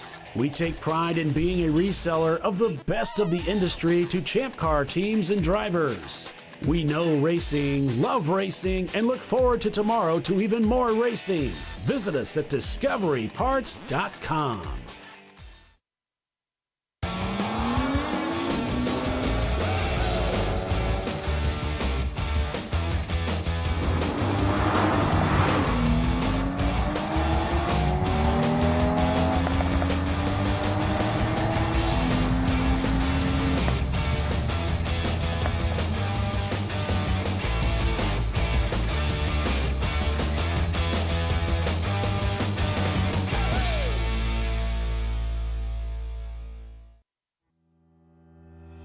Lifeline USA is a leading manufacturer of onboard fire suppression systems. Lifeline's continuous commitment to research and development ensures that we supply the most innovative and cutting-edge products available, used by the majority of the world's motorsport championship-winning teams and constructors. Lifeline has a proven history of success. Lifeline offers a complete range of fire suppression systems for all budgets and needs, and we continue to push development and limits on both extinguishment materials and our patented delivery systems to make the race car environment almost as safe as sitting on your sofa at home. Every kit has been designed for a professional and simple installation. For more information and to purchase your Champ Car fire suppression system, go to www.lifeline-fire.com.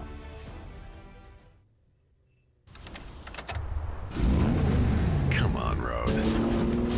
Do your worst. We'll be at our best. Engineered to meet or exceed original equipment performance, exclusively at AutoZone.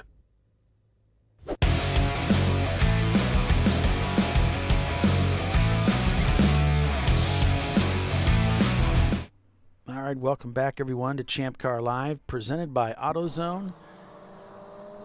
We have precipitation now coming down onto the racetrack.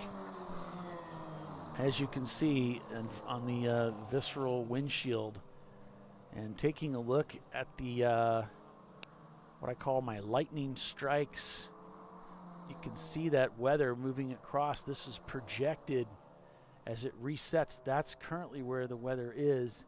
You can see how that heavy weather is moving directly overhead the racetrack over the next hour or so. Now right now the closest lightning strike is about 62 miles away. And we were worried about this, you know, kind of late afternoon thunderstorms rolling in. Yep, and we're beginning to see that happen right now. We've already got teams with their wipers on, trying to deal with the raindrops are coming down. They're heavy raindrops. Yeah, on those dirty windshields. And it's not going to take long before this track gets pretty slick. What we need is a thorough washing down of the racetrack to give you that consistency of grip.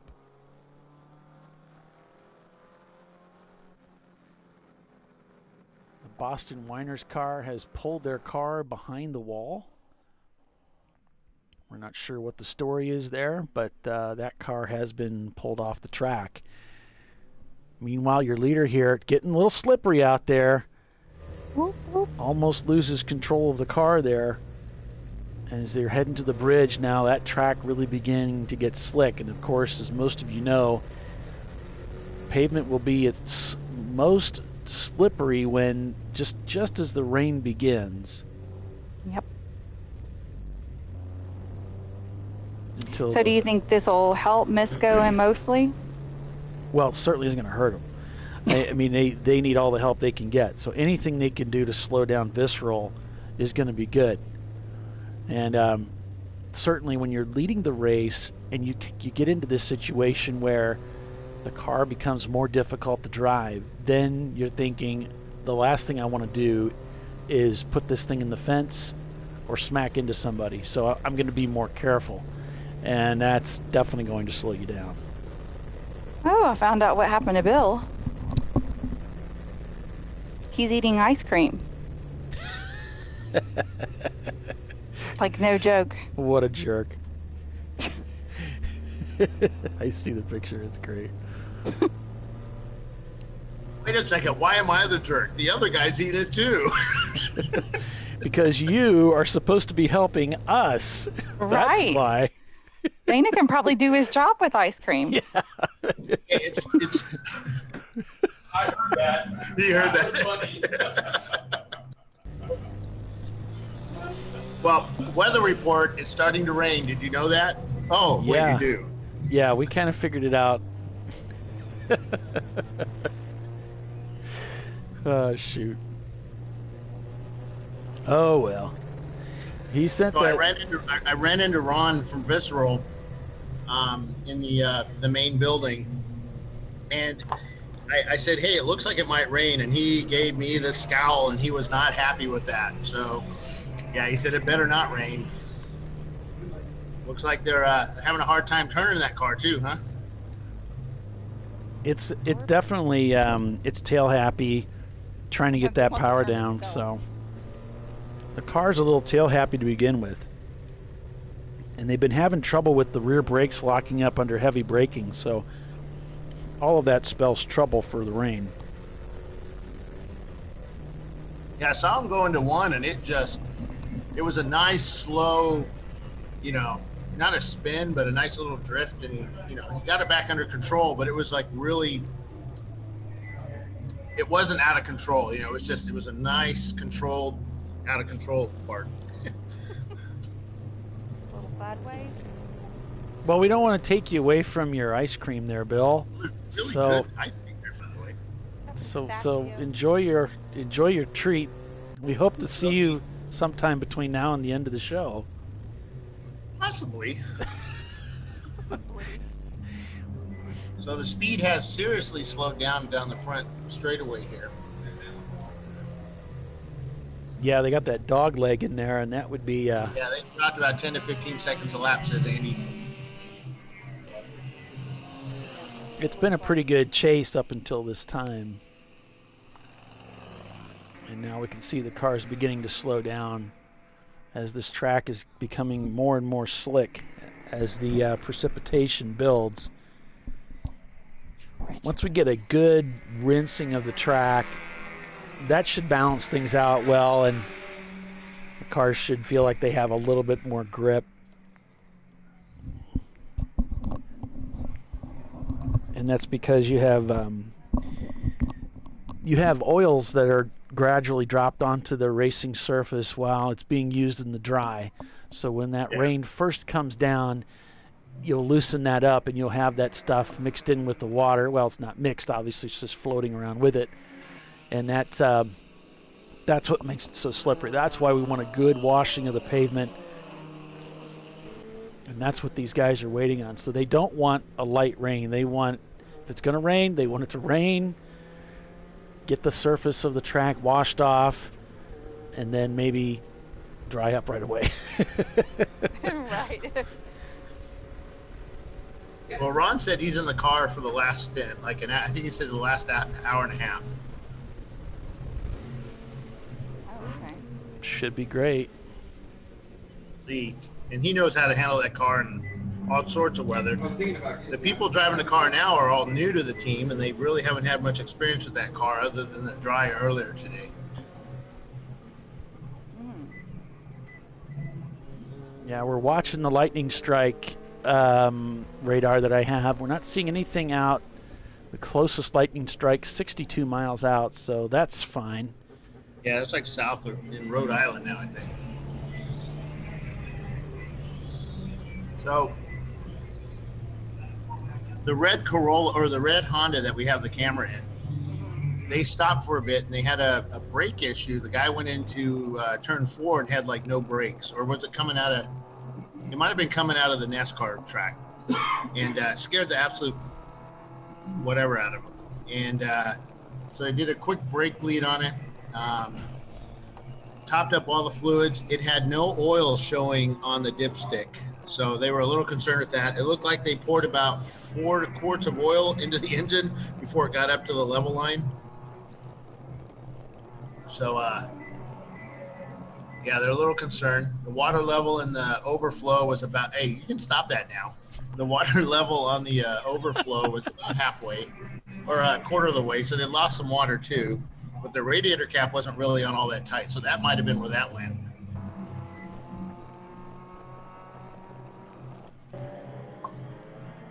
Yeah, that's the thing. The radiator tends to, once it warms up a little bit, it begins to operate under pressure. So if you don't have that radiator cap on there, if you don't have that system pressurized, it'll just boil its way out. It'll leak out. It'll pressurize and run itself out. So that would definitely be a problem. Now in Champ Car, we're not allowed to run coolant in these conditions. It should be just straight water, but you can bet there's a trace amount of antifreeze that's in all of these cars. I didn't bring those covers for the cameras. I should have. We have some new covers for them to protect them that one of our racers built. Thank you, Troy, for us. And keep the heat off the cameras and help keep the rain off them. But we didn't really have room to bring all that stuff up. And I still need to modify them a little bit to work with the gear we use. We just had another car. Oh, we had 2 cars spin off at one just a second ago. Oh, just one. Yeah, we saw a power slide there. We actually just lost you, kind of, Tiffany. We're having trouble hearing you. It looks like one did, and then the car behind him slowed down to a stop, or almost to a stop.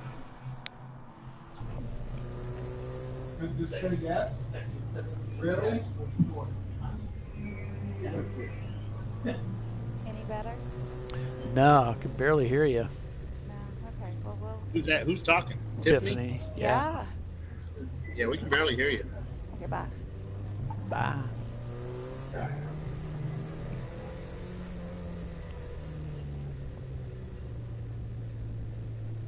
Visceral Racing Group. They're basically having to be very gentle, powering on in the corners, and just really try to get that steering wheel straight before they lay the power down. And this kind of racing is challenging, and And it the does. pickup truck spinning off into one. And it does challenge the driver. It can tax them mentally to where they start making mistakes.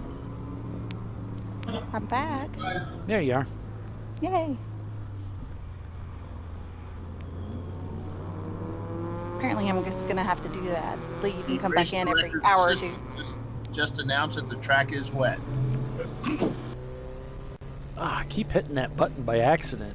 That would be Ben. God, this is such good ice cream too, I'll tell you. Is that pistachio? Now mint chocolate chip. Oh man, chocolate. I love pistachio ice cream.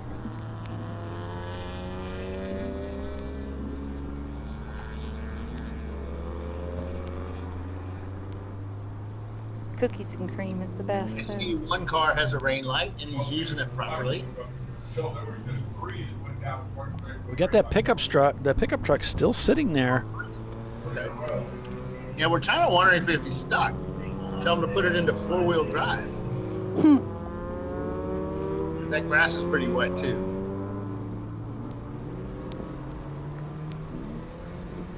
Man, it's only been raining for a couple minutes. It's not raining that bad. That guy over the wall. First wall.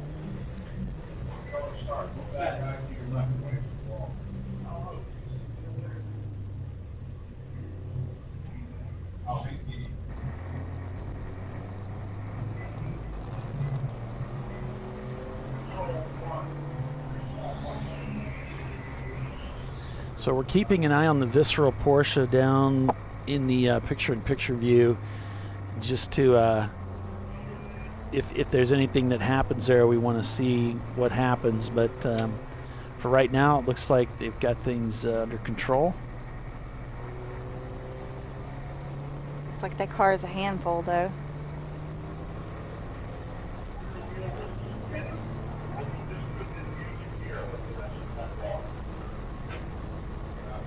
Lap times are pretty good. You know, he just turned a 141. Misco turned in a 42. Warrior turned in a 48. Mostly Motorsports turned in a 43. So still turning the better lap times is the Porsche 944, regardless of the weather change here. Yeah, the pickup truck finally got unstuck, but the corner worker said he was just spinning that right rear tire. And, took a minute to get it going. He's got the one wheel peel. Yep.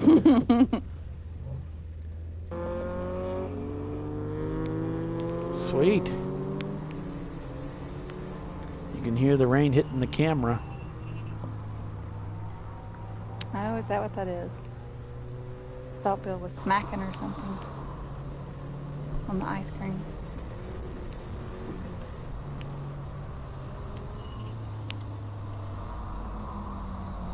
Wow, we're down to about 2.5 hours, just over 2.5 hours. Yep.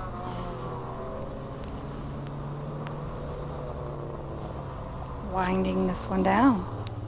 It looks like we're going to wind it down in the wet stuff. Does, doesn't it?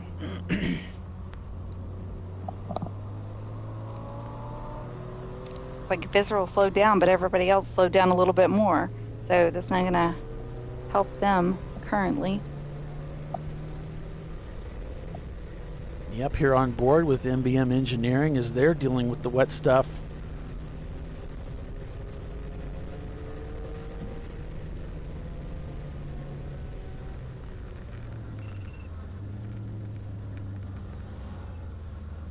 Coco Brothers and their Miata just leaving it in higher gear here, just kind of motoring around, probably in 4th or 5th gear. And turned a 144 on their last lap.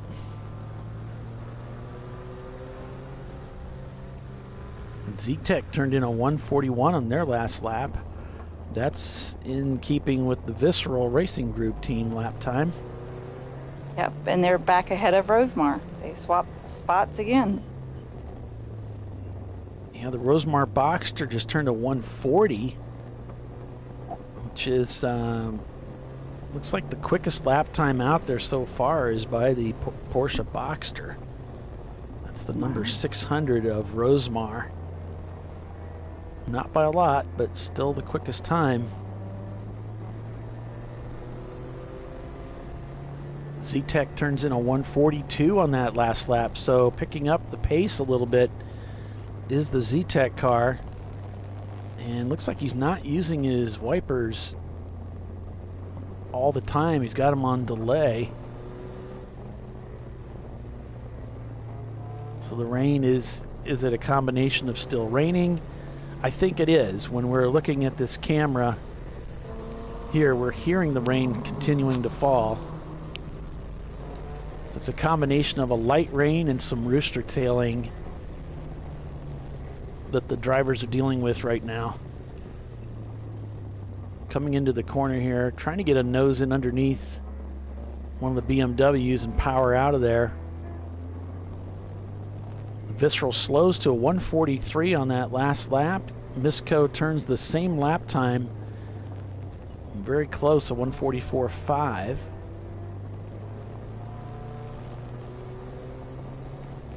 Z-Tech a 142.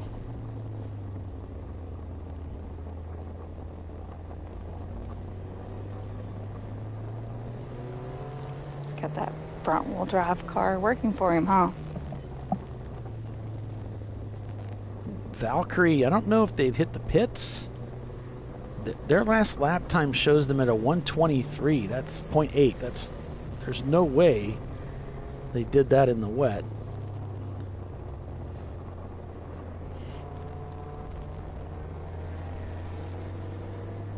Highly unlikely. So they may have ducked into the pits here just as the rain was coming down. And they may just be pitting ahead of the loop. Right. So they'll cross it on the way out. There.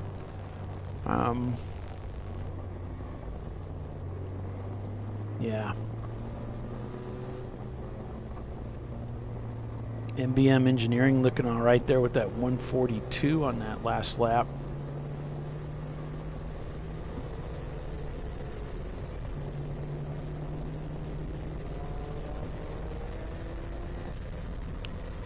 Rain continuing to drizzle down onto the racetrack, and I think we're going to see some more of that stuff as this weather front moves through. We're really just at the leading edge of it, according to what we were seeing on the radar.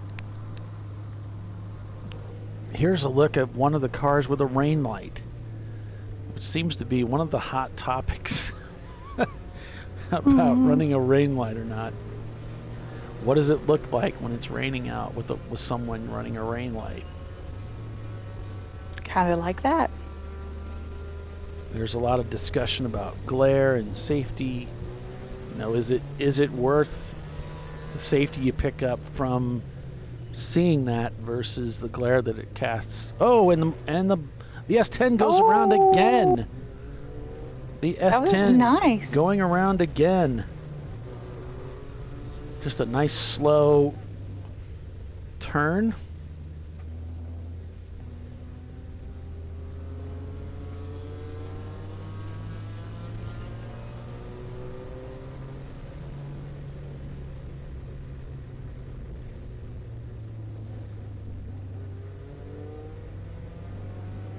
We'll go back into instant replay here as we follow MBM and watch the white pickup truck as we go into the corner here. It looks like it just pivots. I don't know if we got a little bit of a lockup going in there or what happened there, but the back end just broke loose and around he went. In slow motion. Yeah. The good thing about the rain, everything happens kind of in a little bit of a slow motion. Unless you're in the car, then it feels kind of quicker.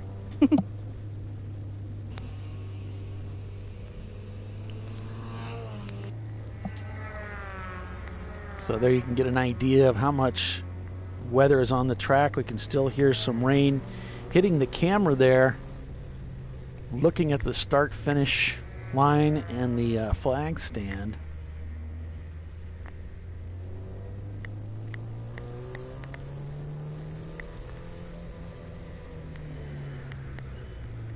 Yeah, it's quite wet out there now.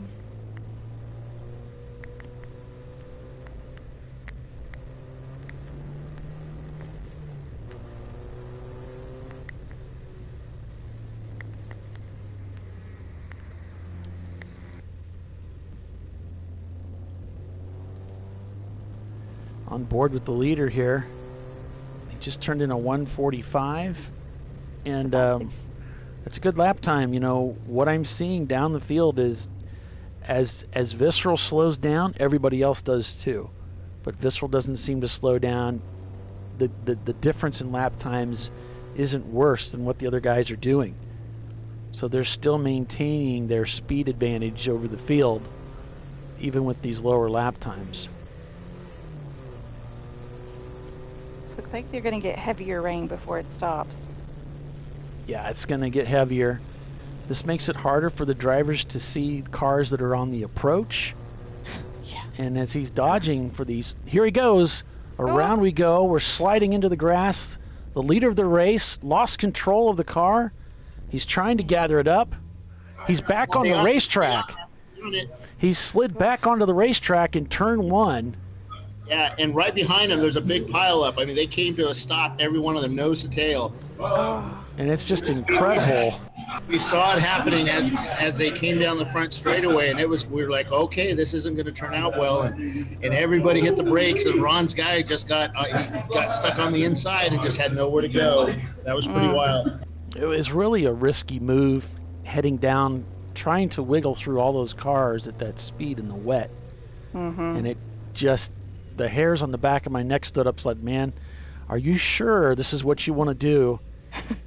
And sure enough, it didn't work out. Man, that could have been it right there. We'll take a look at instant replay here. You can see, look at these cars stacked up. They're jockeying for position. He's down on the inside and trying to turn and get ready. They're braking and everything. It's not... you just can't share braking and turning in the wet like that. Nope, I'd say that was a dash of a pucker moment.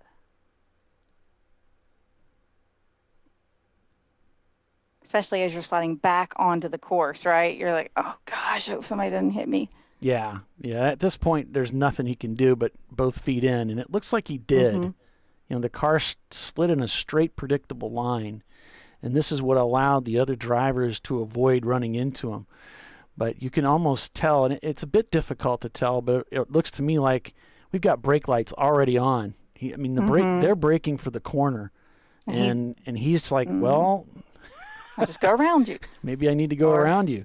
Maybe round and around and around you. He may have felt that he couldn't brake enough to avoid hitting them, and he had to dodge. Gonna give him an out, huh? But, incredibly fortunate that didn't go worse. We go back live here with Visceral. So the leader in some really big trouble there for a moment. Manages to dig himself out of a hole and keep going. Really didn't lose too much, except maybe some courage. Self-esteem, right? Confidence. Now when he goes into turn 1, see he's made those downshifts. You really want to get that braking done in a straight line, get all of it out of the way before the turn in. You want to be off the brakes at the turn in. So drive it like a Boxster.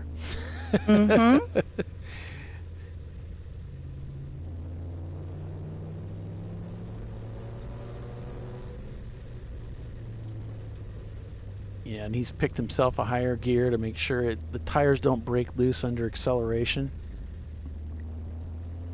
Ideal. That torque doesn't mess him up.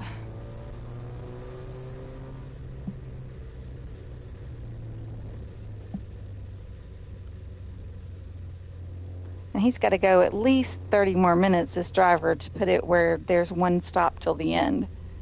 So even if he wants out of this car, I'm pretty sure that Ron's not going to have much of that.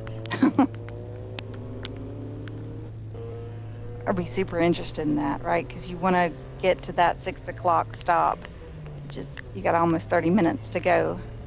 Right. You'd like him to stay out there. Mm-hmm. Oh, almost lost it again right there. Vissel Racing Group.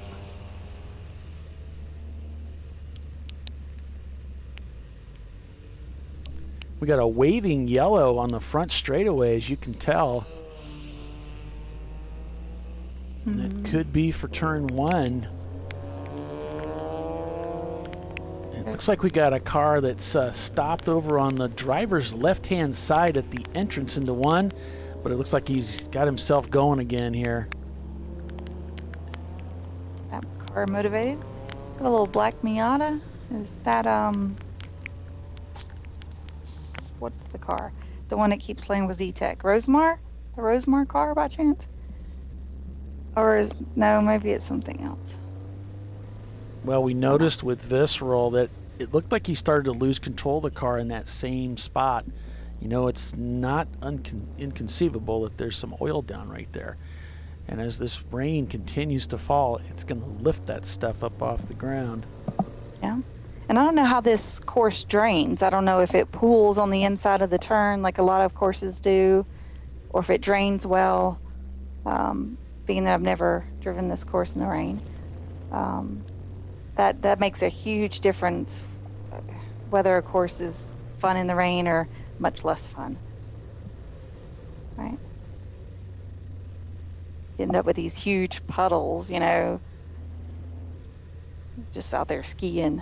Absolutely. Looks like you hit a puddle there. Just there as you were talking about it, Tiffany. A big wash of water comes up over that left front fender. There's definitely some big puddling out there, which is, you know, at speed, of course, that's an agent for hydroplaning. Yeah. So down onto the front straightaway we come. We talked about, right there it is. Oh. There's a hump there. Oh, yeah. He may have hit the wall there. Yeah, looks like he did catch a corner of it. And there's a bit of a rise there as you come down that front straightaway. We saw in these Z-Tech car, it would cause the wheels to leave the ground slightly. There's some wheel spin there. Oh yeah, you're right. And of course, in the wet, he's going to have to lift off the throttle and just kind of roll across that. The corner worker's saying it was very light contact with the wall, no damage to the wall. What about to the car? Well, it doesn't look bad. He's back out there. It looked like he just barely clipped it. Yeah. So I was talking to the officials up here, and I asked them, what is the right line here? And they said, well, these guys are staying to the left, and it's probably not the ideal way to go. Mainly, you want to stay to the right, like closer to the blend line side of the track as they go through that wet area down there. A lot of cars coming in now. But yeah, there's a lot of water across that front. That front straightaway, once they get past pit out, I mean, it's a lot of water. But yeah, some of the guys are actually staying to the right now. There's still some cars that are staying left, and you just see them slow big time as they hit that water. Looks rather treacherous out there. I'm sorry, say again? It looks rather treacherous out there. Yes. Polly, we missed a break if you want that one. All right, yeah, we can go ahead and take that break, and we'll just keep an eye on Visceral here. Yeah, put them in the little box. In the corner, so stay with us. You're watching Champ Car Live. Back in a moment.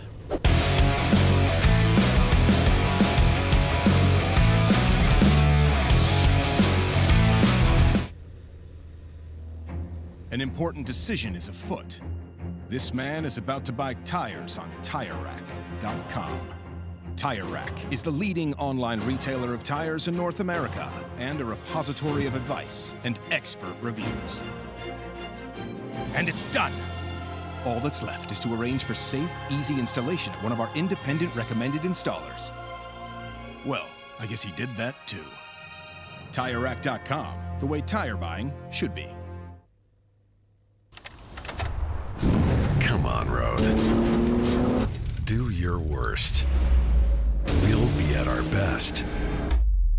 Engineered to meet or exceed original equipment performance exclusively at AutoZone. Lifeline USA is a leading manufacturer of onboard fire suppression systems. Lifeline's continuous commitment to research and development ensures that we supply the most innovative and cutting-edge products available. Used by the majority of the world's motorsport championship-winning teams and constructors, Lifeline has a proven history of success. Lifeline offers a complete range of fire suppression systems for all budgets and needs, and we continue to push development and limits on both extinguishment materials and our patented delivery systems to make the race car environment almost as safe as sitting on your sofa at home.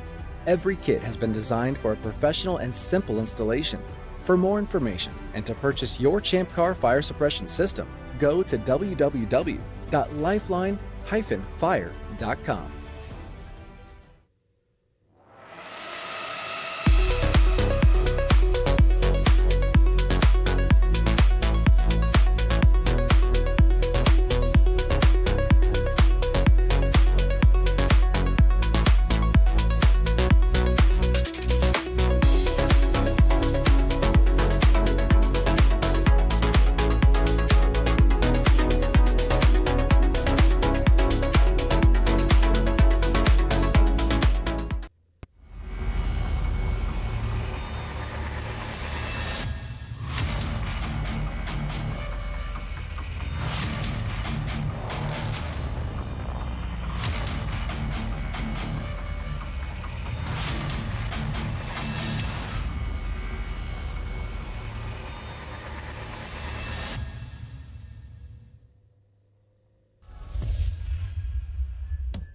Frozen rotors from Diversified Cryogenics deliver increased performance and a higher level of safety, while significantly reducing braking system costs. So to tell you a little bit about the durability of this product. So we have seen an incredible extension of the life of our brake rotors using frozen rotors. We've gone from brake rotors every other weekend to 6 weekends on one set of brake rotors, and I think they can go farther. The durability has been amazing. And it's been a fantastic season, and man, a lot of that is due to the way our car can brake on those frozen rotors. For more information, go to frozenrotors.com.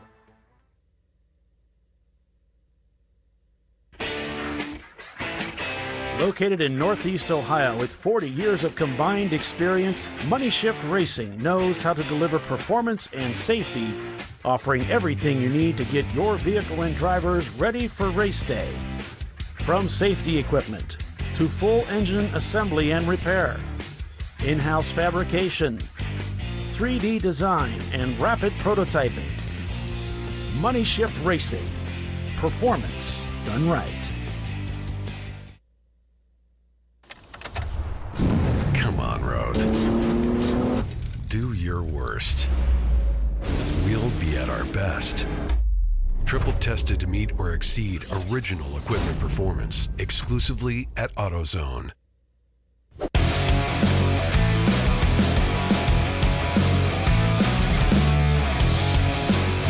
And welcome back, everyone, to ChampCar.Live, presented by AutoZone here at the Thompson Speedway for the 12-hour Enduro.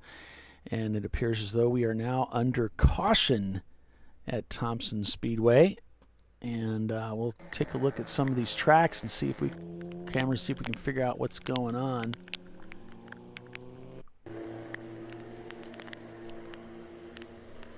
Maybe we can get Bill to come back on the show and tell us what's going on out there, but don't see anything obviously from the track cameras. We can ride around with Visceral here. Maybe we'll see something. Before we left for commercial, we saw Visceral going for a big spin across the front straightaway. Fortunately, that time of the 2 spins that he's done on the front straightaway, that time the car did not finish coming to a stop on the racetrack, but rather it stayed in the grass.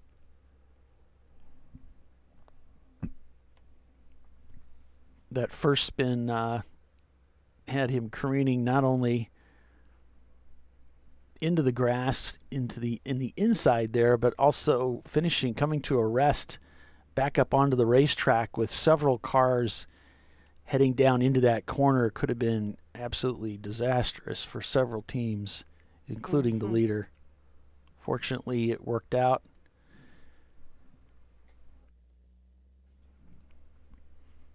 So Visceral Racing Group has been picked up by the pace car. Our first full course caution of the day. So we picked up the field with the pace car just to slow everybody down. Jackie's reporting some pretty heavy water out there. And so they're just going to slow everybody down to about 25, 30 miles an hour and just send them around until this comes back because it's pretty deep. She said there's a lot of hydroplaning. It shouldn't last that long. Just talked to Ron at Visceral Racing, and he was just all laughs. He said, "Did you see my car? Did you see it?" The whole. And the first incident, he said, going into turn one, he says the guy got a little. He said I got a little wide or a little loose in the back, and then all of a sudden this Miata is sliding sideways beside me and passes me sideways. They were all laughing about that. And then coming down the front straightaway here, he's saying, just keep the pace up as fast as you can, but be careful out there. And he come around the corner up here and just lost it in the water, and slid across the front straightaway here through the dirt. And so no damage to the car. He said it's doing everything it's supposed to be doing, but they're thankful for the pace car being out there right now. Yeah, they're not losing any It is positions. coming down pretty darn hard.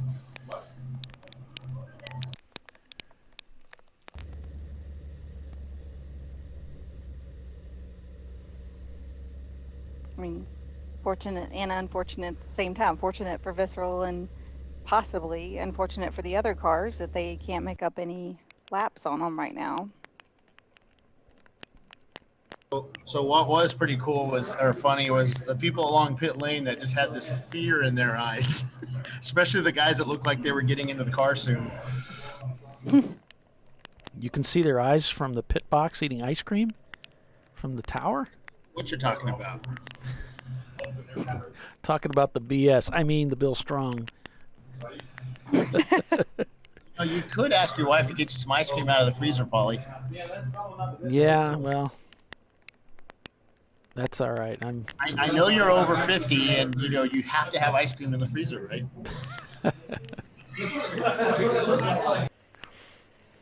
Not a part of the race day diet. No, I kind of stay away from ice cream. I do have some frozen yogurt once in a while, but Yeah, I like frozen yogurt better. It agrees with me better.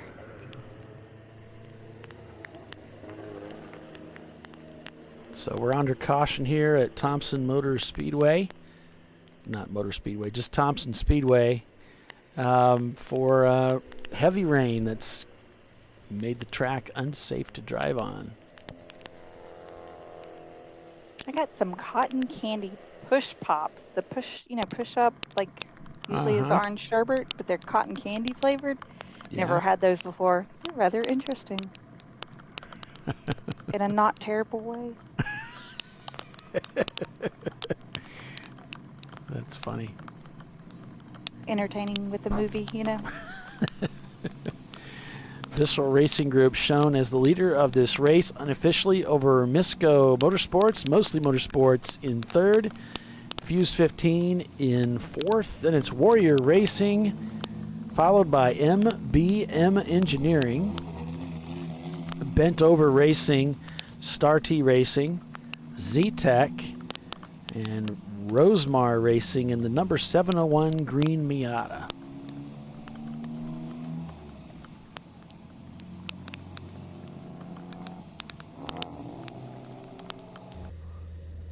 Marquita Farmer says the Texas Storm Chasers have live feed for the hurricane. I'm going to have to go find that. Obsession with storms. Oh, yeah? Oh, yeah, it's bad. Oh, I mean, like storms, like rain. It's boring. But right. I like the thunderstorms, crack, bang, boom, kind of and hurricanes and stuff. I don't know. Mother Nature going, watch this. Humans. Just found it pretty impressive. Yeah, Jenny likes that stuff too.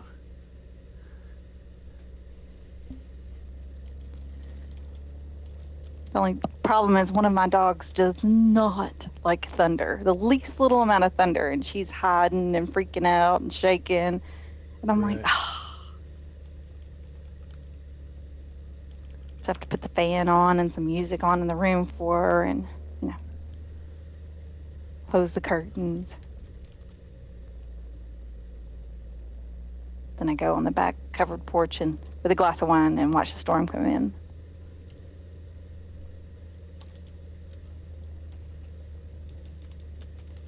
The only time I do not like a storm is right about like now with Visceral, on the racetrack. I prefer not to be pouring rain. Look at that water. Did you see the pace car hit that puddle?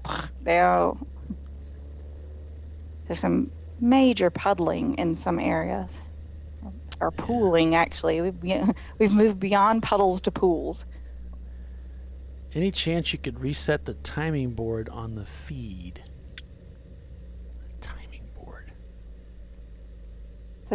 Timing and scoring? Is it not up to date? Let's see. We're on Visceral's on lap 384 is what I've got. Yeah, I'm not sure. That's probably not it, because that says timing 5:10. Yeah, I'm not sure what you're referring to, Killian. Everything looks to be on track to me. We've got our countdown clock on the screen of 2 hours and 11 minutes. That's pretty close. So we don't need to reset anything. I mean, the clock keeps running, whether they're racing or red flagged or whatever. I think timing and scoring, though, the race monitor might have froze up. Okay, mine shows I'm just looking off the web, and that the clock is still running at 9 minutes 48. 9 hours, 48 minutes, and 51 seconds. So it's counting up to 12 hours. Mm-hmm. Now on the pylon, I think it says like 5 hours and something. Oh, does it? Mm-hmm. I cannot do anything about that unless... Well, let me try. Let me see. I don't know if it's refreshable. It's so crazy, it might just work.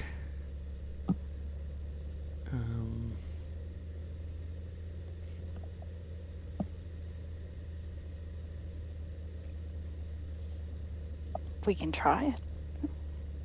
We are very trying. On any given day.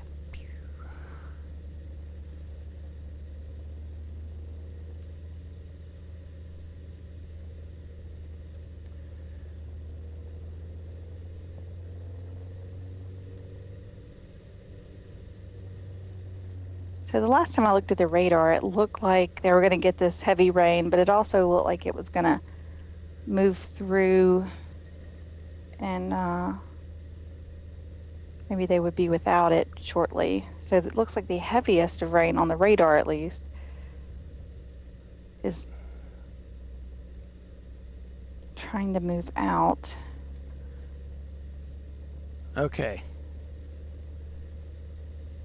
I think...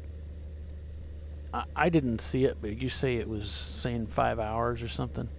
Yeah, it was stuck on lap 209. Oh.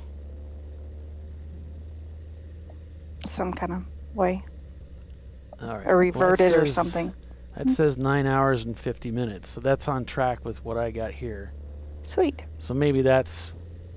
Yeah, I mean, if you saw that I'm sure that's what Killian was talking about. Thanks for the heads up there, Killian.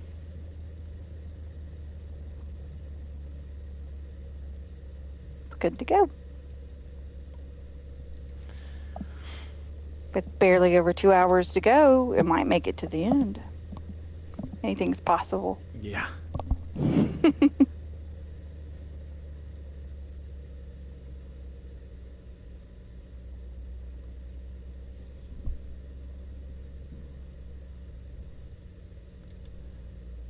Yep, you're welcome. It's the least I could do. From that camera, and it may just be the camera, it looks like it's lightening up a bit. Well, I can still hear the little tick, tick, tick, tick, tick, tick of the rain. It's still raining, but it's a lot lighter than it was earlier. We still have a lot of runoff. So it's high, turn one is high ground here. And it's all running down the pit lane, runs around down the driver's right wall.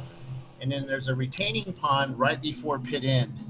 And it basically all rolls downhill to there, and a nice little river going across the track before pit end and before it goes to the retaining pond.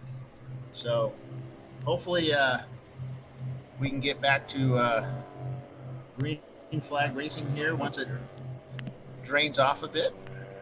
We do have a river coming down the pit lane, I see. Not as bad as runs through it. You need to stop that, Paulie. Don't be great. That's a great picture of Dana, though. I love it. So why did you crop out Dana's ice cream? That's what I want to know.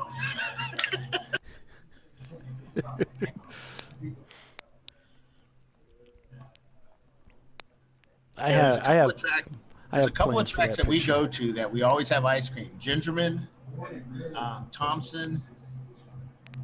Where's the other ice cream track? Gingerman, Thompson. One place has an ice cream truck. Oh, that was no, not Barber. I think Nelson had that, didn't he? Was it Nelson? Yes, Nelson Legends has ice cream. Somewhere we're at recently. Yeah. It wasn't ice cream, it was that other stuff, frozen yogurt or something. Same difference-ish. It's actually Unless really you're... a hot day. Froyo.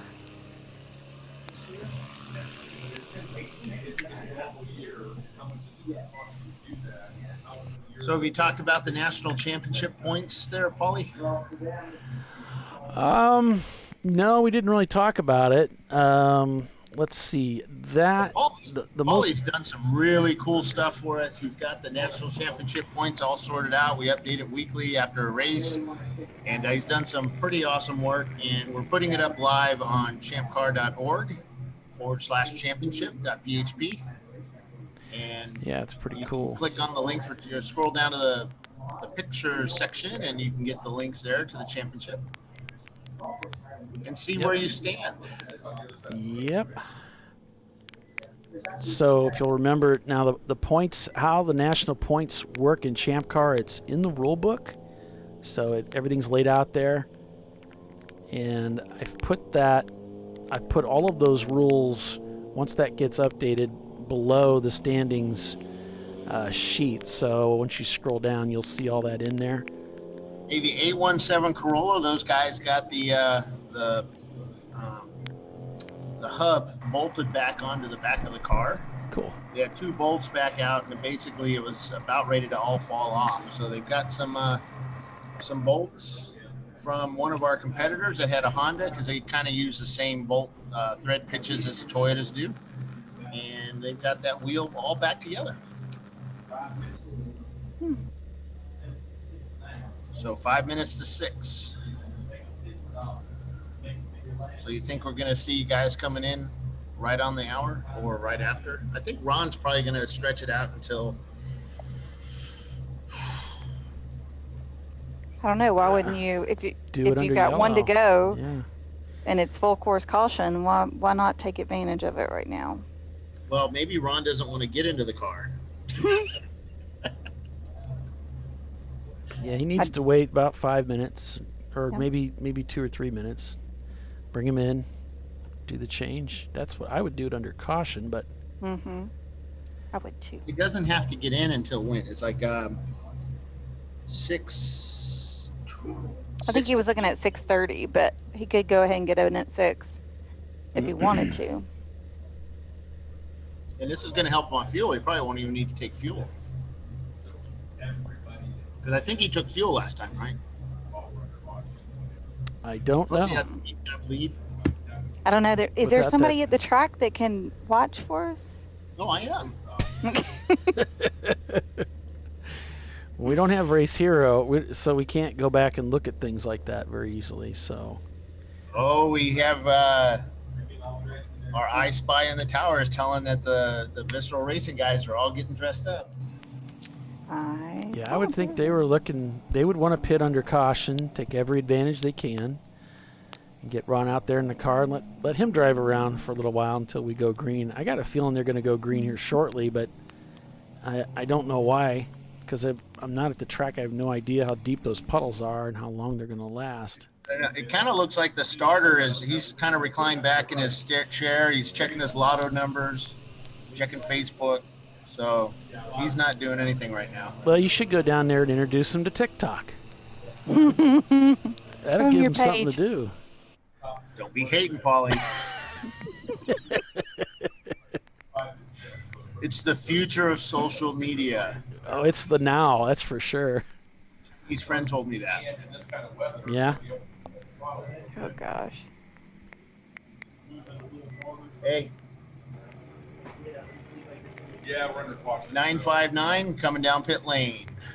Here he comes. They're going to take advantage of this caution to do their driver change. Absolutely. And no surprise there. It looks like they're putting fuel in the car. Yep, they're putting fuel in the car.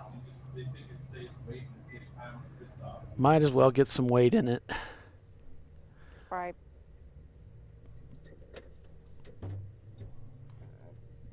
If they're out there under caution doing 4-minute laps, it's not really going to cost them much.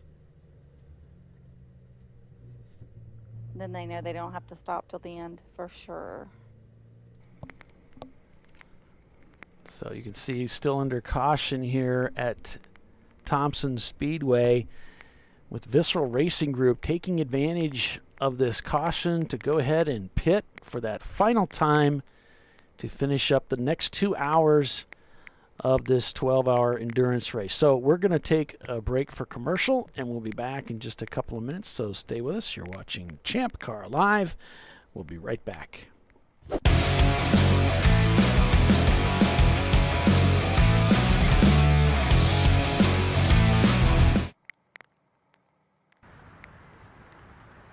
I probably need new tires. You do. What if they sold tires online? We do. We're TireRack.com. They could offer lots of tires We have so many tires. and help you find the right tire. It's called the Tire Decision Guide. Oh, and they could ship them to a nearby mechanic. We shipped to over 7,000 independent recommended installers. This is an amazing idea. Sorry. TireRack.com, the way tire buying should be. I did it. You see how it's... That's it. We did it. You did it. You could do it. The path to I did it starts at AutoZone. Get in the zone.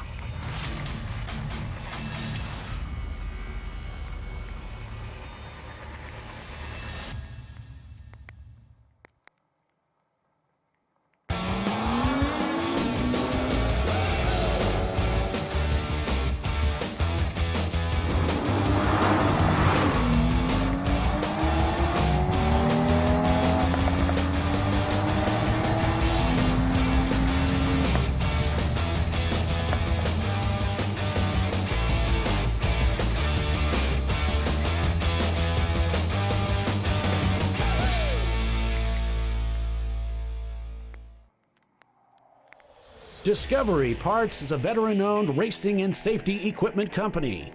While we're located inside Atlanta Motorsports Park in Dawsonville, Georgia, Discovery Parts can also be found at the tracks, supporting a number of Champ Car Series events.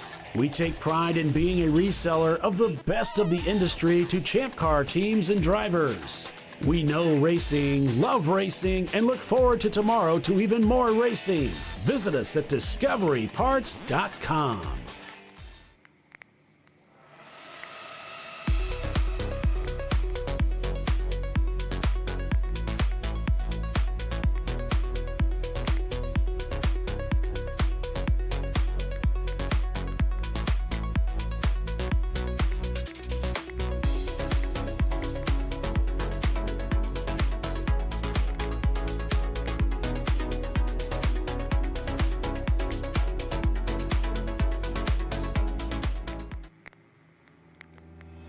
Lifeline USA is a leading manufacturer of onboard fire suppression systems. Lifeline's continuous commitment to research and development ensures that we supply the most innovative and cutting-edge products available. Used by the majority of the world's motorsport championship winning teams and constructors, Lifeline has a proven history of success. Lifeline offers a complete range of fire suppression systems for all budgets and needs, and we continue to push development and limits on both extinguishment materials and our patented delivery systems to make the race car environment almost as safe as sitting on your sofa at home. Every kit has been designed for a professional and simple installation. For more information and to purchase your Champ Car fire suppression system, go to www.lifeline-fire.com.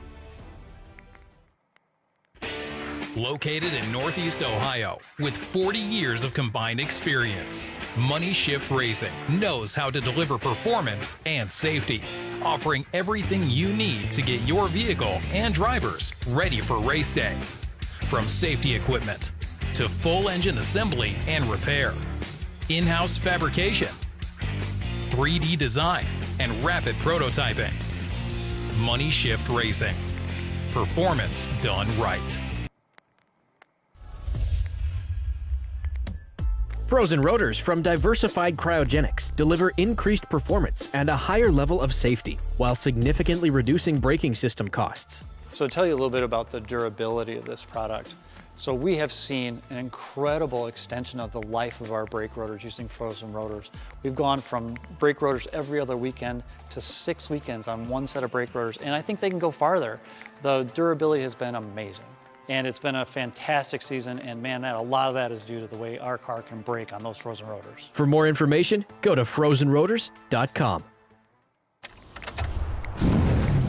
Come on, Road. Do your worst. We'll be at our best. Stress tested to meet or exceed original equipment performance. Exclusively at AutoZone.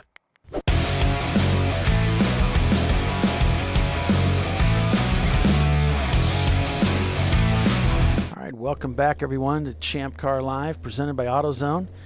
Bissell Racing Group, your race leader, has left the pits, and they are working their way around the racetrack here, trying to catch up with the back of the field. And there you can see in the picture-in-picture, the field is coming across the start-finish line just now. So Ron has hopped in the car. They took advantage of that full course caution to get their final pit stop in. And I would say anybody that's on that same strategy, they're able to hit those 2-hour marks, are probably going to be doing the same. But here we see the Coco guys. They're going to go ahead and come in and take advantage of this caution. The number 600 Porsche Boxster out right now, as well as the car number 53 of Z-Tech. Looks like he's trying to take his cool shirt fitting apart there. Might be looking to hop out of the car here. Currently they are behind the pace car.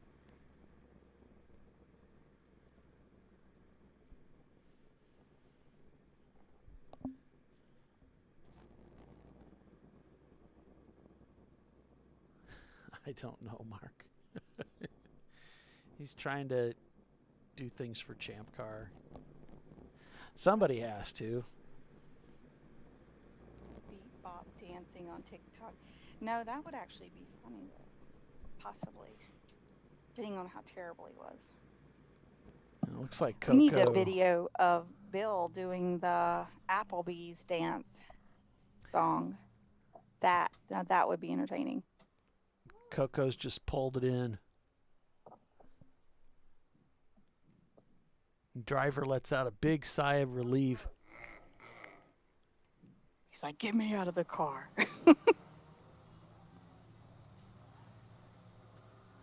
like they're having some problems with the wipers. Gonna leave the driver in. Going to leave the driver in there and try and get this wiper taken care of to help with the windscreen. This goes back to something we talked about one of the last races, Tiffany. I think we talked about. You just never use the wiper motor. You don't think about it, and then you go to use it, and then you realize, man, that thing's 25 years old. Right. It's barely working, doesn't work at all. Yeah. And you don't have to be able to see, but like it definitely helps when you're driving if you can see which way you're going.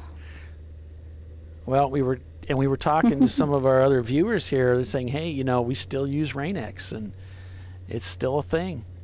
Mm-hmm. And Doc had mentioned he uses the Rain-X fog for the inside of the windshield, like a lot of people use the Barbasol or whatever. So having that's part of your prep in this situation, where you don't even need the wipers if it's working properly for you. We still have a lot of rain falling. It's picked up a little bit now from what it was like 5 minutes ago. More cars coming down pit lane as the pace car, Thompson Speedway Chevrolet Camaro, leads the number 897 down the front straightaway. Yeah, Z-Tech was behind the pace car. They've peeled off into the pits to take their pit stop here under this caution. That car even kind of had some problems under braking into one. I think he got it around one and then spun it. I think he came on power just a little too hard. Those Hondas and their massive torque. So Warrior Racing now behind the pace car as we're still turning laps here, waiting for the field to be released to go back to racing. Of course, they're not going to be able to do that until they feel like they've got a track that's safe enough for us to race on. And if there's anything that Champ Car is known for is racing on very hazardous racetracks. Right, we don't slow the field down for nothing. Well, that's part of endurance racing, man. I find it as, it's part of what we're about. Any conditions, any, hot, rain, snow. Middle of the night. Middle of the night. It's just, it's the things, it's the elements that you have to fight with to finish a race. Most conditions, yeah. And a good team or a good team captain will have those tools to be able to deal with it. And even the drivers, you have to be prepared for everything. Yeah, you have to be expecting any kind of weather condition, really. That's something that we've talked about is, we don't require headlights on cars, but as a team owner, you kind of have to be prepared for it. So have lights on your cars in case it gets dark or in case it gets, we delay the race. Like last week, we had to delay the race because we didn't have an ambulance there. So we extended it out to a certain time. Well, if we did that at some races, it would be night by the time we finished it. So we're not going to stop it because you can't see, and you can lose a race because of that. So, or not stop it because you don't have lights, Yeah. Well, we'll stop it if no one can see. Yeah. Like at the 24 where it was just too dangerous at night. Driving through pea soup. Yeah, there was no reference out there. We were doing a excursion lap at VIR just to see if the conditions were good yet. We would do them every half hour. And one time I don't know what happened. I thought the track went right. Well, guess what? It didn't. No, I thought it went left. I thought I was at the S's, but I was one corner before the S's. So I kind of turned left, and it's like, hey, the track's not here. I never left the track, despite what Chelsea will say. But it was a little scary. So with that heavy fog, it was very disorienting, huh? Yes. Hey, Bill, are you familiar with the Applebee's song and the Applebee's dance? No, like fancy like Applebee's? No. It's very popular on the TikTok. No. Who do I look at TikTok? I look at some Porsche and BMW stuff. I would like to challenge you to do the Applebee's song and record it. Applebee's song? I don't sing. God, that's the last thing. You don't have to sing. It's just a dance. My brother was in a big, like a skateboard type music band. You know, they did music for skate videos and stuff back in the 90s. And my brother sang the background singer in one song, and you can hear him clear as day, and it just reminds me of me singing it. It's like, God, fingernails down the chalkboard. Yeah, there's Much no like singing. listening You to can like American lip Praise. sync, but it's just dancing that goes with it. There's Yeah, I haven't many been of able them to out do there. that. I haven't figured that part out yet, doing all that lip sync and stuff. I'll try it, but nobody at my house wants to help me with it because they're afraid. I don't want to be caught on camera with that. There's actually a dad and daughter that do the dance together. They're really good though. My daughter went off to college again, so she's not going to be back for another 6 months. And she would got a never good do it with me excuse. anyway, because that's the last thing she wants to be caught with. So what's it called? The fancy like Applebee's is the first line or so, or that's part of the chorus actually. I think. If you type in the Applebee's song, you're probably gonna get it in TikTok. A bunch of them. Yeah, so Marky DeFarmer says, so is Champ Car the postal service of racing series? Rain, Yes, it is. sleet, or snow, or rain, or shine. We do it. We deliver.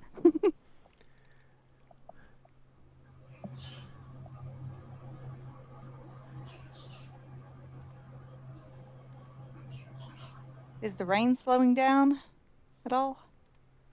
No. Okay. Just checking. There's it. Don't let that go over YouTube. I don't want that on my feed. Oh shit! Sorry. Could run into trouble with that. Yep. Sorry, forgot about that part of it. It's okay. I think we can go like 30 seconds or something like that before they yell at us. Beep, They flag us. Yeah. 10 seconds or something. Yeah, I can't do that. But watching you try would be the amusing part. It would, yeah. So if you're just joining us, we're full course caution here at Thompson Speedway for standing water in certain parts of the track, making it unsafe to race. And they're allowing the cars to circulate, trying to work that track to a dry line to where, or at least get some of those puddles pushed off, so that way we can go back to racing. But the rain is continuing. I'm just waiting for Dana to give us the go-ahead to send our personal cars out there to help clear the rain off the track. You're very helpful in that way. I know. I make really good recommendations. I have a better idea. Why don't we send you out on the track with a broom? Yeah, we could do that. Wally, we can send you out on the track with a broom. Oh, I think he meant you. They're so mean to me, man. They are, man. They just pick on me all the time. Give any team a 10-lap improvement if they manage to clip you. They get a free race if they clip me. Just keep a camera on it. That's all I ask. You just want it on camera. Thanks, Yeah. Tiffany. Keep camera rolling. We got the 713 rolling into pit lane as the pack comes down the front straightaway here. It's the S&L EC car, Kruger I'm really Autosport. surprised guys aren't turning their cars off to conserve fuel as they come down the front straightaway like their NASCAR heroes do. Oh, goodness. They probably are thinking, I'm not going to have any trouble making it on fuel. We're just Well, this waiting. is going to help. We're just waiting to go back to green. Yeah, the Coco Brothers camera went down, so we won't. And one of our corner cameras has gone down, but One's a Coco. that was 4, and 8 is the other one that went down. Where was 8 located? 8 was turn 9, coming out of the oval. Oh, okay. I can go fix that. I'll be back in a minute. Oh, okay. Send him out in the rain.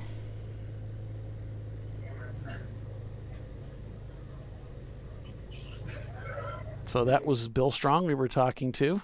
I'm going to use that forever.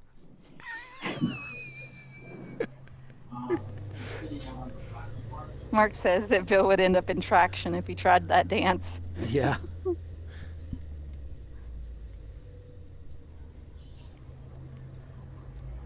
I think he could do it. I mean, I think he could do it enough to be funny.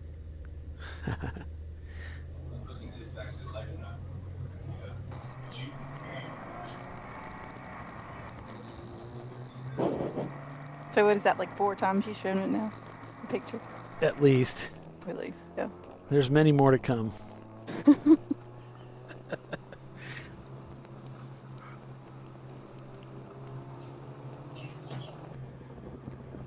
Z-Tech back on the track. Yeah, that was an awesome picture. And for Bill, any publicity is good publicity, so yeah, he'll take it. That's why I thought there might be a smidge of a chance that I'd get Bill doing the Applebee dance. So. Right. Well, a girl can dream. Yes. Yes, I can.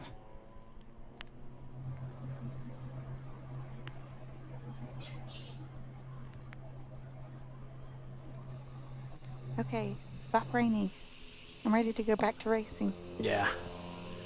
And you know, when they go back to green, that's the part where you got to be really careful because everybody is just, you're cold. I mean, your adrenaline is not going, and then you get that boom, you know, we're green. Okay, how fast can I go into this corner? I have no idea. And you got to measure it and work your way up to it. If you try to go in with too much steam, you're in big trouble right off the bat. Oh yeah, it's going to bite you quickly. One of the problems with losing grip in the rain is it's so hard to gather it back. It's pretty likely you're going to end up sliding off the track. So it's really just getting that feel to really get connected with the car. And in the rain, it can be difficult. But sometimes it can be an incredible amount of fun. Don't worry, Polly. We'll let you do all the rain driving you want.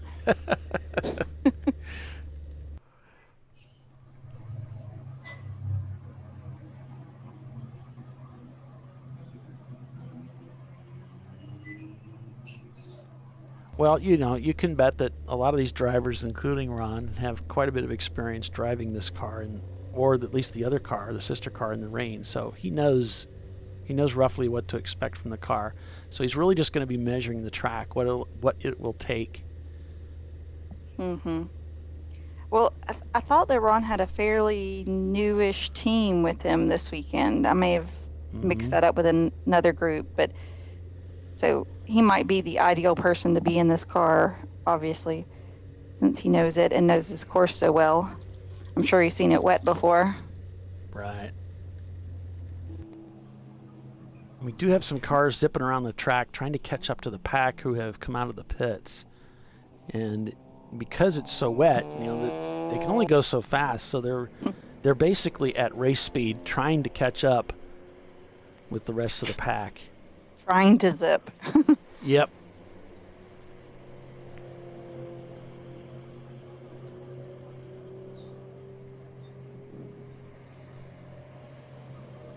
I'm going to pull up the radar and see if we see any improvements on the horizon. Connect first. Now I got that stupid song in my head. Oh, I hate when I do it to myself. Dang it. I'll just get stuck on repeat in there and just...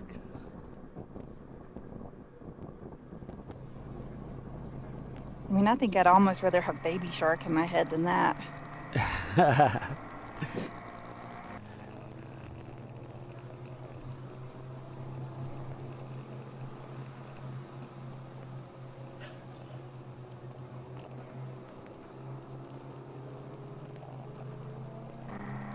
They're just creeping along, aren't they? Yeah, it looks like they've picked up the speed a little bit. Mm-hmm. Looks like there's not as much standing water here coming onto the front straightaway as there was earlier. I mean, you don't see that big, wasn't it right through here that we saw the big pool kind of kick up onto the windshield, or was it a little further down? Well, and I'm not hearing any of that ticking sound that I was hearing before, the rain hitting the camera, so if it is still raining, it must be pretty light.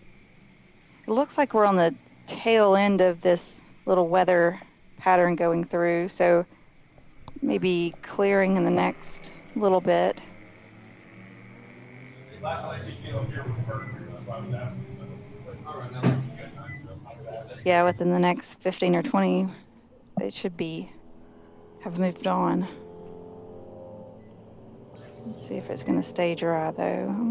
Maybe for the end. I wouldn't say dry. It may not dry back up fully, but got an hour and a half. Yeah, and of course, you know, we're not going to wait for the track to dry. They just want to get that standing water pushed back so that they can release the cars. They don't mind letting them race in the rain at all. Right. According to my little lightning strikes, I'm not showing any lightning strikes outside of 62 miles, so you can see it doing the scans there every time it resets.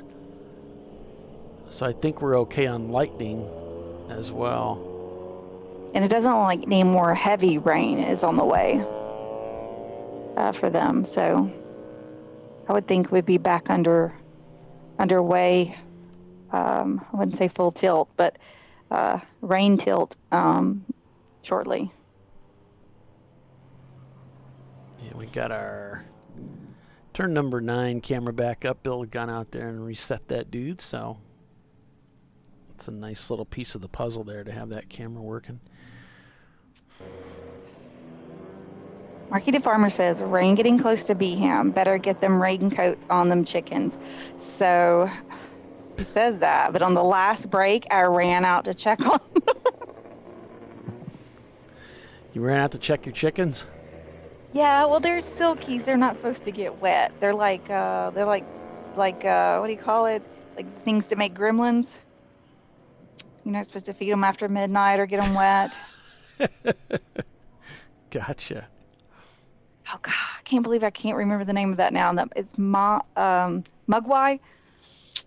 That's what we kind of joke and call them, mugwais, because they're not supposed to get wet. We have 4 that are regular chickens, but 4 that are silkies, and they're the fluffy kind that you're not really supposed to get those guys wet. So they're mugwai. They might make gremlins or something. We have to put them up at night. So we go get them, and they're currently sleeping in the garage at night, but it's just because they're spoiled and their coop's not ready. I have to send you a picture of this ridiculousness. That was my surprise.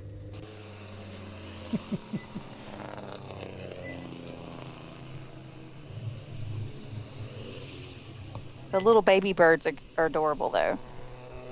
We got day-old, 2-day-old chicks. There's not many things as cute as that. Especially not for $4. So if you're just joining us, we're full course caution here at Thompson Speedway, frankly due to standing water making racing conditions unsafe, and track officials are watching this lap for lap to evaluate and determine when we can go back to green flag racing. So the cars are being led around the track at various speeds in communications with race control under caution behind the pace car.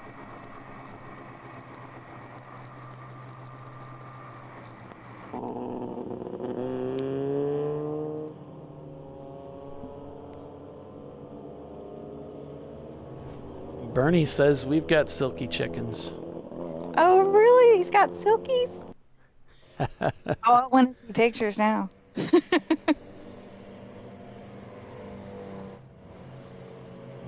They are different than your average chicken by far. They don't get near as big. They lay a smaller egg. Actually, they don't lay an egg till I think they're about a year old. But they're fluffy. They're poofy. They all look like they have an 80s hairdo when they're adults.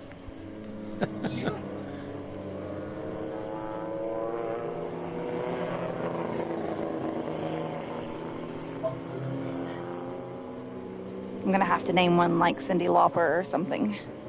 Maybe Samantha Fox.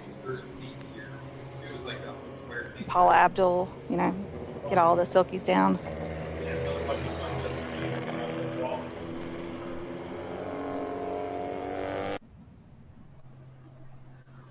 Oh goodness. Oop. I thought it would scroll there they through are. the different pictures there. The little black one there is a Winidot, so I call her Winnie. She's my favorite. I can put my hand in there and she'll just hop in my hand. All the rest of them run from me.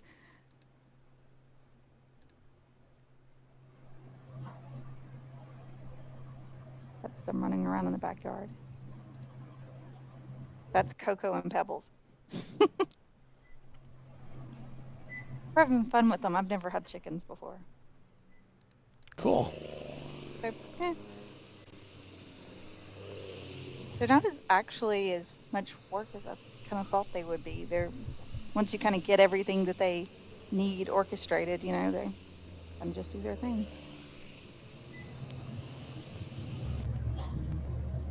All right, well, we're getting into the bottom of the hour here, so we'll go ahead and take a commercial break and come back and hopefully be looking for that green flag. So stay with us, everyone. ChampCar.Live, back in a moment.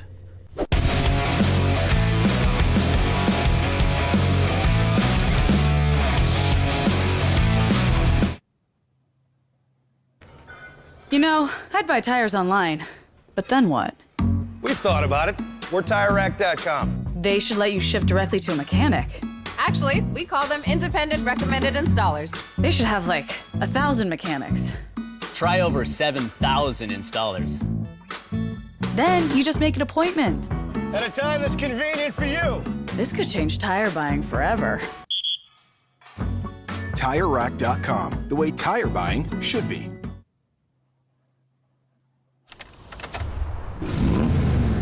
Come on, Road. Do your worst. We'll be at our best. Engineered to meet or exceed original equipment performance exclusively at AutoZone. Lifeline USA is a leading manufacturer of onboard fire suppression systems. Lifeline's continuous commitment to research and development ensures that we supply the most innovative and cutting-edge products available. Used by the majority of the world's motorsport championship-winning teams and constructors, Lifeline has a proven history of success.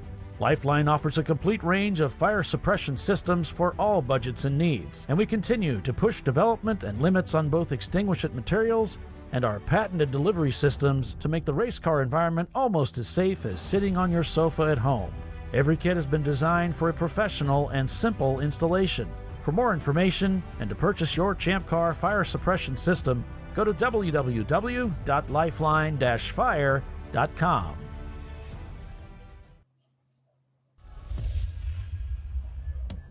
Frozen rotors from Diversified Cryogenics deliver increased performance and a higher level of safety, while significantly reducing braking system costs. So to tell you a little bit about the durability of this product.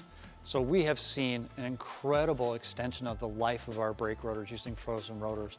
We've gone from brake rotors every other weekend to 6 weekends on one set of brake rotors, and I think they can go farther.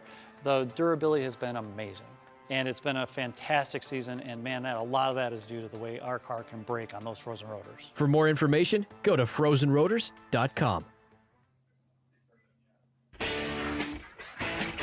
Located in Northeast Ohio with 40 years of combined experience, Money Shift Racing knows how to deliver performance and safety, offering everything you need to get your vehicle and drivers ready for race day. From safety equipment to full engine assembly and repair, in-house fabrication, 3D design, and rapid prototyping.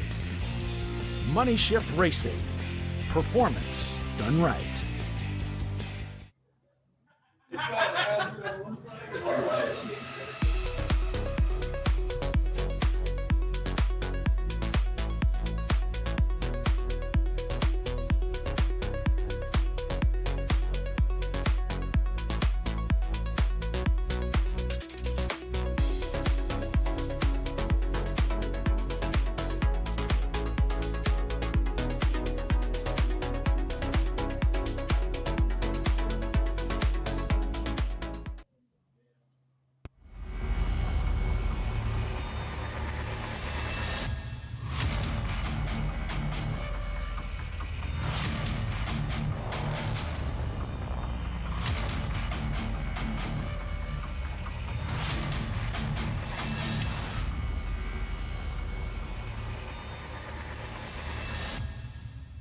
You know, I was just about to say that corner's looking good. Come on, Road. Do your worst. We'll be at our best. Engineered to meet or exceed original equipment performance. Exclusively at AutoZone.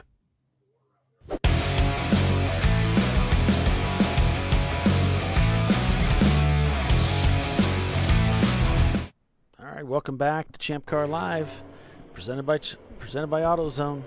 We're at Thompson Speedway. We're going to carry on here, folks. We're looking for the restart of this race. That Visceral Racing Group has just put a pounding on everybody. I hear rain hitting the lens again on the camera that Bill woke up for us.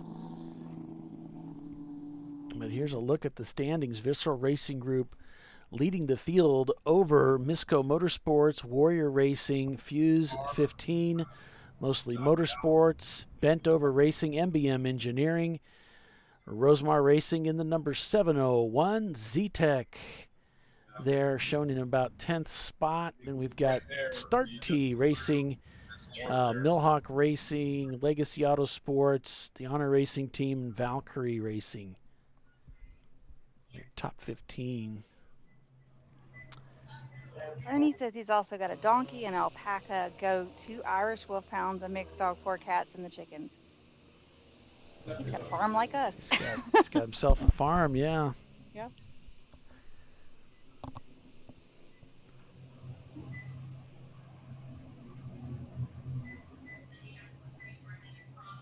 I wonder if that alpaca is hard to deal with. And what do you do with the donkey? Is it useful in any kind of way? I don't know.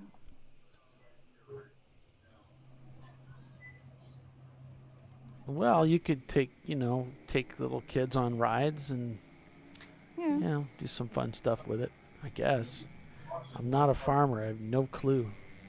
Me neither. This is all new to me.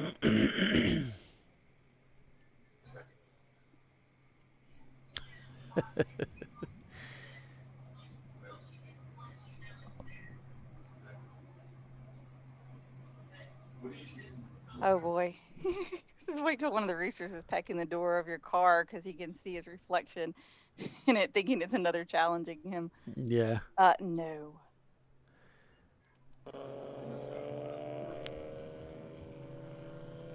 That would be why we don't have cats. Bill said, I found my favorite place, turn 9. He found at least one lady there that willing to talk to him, I think. Once she gets to know him, all that'll change. Yeah. Oh, the Australian, Daniel Roberta? No, golfing guy before Daniel. He's probably been out of a car 8, 9 years. Okay, then I wouldn't know. But he does a lot of interviews now. Hey, Jack, you been out there now? So Visceral Racing Group just biding their time here. That's exactly right. And, as tired as Ron is right now, it's probably not breaking his heart that he's doing some caution laps here. He's really just trying to click off laps, but more than anything, just run that clock down.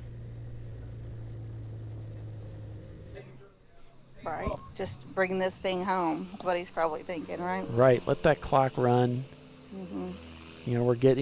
We're we're at 7:38. We're getting close to 8 o'clock. Just one, or 7 o'clock rather. 6:40, coming up on 6:40. Let's just run that clock down.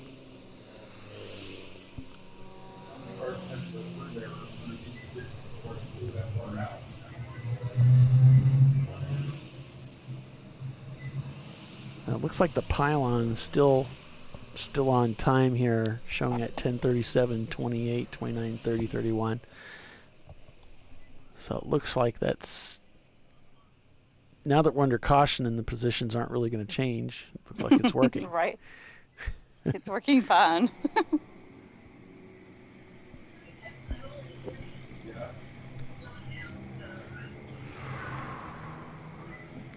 All right, let's complete this lap, and maybe after that, So I'm hearing some chatter in the background from Dana that we're looking to go green here shortly. Yeah.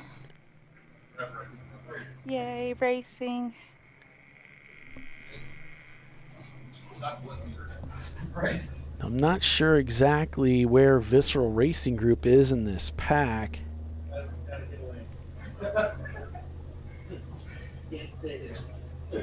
it's not like you can see way ahead of them.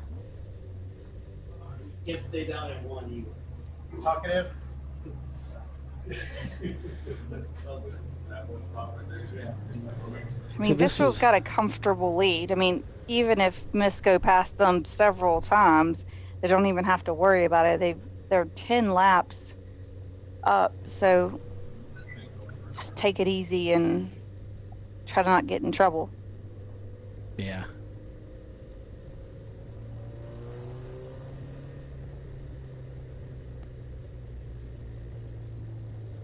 Trying to see if I could see that pace car out there and see how far back in the pack they were, but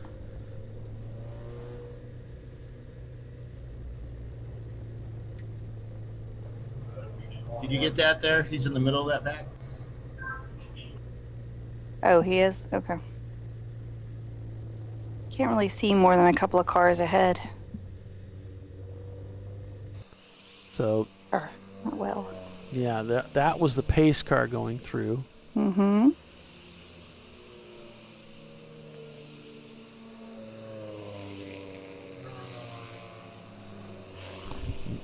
Look for, I think it's red fenders. Maybe it's the white fenders on the 959. There it is. So it's a blue hood with white fenders. So yeah. He's kind of buried in there. Yeah.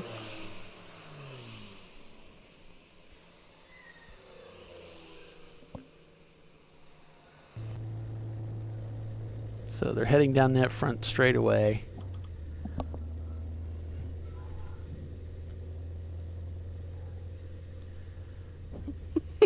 Gonna surprise him. He's so silly. Stop. You're so ridiculous. We just heard him say it. Kinda already heard. We already heard him say it, you ding dong. Everybody.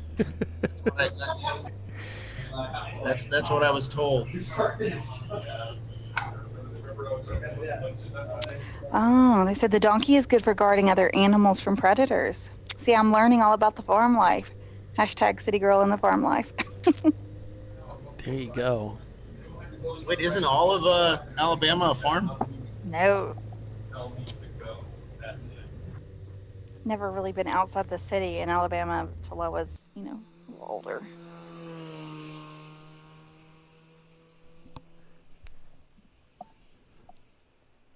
I moved to the first suburb, and I was like, "What? Y'all have 24-hour everything delivery? Like, what's going on?"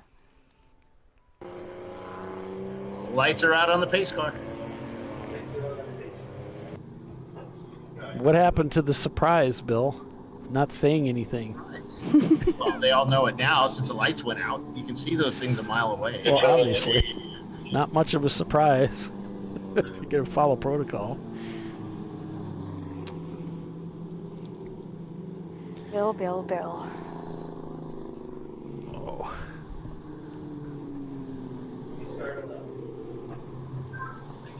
Here they come. Turn one should be interesting. These cars in. Pace car spinning out. I'm kidding. All right. All right. Let's see what happens. Dun, Here dun, we dun, go. dun. That's your data. Is it going to be the end of the race? Or?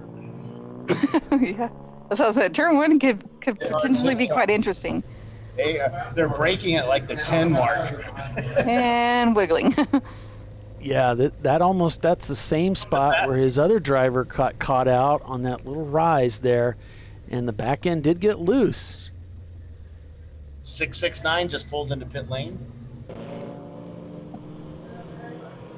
You see cars coming through turn one there. It's MBM Engineering.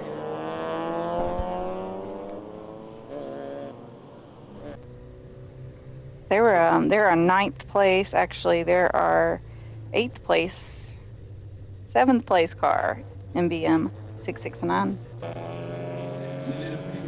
Yeah, the Visceral Racing there, that's Ron driving that car, so he's pretty darn good in the rain. He's not going to take chances. He's going to keep that car up there. He's got, what, 8 laps ahead of everybody? No. Up to 10, some kind of way. I think 10 laps. So 10 laps up to second place. So he can just sit out there and just take it easy. Yeah, he won't take chances. That's what you think. What was that? That's what you think. Oh, no kidding. I know. As he goes sideways through turn 2. Right. That would be the smart move, right? Well, he said that he ends up making mistakes when he slows down. Mm-hmm. Finds himself just looking off to the left and right and sightseeing, and then he's missed his corner or his apex or his turn in.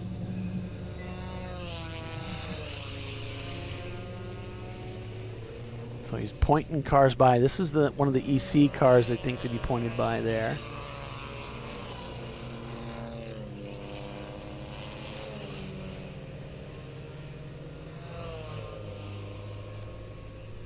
Pretty happy coming back onto that front straightaway. Pretty happy just pointing some of the cars coming by.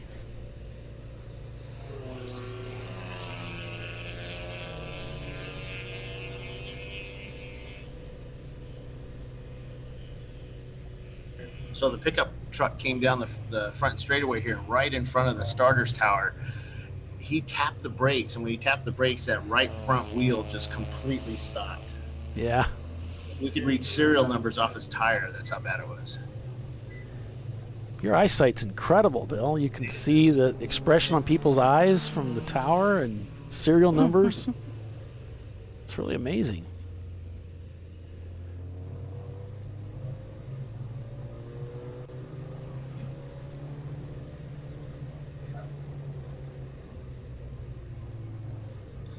This is boring. These guys need to step it up. Well, Jackie Stewart asked, was asked once, how fast do you need to go to win the race? And he says, I go as slow as I can possibly go to win the race. Is he being passed, or is he just... Yeah, he's waving people by. Waving people by? Yep. Smart man.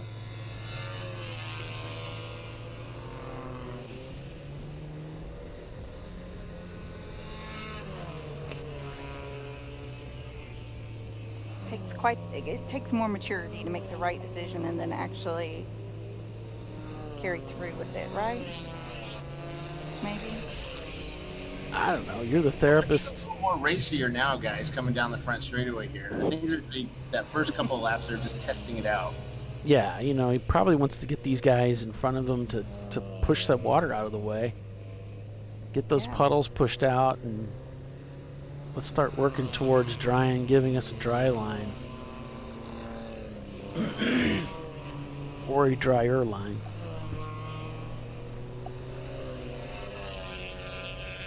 Right here, you gotta watch it. Those couple of top teams out there pushing it, trying to make up some of those laps, and then go he's off like course. he's tiptoeing big time down the front straightaway there. Car goes faster on the trailer. Do you hear that?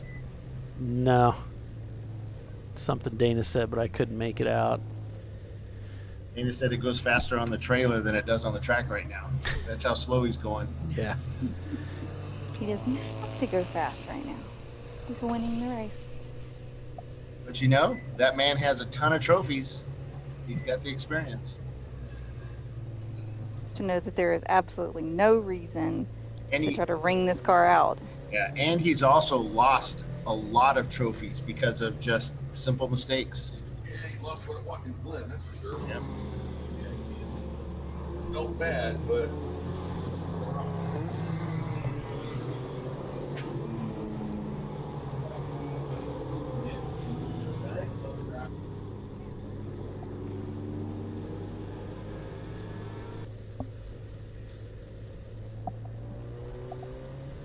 Just trying to be careful.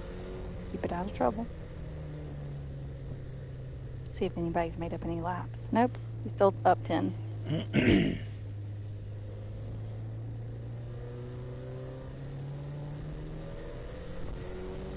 Yeah, we're showing, Visceral Racing Group leading the race over Misco Motorsports. Warrior Racing is behind them, followed by mostly Motorsports. So you've got a C-Class car, a couple A-Class cars, and a B-Class car. And then Fuse and Benover Racing, your top 5 or so there.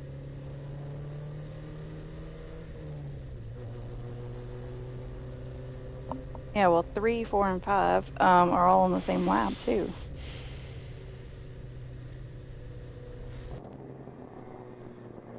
Shown as 4, 5, and 6, but, they're really 3, 4, and 5.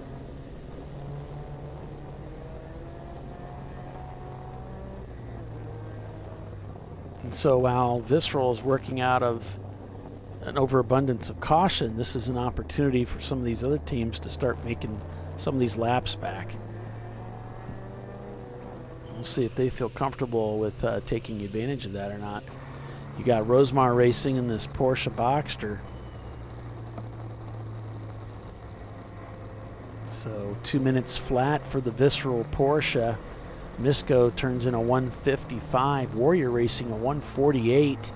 Mostly Motorsports a 145. Fuse in with a 154.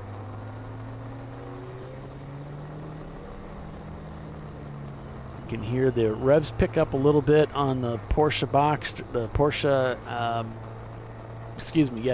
Boxster that we're watching right now. Yeah, that car's up to 14th place when you remove the EC cars. So they came from dead last, 20 laps penalty, all the way up to 14th now. That's impressive.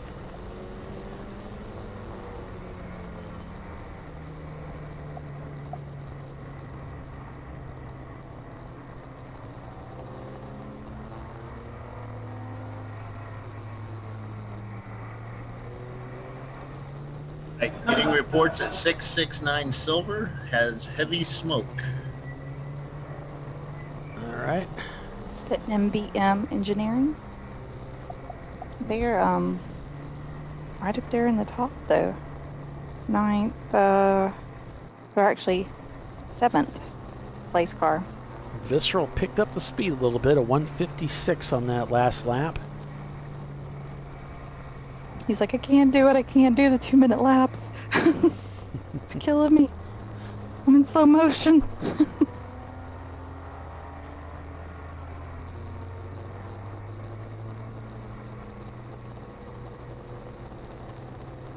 Well, a lot of this measuring oftentimes is just a matter of, as you're on the approach to the corner, apply brakes and keep stepping a little deeper and deeper into it till you feel like you're at the threshold. And you're doing this well before the turn-in to get an idea of where do I begin braking? Where does this car like to be braking at? So you're more or less just getting a test or a feel for it, and then you're okay. Wow, I'm braking way too early. I'm braking at the 6 panel, and shoot, I could definitely brake around the 4 panel. So the next time around, you start braking at the 5.5, or the 5, and you keep working that down until you've found that spot where you can brake, you can easily make it, and now you've cut your lap times down quite a bit, and you're not driving any more recklessly. You're just finding where the limit is. It's really no different than when you're driving in the dry. You're just starting over. You got to start all over because you're in the wet instead.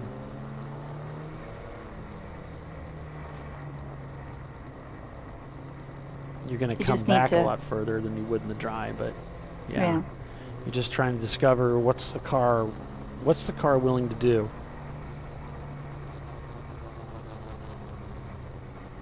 What can the car do? What can I make it do? Right, but the rules of thumb when it comes to racing in the rain is you want to do your braking and you're turning off the braking line if you can, especially on a track that hasn't been repaved in a while. You want to get your braking done in a straight line. You want to do everything very gently. So your turn in is just bending the car into the corner. You're not aggressive with steering. You're not aggressive with brakes or throttle. Everything is smooth, roll in, roll out, and that will help you maintain that grip.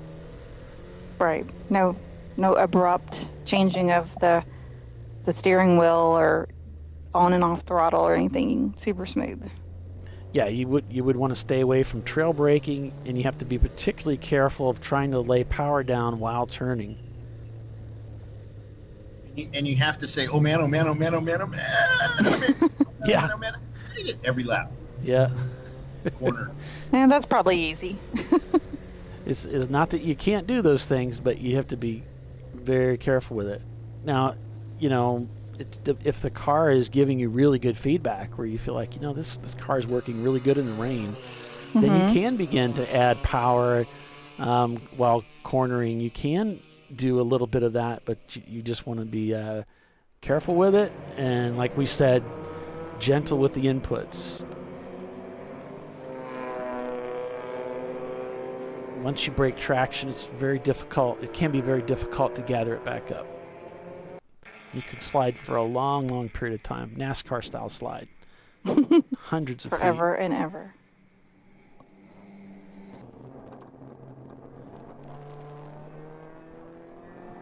All right, so Visceral turns a 155 on the last lap.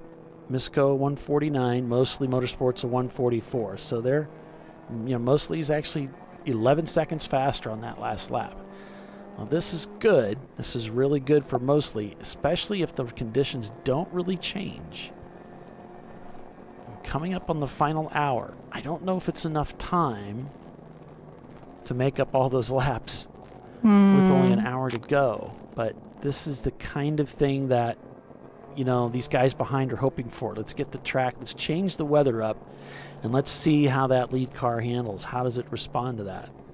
And so he's giving a lot of time away. He's got a lot of time in the bank. Absolutely. And from what we're seeing on the map, we're expecting this to dry up, which is going to completely play into the leader's hands, if that's the case. I mean, that's essentially a 15-minute lead, which is forever and a day in a race. Unless it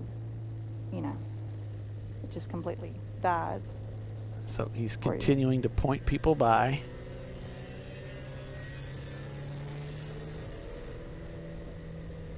So here he's just maintenance throttle.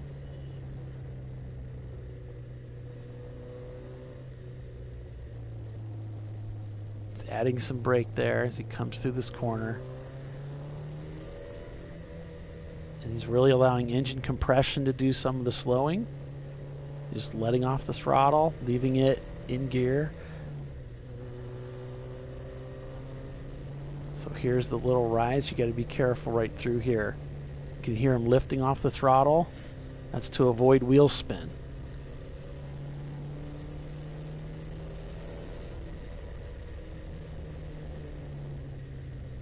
Comes through that nicely.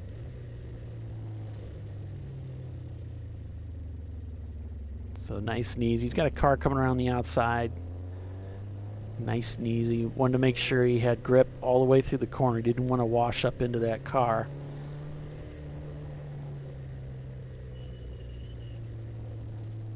So that's the process he's going through. Is going through the corner, he'd like to be off the racing line. So maybe center track it, turn in, be a little wide.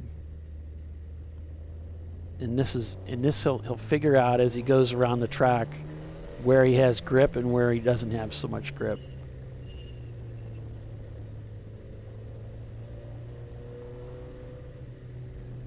He's got just barely an hour to go. Oh, somebody lost it. But the truck again? I think it was, it looked like possibly that S10 turned around facing him. Maybe. Let's see if we catch it here in the instant replay. I was like tunnel visioned. I watched it happen.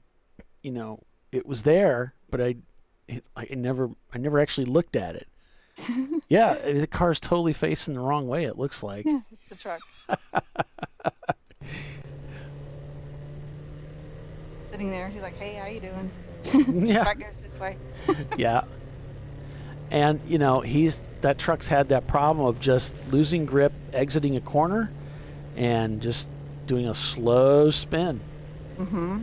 Here came a car, one of the BMWs. He's getting passed by very fast cars that are going much faster, and this is where he has to be careful not to get BMW or BMW Miata go off in turn 2, way off into the grass. He got back on, just out left of this. Right, is he there? No, I think he'd gone by then. Yeah. He got way out there and got back on track. So the lights are coming on the track now, so that's kind of nice. That's helped out. Yep. So Visceral just turned to 152. And the other guy's still turning about 8 seconds a lap faster. He's starting to accelerate using a little more power as he's getting the car straightened out in these little chutes. And so that was 253 went off. 253 is a Little Rhinoceros Racing. It's a Miata. Yep. So he's slowly working down his time from 2-minute laps to 156, then 155, then 54 and 52. Just being ever so careful about it. Yeah, he's getting a feel for that, and that's why he's picking up the pace a little bit. You can that confidence builds. You get a feel for what the car is, the feedback. What's it telling me? And he knows there's some spots where he has to be really careful. This is one of them. So the second place car, the Miata, would go into turn 1, and Andy commented that it looked like the guy didn't even use his brakes. He just went into the corner and turned. We thought, well, maybe his brake lights aren't working right. Well, the next lap he came around, you could see him tap it, tap it, tap it, tap it, and then turn. But he never actually used the brakes, just slowed the car enough to where it was able to make the turn without using a lot of brake. Speaking of brakes, we're at the top of the hour, so we'll go ahead and take another break here for our sponsors and be back in just a couple of minutes, so stay with us. You're watching Champ Car Live, presented by AutoZone. We'll be right back.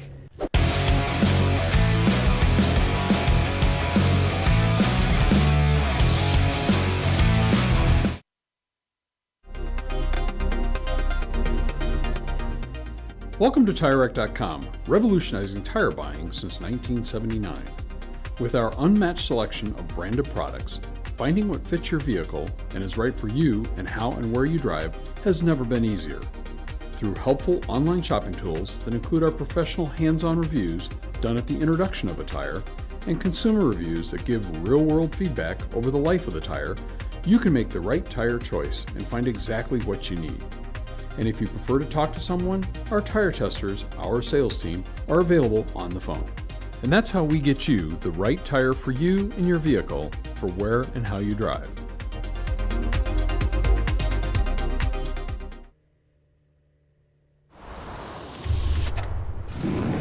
Bring on the frozen tundra, the grinding gravel, the cratered concrete, the rain-soaked streets. Come on, road. Do your worst. we'll be at our best. Reliable performance in unreliable conditions. Designed to meet or exceed original equipment performance. That's why more auto technicians choose Duralast parts. Exclusively at AutoZone.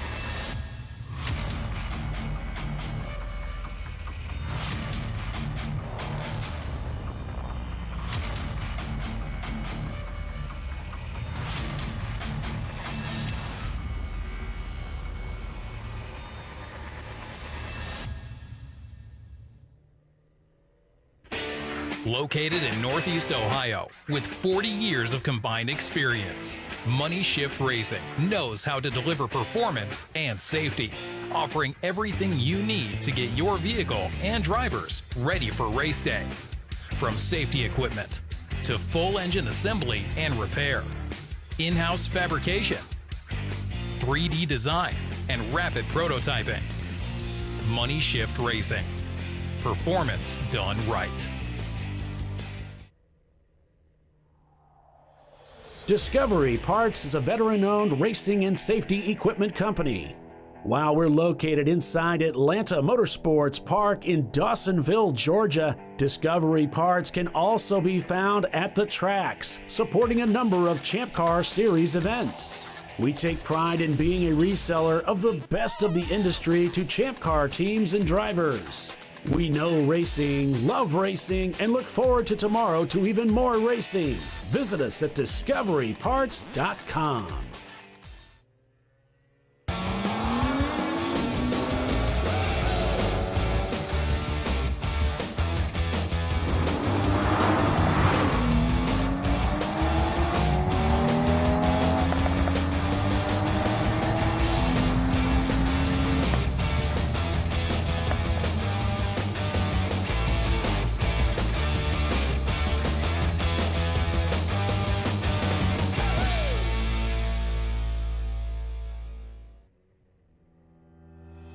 Lifeline USA is a leading manufacturer of onboard fire suppression systems. Lifeline's continuous commitment to research and development ensures that we supply the most innovative and cutting-edge products available, used by the majority of the world's motorsport championship-winning teams and constructors. Lifeline has a proven history of success. Lifeline offers a complete range of fire suppression systems for all budgets and needs, and we continue to push development and limits on both extinguishment materials and our patented delivery systems to make the race car environment almost as safe as sitting on your sofa at home.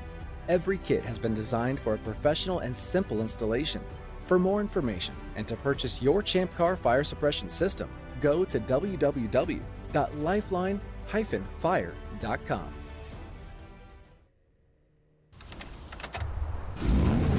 Come on, Road. Do your worst. We'll be at our best. Engineered to meet or exceed original equipment performance, exclusively at AutoZone.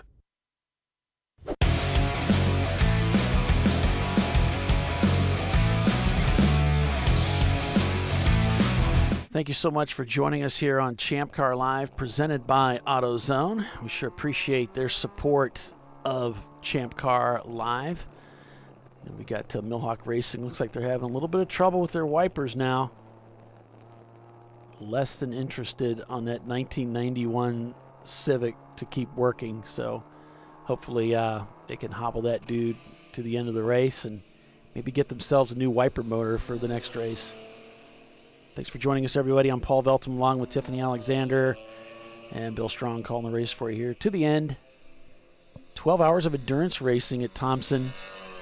Less than an hour remains. Visceral Racing Group, their lap times have dropped down pretty comfortably down into the sub 150 range, although they did just turn a 151 on that last lap. working lap 413, if you can believe it. We've only had, I think, one full course caution, so pretty incredible. Yeah, just the one that lasted for an hour, but...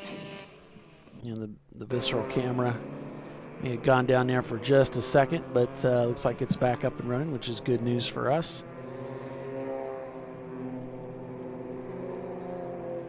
Can you hear me okay, Polly? Yep, we got you loud and clear. Perfection. Maybe we can make it through the end of this. It's such a crazy idea. It might just work. Might.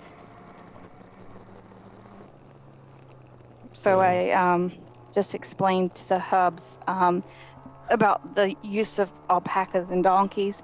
He looked at me like I was crazy. But I've seen that look before. Have you? Yes.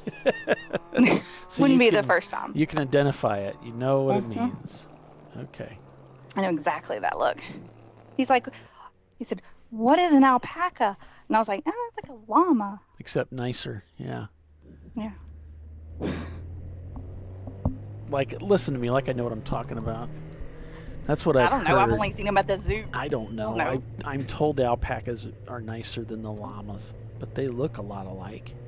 Which one spits on you, the llama or the alpaca or both? I think they both spit, or can spit.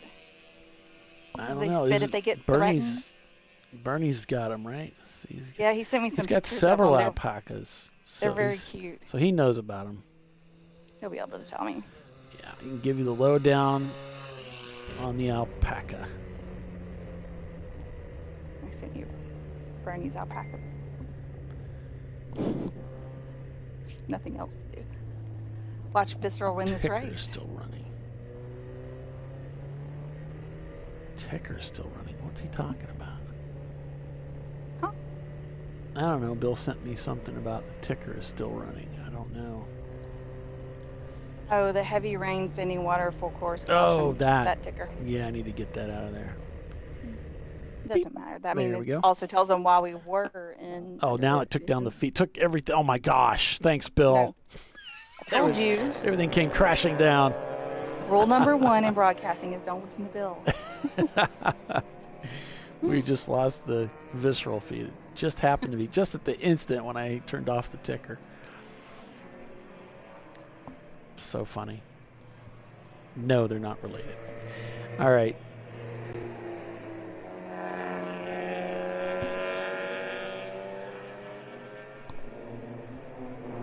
Where did you send it? Over to Facebook? Yeah, I did. Okay. Same place I sent the other ones. There we go. There's the lovelies right there. It's Bernie's alpacas. Okay. See how nice they look. They're awesome. Super nice. I want to know if they spit there. Probably not. But if they're like yours, they only spit at other people and maybe not you, because, I mean, that's something you could work with. Sure. Spits at me and it's my animal, like, that would be upsetting. Right. I'm like, you turd. It's like having a cat, you know? They hiss at you and you're like, wait, you're my cat. What the hell are you doing? Yeah, we had a turtle that was like that. Just that thing. Didn't Always care. had an attitude. Always. If you got your hand near it, it would bite you. Didn't care. I got you now. Everyone's the enemy.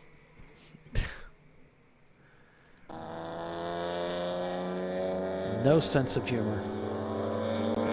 Yeah. What kind of turtle was it? Snapping? Slider.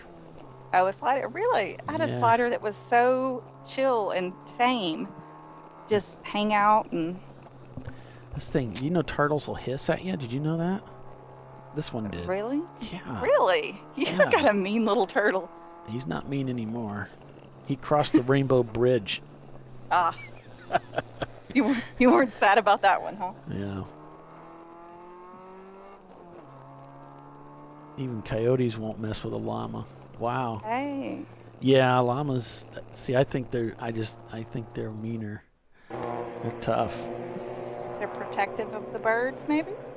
That'd be useful. I did go to college in the country, even though I was a fish out of water. didn't experiment far away from the school. But there was quite the alpacas, llamas, whatever, farms down there. Look at them strangely and wonder what people were doing with them, but didn't stop to ask. Those things are big. Can get big. Drama llamas. So Visceral's got those, as you can tell, just by the revs, you can tell he's on it more now than he was before. He just turned to 145. So his pace is right up to speed with where the other competitors are at that are any kind of a threat to his position. So he's doing just fine. He wants to win by 9 or 10 laps, doesn't he? Go to turn 1. We got a Boxster in the corner at turn 1, right where the camera is. Yes, we do. It's like he backed out. And is that the Rosemar one? Does that say 600 on the side? Looks like it. Yeah, he got that car straight back out. He's talking to the crew. Steering wheel looks straight.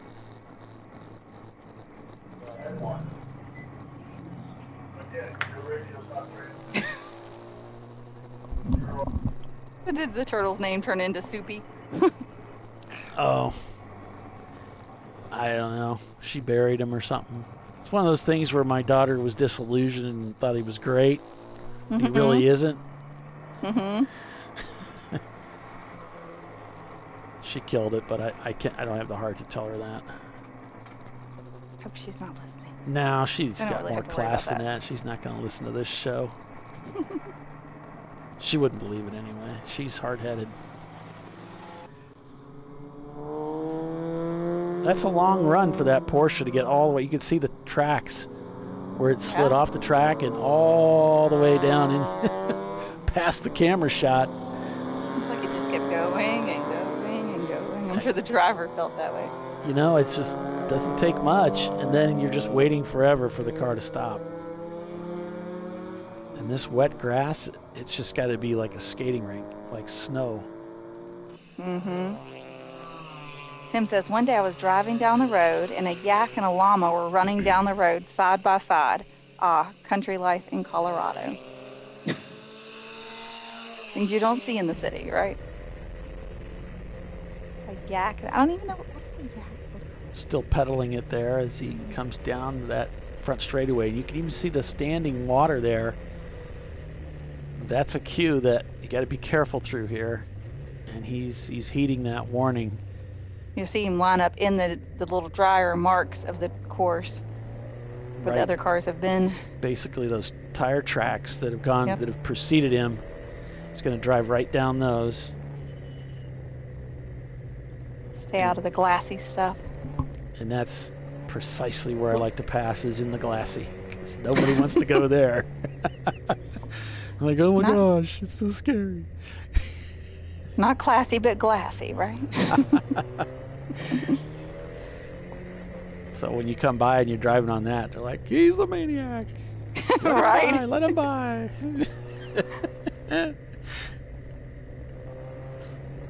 Kind of like why sometimes it's good to have an ugly car or obnoxiously covered. They're like, oh, they don't care. They don't care. Yeah. Yeah.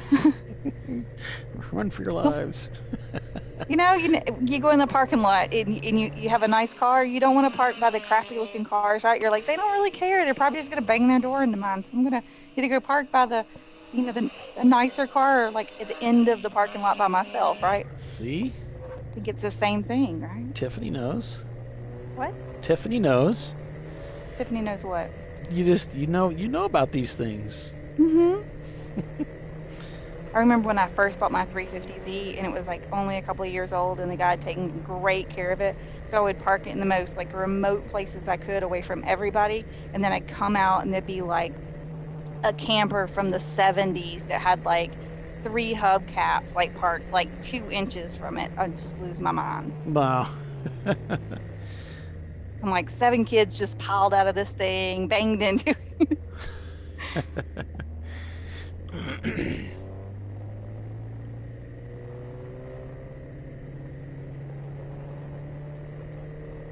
Decided that nice cars oftentimes are safer on a race course than they are in like public. especially public roadways or parking lots. That same spot it Come was. off that counter.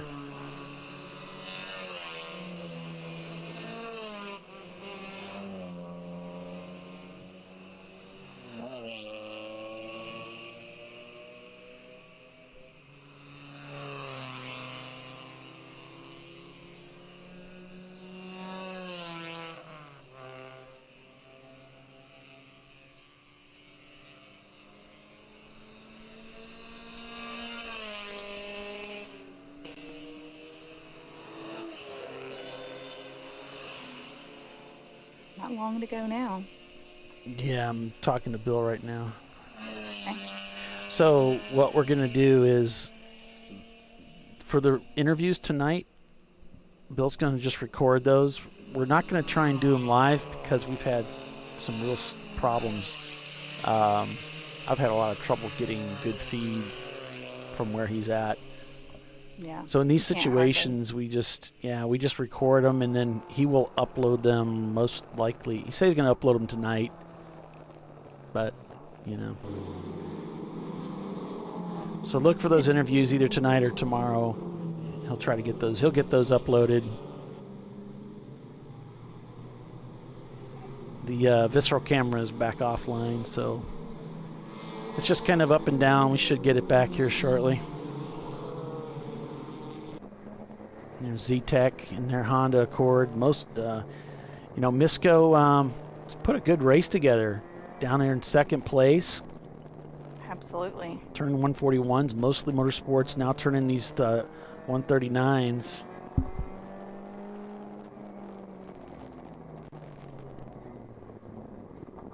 I was wondering what the gap was, the second and third. I was waiting for them to cross start finish, or we could take a look at if it gave us any time. No, I guess they're on so many different laps, then never mind. They were earlier on similar laps, I thought, or I may be mixing that up between Warrior and Mostly then. Well, what's tricky about trying to determine what lap they're on is you're looking at Race Monitor, and you're not sure sometimes because it says one lap, and here's Warrior. They're really only 37 seconds behind Mostly. Yeah, that's the one I was thinking of that way. Yeah. So you're right, that the gap, you look at it 1 second, it says it's a lap back, and then they cross the start-finish line, suddenly it's 37 seconds. So there is, some of these guys they truly are on the same lap. You're right. Same with, Rosemar in the 701 car and the Z-Tech Honda that's ahead. They're basically on the same lap. 1 minute and 27 seconds is the gap. And nobody's turning laps like that right now. So you're 148 by the leader, 141 by Misco, 139 by Mostly Motorsports. So the leader's still taking it easy out there. Their camera's getting ready to restart. Rosemar in the Porsche that went off the racetrack, they've brought that car behind the wall. And they ain't gotten it up to 14th overall. No. Sounds like he's calling for new brake pads. Really? You wouldn't think you'd use that much brake pads in them right now. Like, you could kind of baby it a little bit. But maybe not. Yeah, well, when you're sliding off the racetrack, I don't know. Yeah. If maybe it's done. Maybe it's done. Yeah. So he's rolling around there.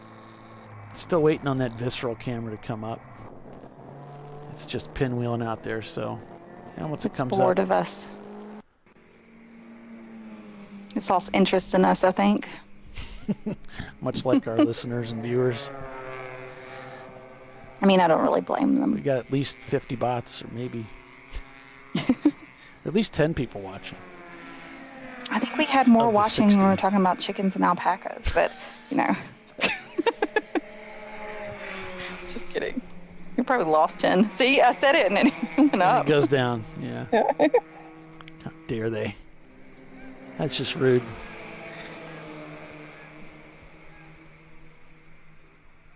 It's quite the adventure, though. It's. I have to give you all my chicken updates. It's coming up on 7:30. It's surprisingly not as dark as I thought it would be. 8 o'clock Eastern is not the darkest in the world, right? That's not like full sunset. No, it's not. Or it doesn't look like it. Because I know, like, around here, in the dead of summer, your sun is setting around 9. So it's not. You're up by the Arctic Circle, though. Yeah, right. Where it's light like 20 hours out of the day, like Alaska or something. Yeah, we're down here in, way below Canada, so it's still light outside.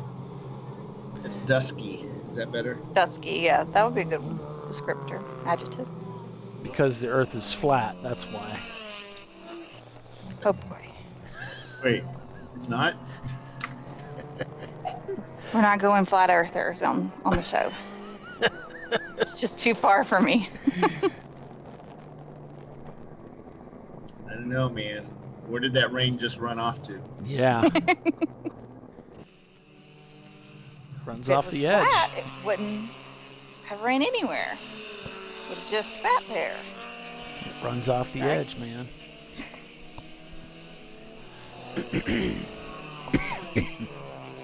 Science, So there's cars out there with, like that little red Honda we have a camera in, that one right there. His lights look like they're from 1981. They have that nice little orange glow to them. Yeah. They're not really shining anything.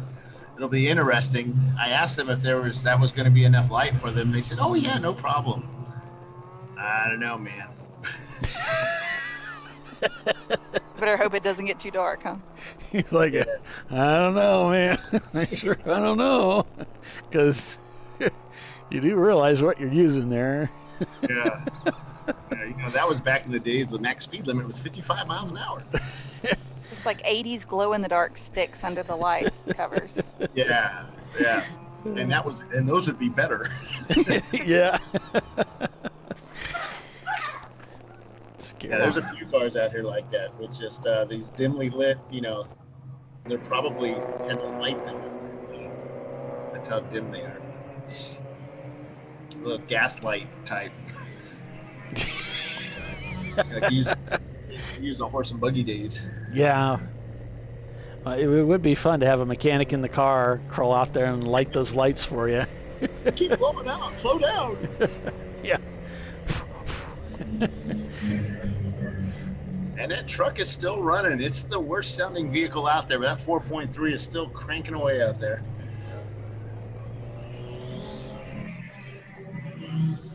And the Toyota Corolla, those guys are still out there. They got that car back together using some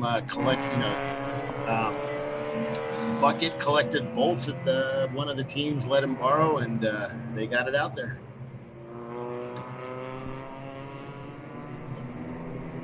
Visceral just turned in a 143 on that last lap. Pretty stout. That's a good lap time. There is a damp line forming. Yeah, it looks like the rain has tapered off. I don't see any more rain coming down from the cameras. I don't see any, actually. So, you got even the teams that are on the racetrack right now, I'm seeing a lot of them aren't running their windshield wipers. And, of course, I don't have that many in-car cameras, but what I do have, there's not much going on there. This guy's still got his running. Well, there's a lot of times when you're racing, you're not even paying attention to that stuff, and that's you're so focused on not crashing the car or crashing into somebody else that you just don't see them until they start going really slow and you start seeing those black lines burn into the window.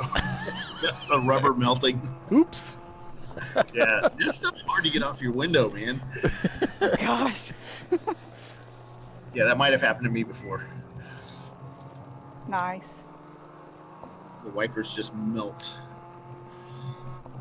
I think we had some old Rain-X and it kept catching the wipers, like it was stickier than anything, until the wiper finally just came completely off the stalk and shot off into the wherever on the racetrack. You didn't collect it like I did mine? Mm-mm. So Millhawk doing well. They're down in 11th place right now. And they're just keeping the pace up here. Z-Tech, let's see, they're scored on the sheet in 10th, but they're actually 9. The 817 Corolla just pulled into pit lane. Okay. Yeah, that Corolla's it's been a rough day for them. So, yeah. Hopefully, they're gonna put a new driver in it. Pop a new driver in for this last half hour and call it a race. I think they're giving all their drivers some seat time. Yeah, Visceral slowing down just a little bit on that last lap. Their camera's offline, so if it comes back up, we'll be able to show some of that. But Want me to go tell Ron, ask Ron to pull the car in so he can fix the camera? I mean, he's got plenty of time. No. He does until it doesn't restart. That's the big thing. Yeah. Right. Yeah, no. He probably wouldn't go for that. He'd be like, Bill, I kill you. Yeah, no kidding. No, he wouldn't do that. He's ex-Army. He knows how to kill people with paper clips.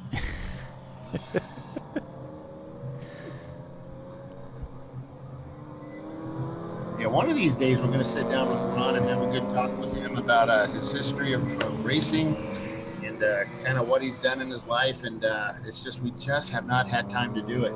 He's always done with your life. With multiple cars together.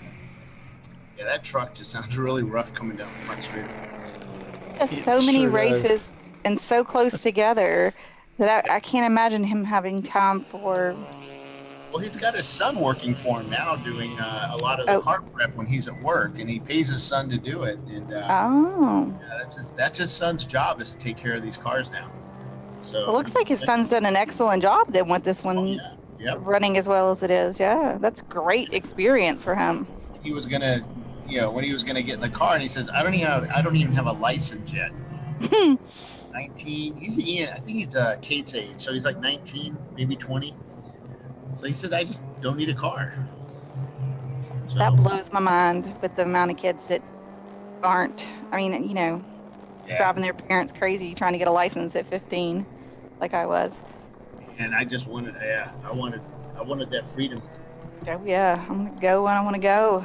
Of course, then I had to pay for gas, and gas was $1 a gallon back there. It's like, oh my God, it's so expensive. All right. So we're going to go ahead and break here for our final commercial break. So stay with us, everyone. You're watching Champ Car Live, presented by AutoZone at Thompson Motor Speedway, with Visceral Racing Group leading the race. So stay with us. We'll be right back.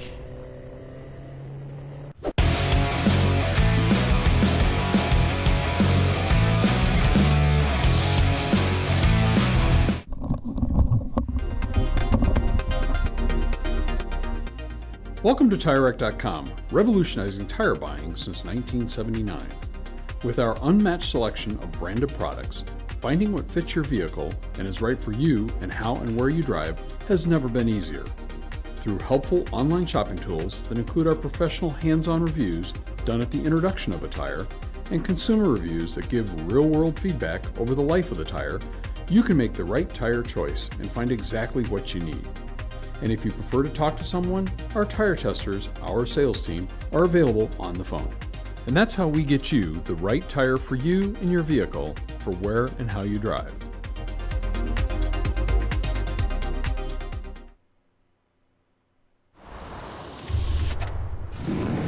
Bring on the frozen tundra, the grinding gravel, the cratered concrete, the rain-soaked streets.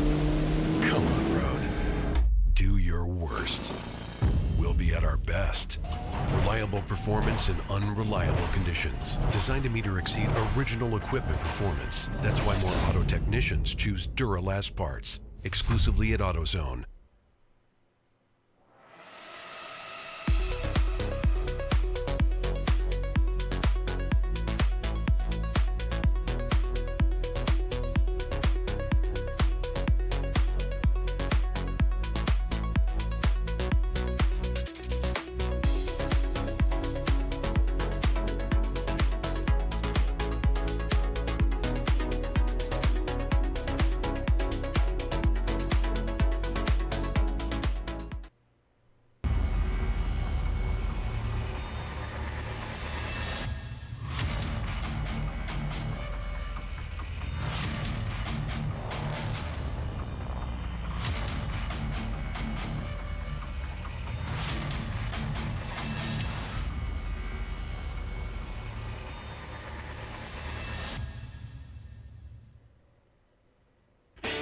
Located in Northeast Ohio, with 40 years of combined experience, Money Shift Racing knows how to deliver performance and safety, offering everything you need to get your vehicle and drivers ready for race day. From safety equipment to full engine assembly and repair, in-house fabrication, 3D design, and rapid prototyping. Money Shift Racing. Performance done right. Discovery Parts is a veteran-owned racing and safety equipment company. While we're located inside Atlanta Motorsports Park in Dawsonville, Georgia, Discovery Parts can also be found at the tracks, supporting a number of Champ Car Series events. We take pride in being a reseller of the best of the industry to Champ Car teams and drivers. We know racing, love racing, and look forward to tomorrow to even more racing. Visit us at discoveryparts.com.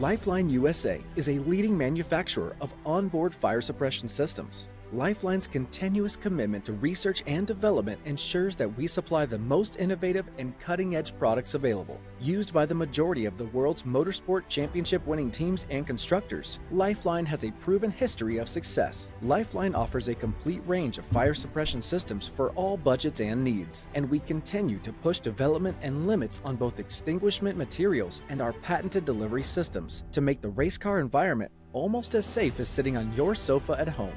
Every kit has been designed for a professional and simple installation. For more information and to purchase your Champ Car fire suppression system, go to www.lifeline-fire.com.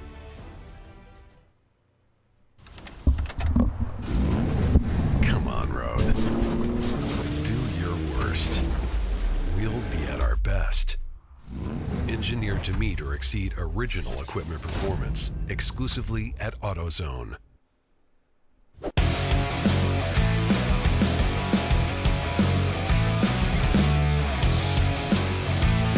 Welcome back, everyone, to ChampCar.Live, presented by AutoZone. It's the final half hour of racing here for the Thompson 12-hour Enduro. It's the TireRack.com Champ Car Endurance Series. I'm Paul Veltum. We've got Tiffany Alexander and Bill Strong assisting, calling the race for you. Rosemar, the Porsche, behind the wall. After contact, going down into turn one. Looks like they had a pry bar Yeah. out.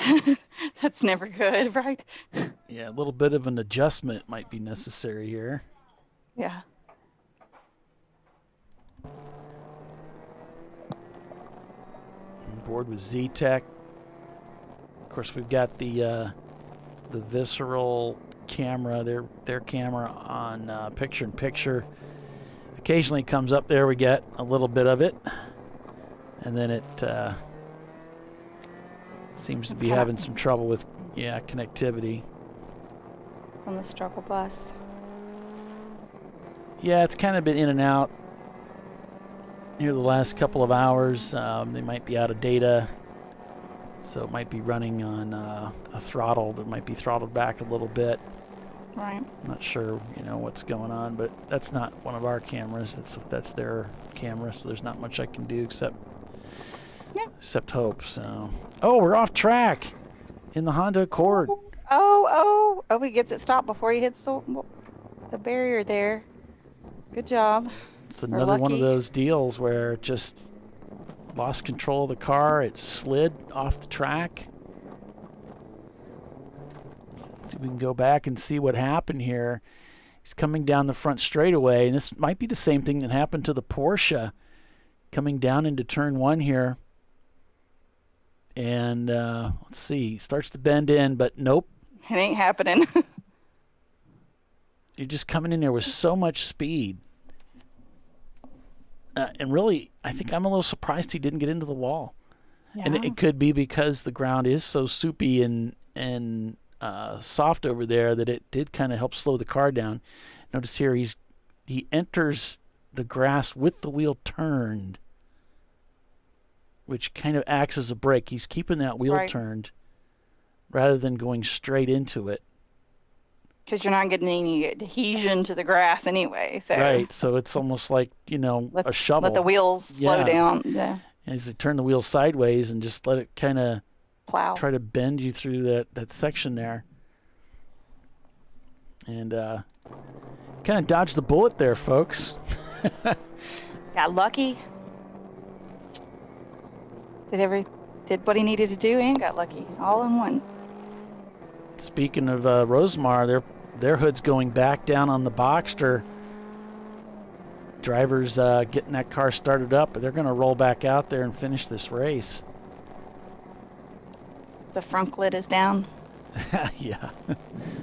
that thing.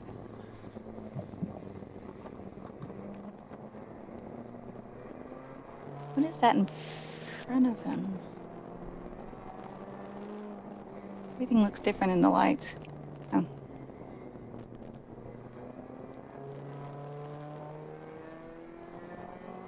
We've only got about 20 minutes or so left. Hard to believe we started this at 8 this morning, and it's already been 12 hours. Well, I started the feed in about 1/4 till. Yeah, it's been 12 hours, almost exactly. So yeah, if you didn't heard, we're going to end the broadcast after the checker. Bill's going to record the interviews, and we'll upload those to our YouTube channel. And then he'll probably post links over in our Facebook feeds, like the garage, for instance. So you can be looking for that after the conclusion of the race. Maybe Ron will give away all his secrets of how he spanked the field, huh? I mean, what was it, 9 laps up? Yeah, it's pretty crazy here. I don't know if we're just getting the same hunk of track every time he comes through here before it starts pinwheeling or what we got, but we'll keep that on picture-in-picture and, try to keep an eye on him. You can see it is getting dark out there, Tiffany. Z-Tech inside of the car is black. Mm-hmm. Nice little green, though, thing going on their dash. Yep, and the Rosemar Porsche Boxster is also back on the track and turning laps. And, of course, the Milhawk Civic has really been out of the news in a good way. Is just out there turning laps and making it happen. Staying completely out of trouble. Yeah. Visceral just turned in a 140 on their last lap. So did Misco. And Fuse turned in a 141. So get this. Fuse 15 has overtaken Mostly Motorsports for third place. I was thinking that might happen. So here we go. This goes back to that whole thing of the weather mixing things up and giving some teams an opportunity to do some things that they wouldn't have been able to maybe otherwise. So Fuse coming into the mix there, moving up into third place. That EC car in second is going to be pulled out of the mix. So everybody underneath the SNL car gets moved up one spot. And any of the other EC cars following, like Boston Wieners, they're going to be pulled out as well. Fast Hog Racing, they'll be pulled out as well. That's going to elevate Z-Tech and MBM. Z-Tech's already, in the top 9. That's going to put them in 8th place.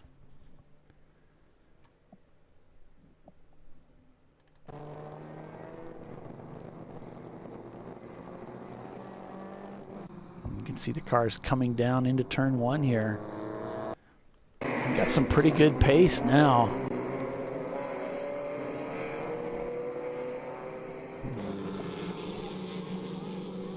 The girl's just talking away the whole time. It's so funny. You can see them carrying a lot of speed coming down off the oval. Through 11B, you can see a dry line has developed on the racetrack.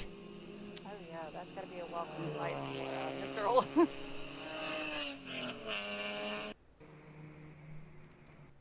Here's Visceral.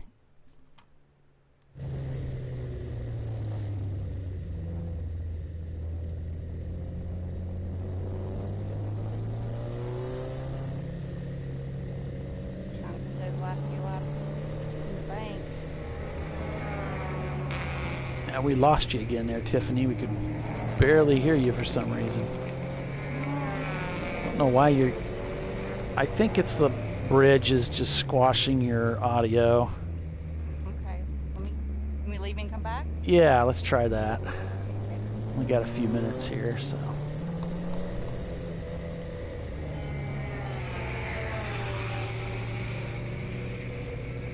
So Visceral doing a good job here, doing what they need to do. You know, they won this race back in 2019. BBY came out and won the race last year. Visceral had trouble, finished well down the field.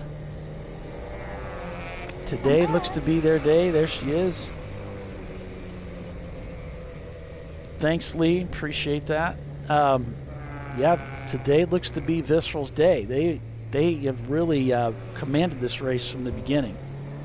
They've made some mistakes, but man, if ever, you know, we say you certainly need luck in racing. There's a lot of things you got to get right, but you still need some luck. And Visceral's had Lady Luck on his shoulder the whole time, really. They've went off, but they've had no contact, didn't get stuck, didn't injure the car to the point where it made the car any different. They were able to take that even though it was off their sequence they were planning for, they were able to take that last pit stop under a full course caution. Like, it's really rolled their way for the most part. Yeah, it really has. You know, two huge high-speed spins on the front straightaway in the wet. One spin in the dry early on, and they always seem to come out unscathed. That's luck. I'll take it though. What do they say? I'd rather be lucky than good. Yeah, that's right. Just 15 minutes unofficially before the checker gets dropped on this race. They're scored up. I'm showing 9 laps over the field. So that's about 18 minutes. I think they've crossed through the threshold time-wise to where this thing is locked in for them. I think so. Pretty close. I'm thinking 2-minute laps. It really isn't 2-minute laps, but... Right. You're about 1:40 right now. 45, 40 in there. It would be tough. Yeah. You know, Misco maybe could do it, but right now everything has gone their way. You know, this is one of those things where just no matter what they do, nothing sabotages this race for them. They seem to be unstoppable today.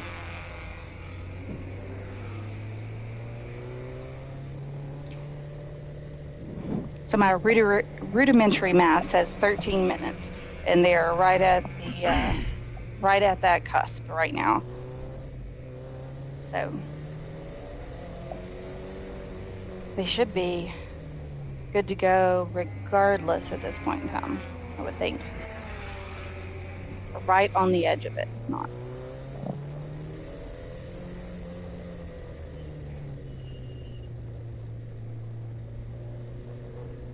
Thanks, Timothy. Appreciate that. Thanks for tuning in and watching. All appreciate you. Appreciate the likes and all that good stuff. Thank you. It means a lot. It's a lot of work doing this, and today's a tough day. So Absolutely. I'm sorry for your loss, Polly. Yeah, thanks. I'm still in shock. I can't believe it. Oh, there's Bill. Oh. Popping his head into the camera view. We got some new swag out. If you notice Bill with that hat, we've got these new distressed Champ Car hats that are available, so make sure you check those out. They're cool. I don't have a Champ Car hat. I need to get one of those. Yeah, you do. Mm-hmm. Because I love to wear a ball cap at the track, or pretty much anytime I can get away with it. Here's the view from inside Z-Tech. Now, it's not raining right now, but that light is flashing. And it's getting dark, and we kind of want those to be daylight use only, because they're kind of blinding. Yeah, this is one of the discussions that goes on, and so since we have that happening, I thought it'd be good just to show that, get an idea of what that looks like. Here we have, coming out of the rain, we got a lot of grime and garbage on the windscreen, and one spot where it's swiped it clean, so you can see how that grime causes all that reflection. Back to our leader here, winding down the laps. You know, these guys, they want that checkered flag. Oh yeah, at this point in their time, they're just, praying for the checkered flag, right? They're ready for it to be done, I would imagine. Done, put it in the books. They really don't have anything to be worried about at this point, because they should have enough time built on the field that it's theirs regardless. But what do they say? It's not over till the fat lady sings, so. This is true. It's funny to hear the, God, what was that? Was he German? No, the guy on the F1 show say that. I guess that was season 1 on the Drive to Survive. One thing I have learned to live by is, maybe he's Italian. Nah. Let me think. Oh, I can't remember. Anyway, he's like, it's not over till the fat lady sings, And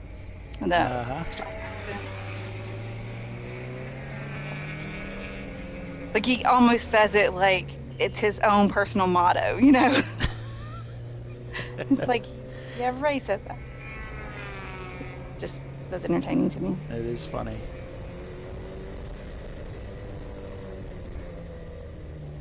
I got a new mouse and I really love it, but it says like DPI. There's a little button on the top. Any idea what that means? Yeah, that's dots per inch. So there's probably a way to adjust on your mouse how it reads, how sensitive it will be. Ooh. So like the mouse that I use is a really high DPI because I do video editing and I need to be able to move the mouse just very small increments. Super precise, yeah. Uh-huh. Interesting. I was like, I don't know what that button does. I'm not going to touch it till we're off the show. Well, I hope we don't lose the visceral feed here in the closing 7-8 minutes of the race. We'll keep an eye on it, see if it comes back to us here, folks.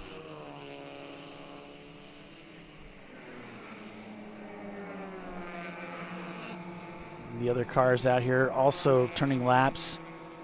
Fuse just crosses the start-finish line with a 142. Visceral cranks out a 137. That is a quick lap time out here in the wet. Z-Tech, the only team that's turning a faster lap in their Honda Accord. There's another car up ahead with a rain light, a little more discreet. That doesn't seem to be glaring the same. Right. Kind of pros and cons of that thing. The LiFo ones are so bright that even in really horrible conditions, you can really see it. So you get in these conditions where you can't see any of the cars except the ones with the rain lights. But then the conditions improve, and if it gets dark, then the rain lights can be kind of blinding. I think one of our board members is arguing, that we could run the rain lights in the rain in the daytime, but not at night. Right. For that reason, and there's something to be said about that.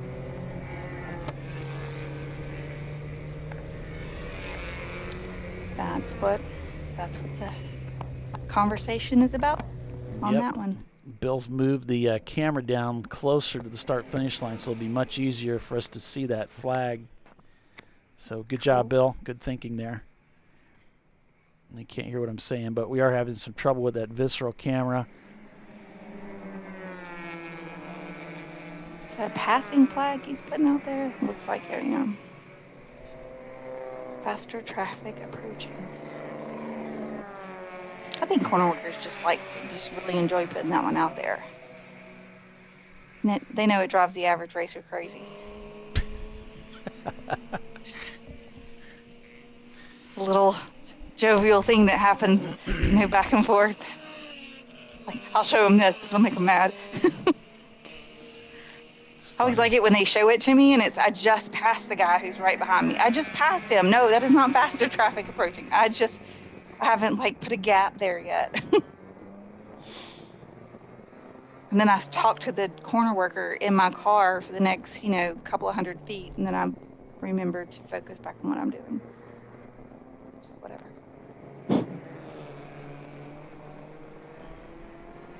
So the clock that you see down below is unofficial time. That's just something that I just look at my clock on the wall. I literally look at my clock on the wall, I type in a number, and I hit go, and it starts counting down. To give us an easy source of reference of kind of how much time we have in the race-ish. Yeah. But we are officially running out of time in this race, regardless. Yeah, you could say that. Yeah, I think you could say that. It's not much to go. Correcto. Downward swing. Much like this broadcast, it's a downward slide from here, folks. Yeah, well, After over 12 hours, I would keep your expectations super low. Be glad we're not still talking about chickens. It could happen. It could. A 139, that last lap for Visceral. 9 laps up on the field. It looks like it's going to be another 9-lap victory for Visceral Racing Group this year. They won this race in 2019. Finished in 21st last year with mechanical issues. But this year, as we said, it's as if they could do no wrong no matter how much they tried to screw this thing up. Luck was on their side all the way, kept them out of trouble. Yeah, we can't say they haven't put a foot wrong because they've definitely had some moments, but it's all went well though.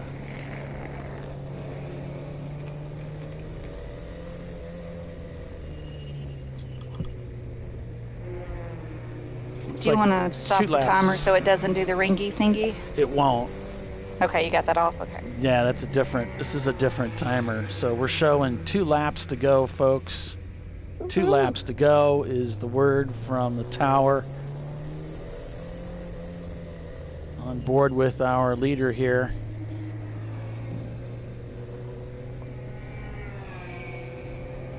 So we're going to switch.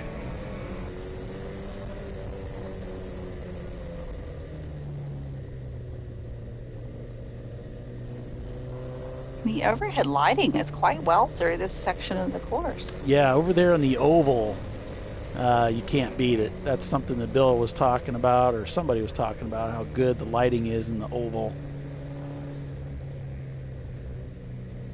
Yeah, that's awesome.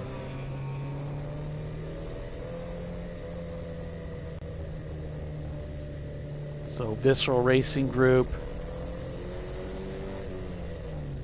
It's been a long 12 hours.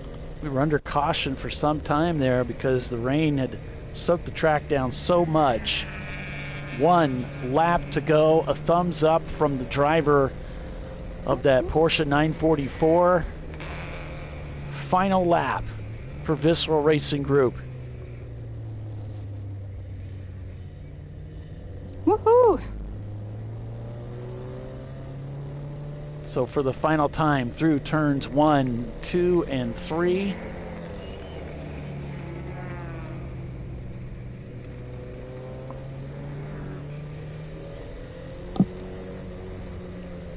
This has been a bit of a grind, you know. They really haven't had much rest.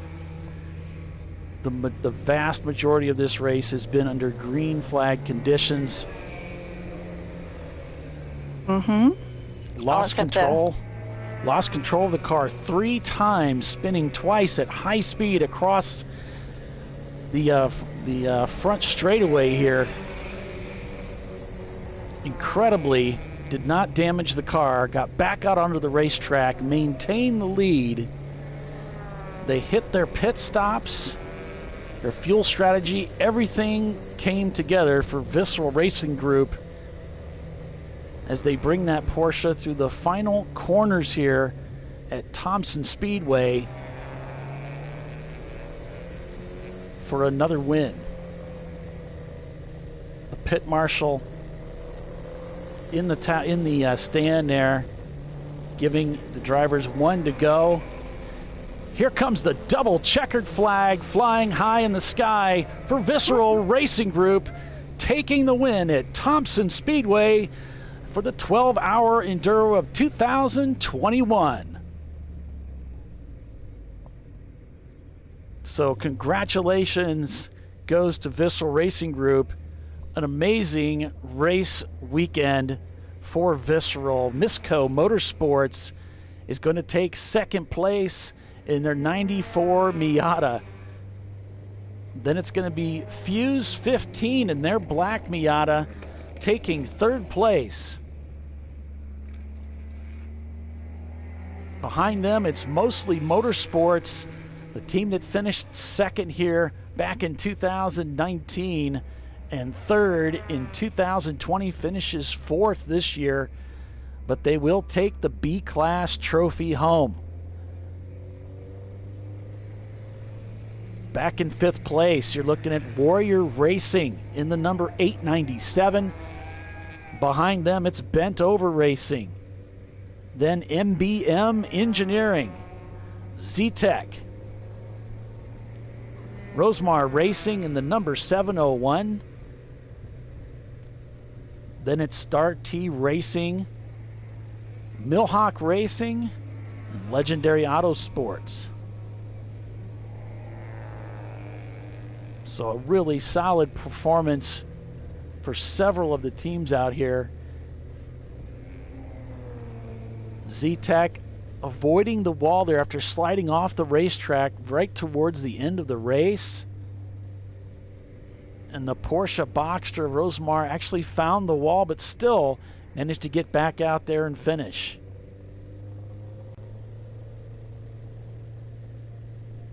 A great race. A great race for those that were carrying our cameras, really. It's just, they just had some really good fortune out here this weekend. And the Visceral guys couldn't be happier. You know, they commanded this race really from the beginning. They really have. And there was really no one that was going to better them. It was their race to lose. It's kind of a strange way to look at it because it takes so much to get these cars to the end. But really everything fell together for Visceral Racing Group. Z-Tech Racing, a very good showing for them. Rosemar Racing and the Porsche Boxster, another good showing for that team.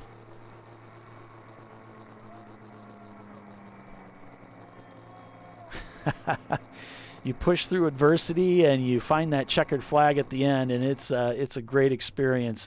Millhawk Racing also having a good race of it this year. I agree, Timothy. That flagger is awesome. Gotta love those doubles like that. That's awesome. Yeah. So here's a look at those standings, folks, as we have them here unofficially with Visceral Racing Group winning overall and taking C-Class, Misco Motorsports taking second place and the A-Class trophy, B-Class captured by Mostly Motorsports. Let's see, we go down to D-Class. Scroll through the list here. We have Victor Motorsports in the Chevy Corvette, red, white, and blue. They're going to take home that D-Class trophy with Boston Winners right there behind them. I'm not sure if we got enough EC cars here, Tiffany, to trophy. We got one there. It's got to be close. Let's see. I can switch them over. Got sound effects too. EC 1, 2, 3, 4, 5. Right on the 5. So SNL Kruger Autosport is going to take the EC class trophy home with them for winning EC. Congratulations to them. So a successful day for Visceral and all of the teams that were able to bring their cars home. Congratulations, and thank you so much, everybody, for supporting Champ Car and racing with us again this weekend. Fortunately, that's not an end to the racing for 2021. In just a couple of weeks, 9, 11, and 12 will be at Mid-Ohio Sports Car Course. I believe it's an 8+7 we're running out there. Yep. That sounds correct. Fantastic. Looking forward to it. So I guess that's going to do it for us, folks. So for Champ Car Live, presented by AutoZone, I'm Paul Veltum, along with Bill Strong and Tiffany Alexander. So long, folks. We'll see you at the next race. Bye. Get your shots. Bye. Yeah.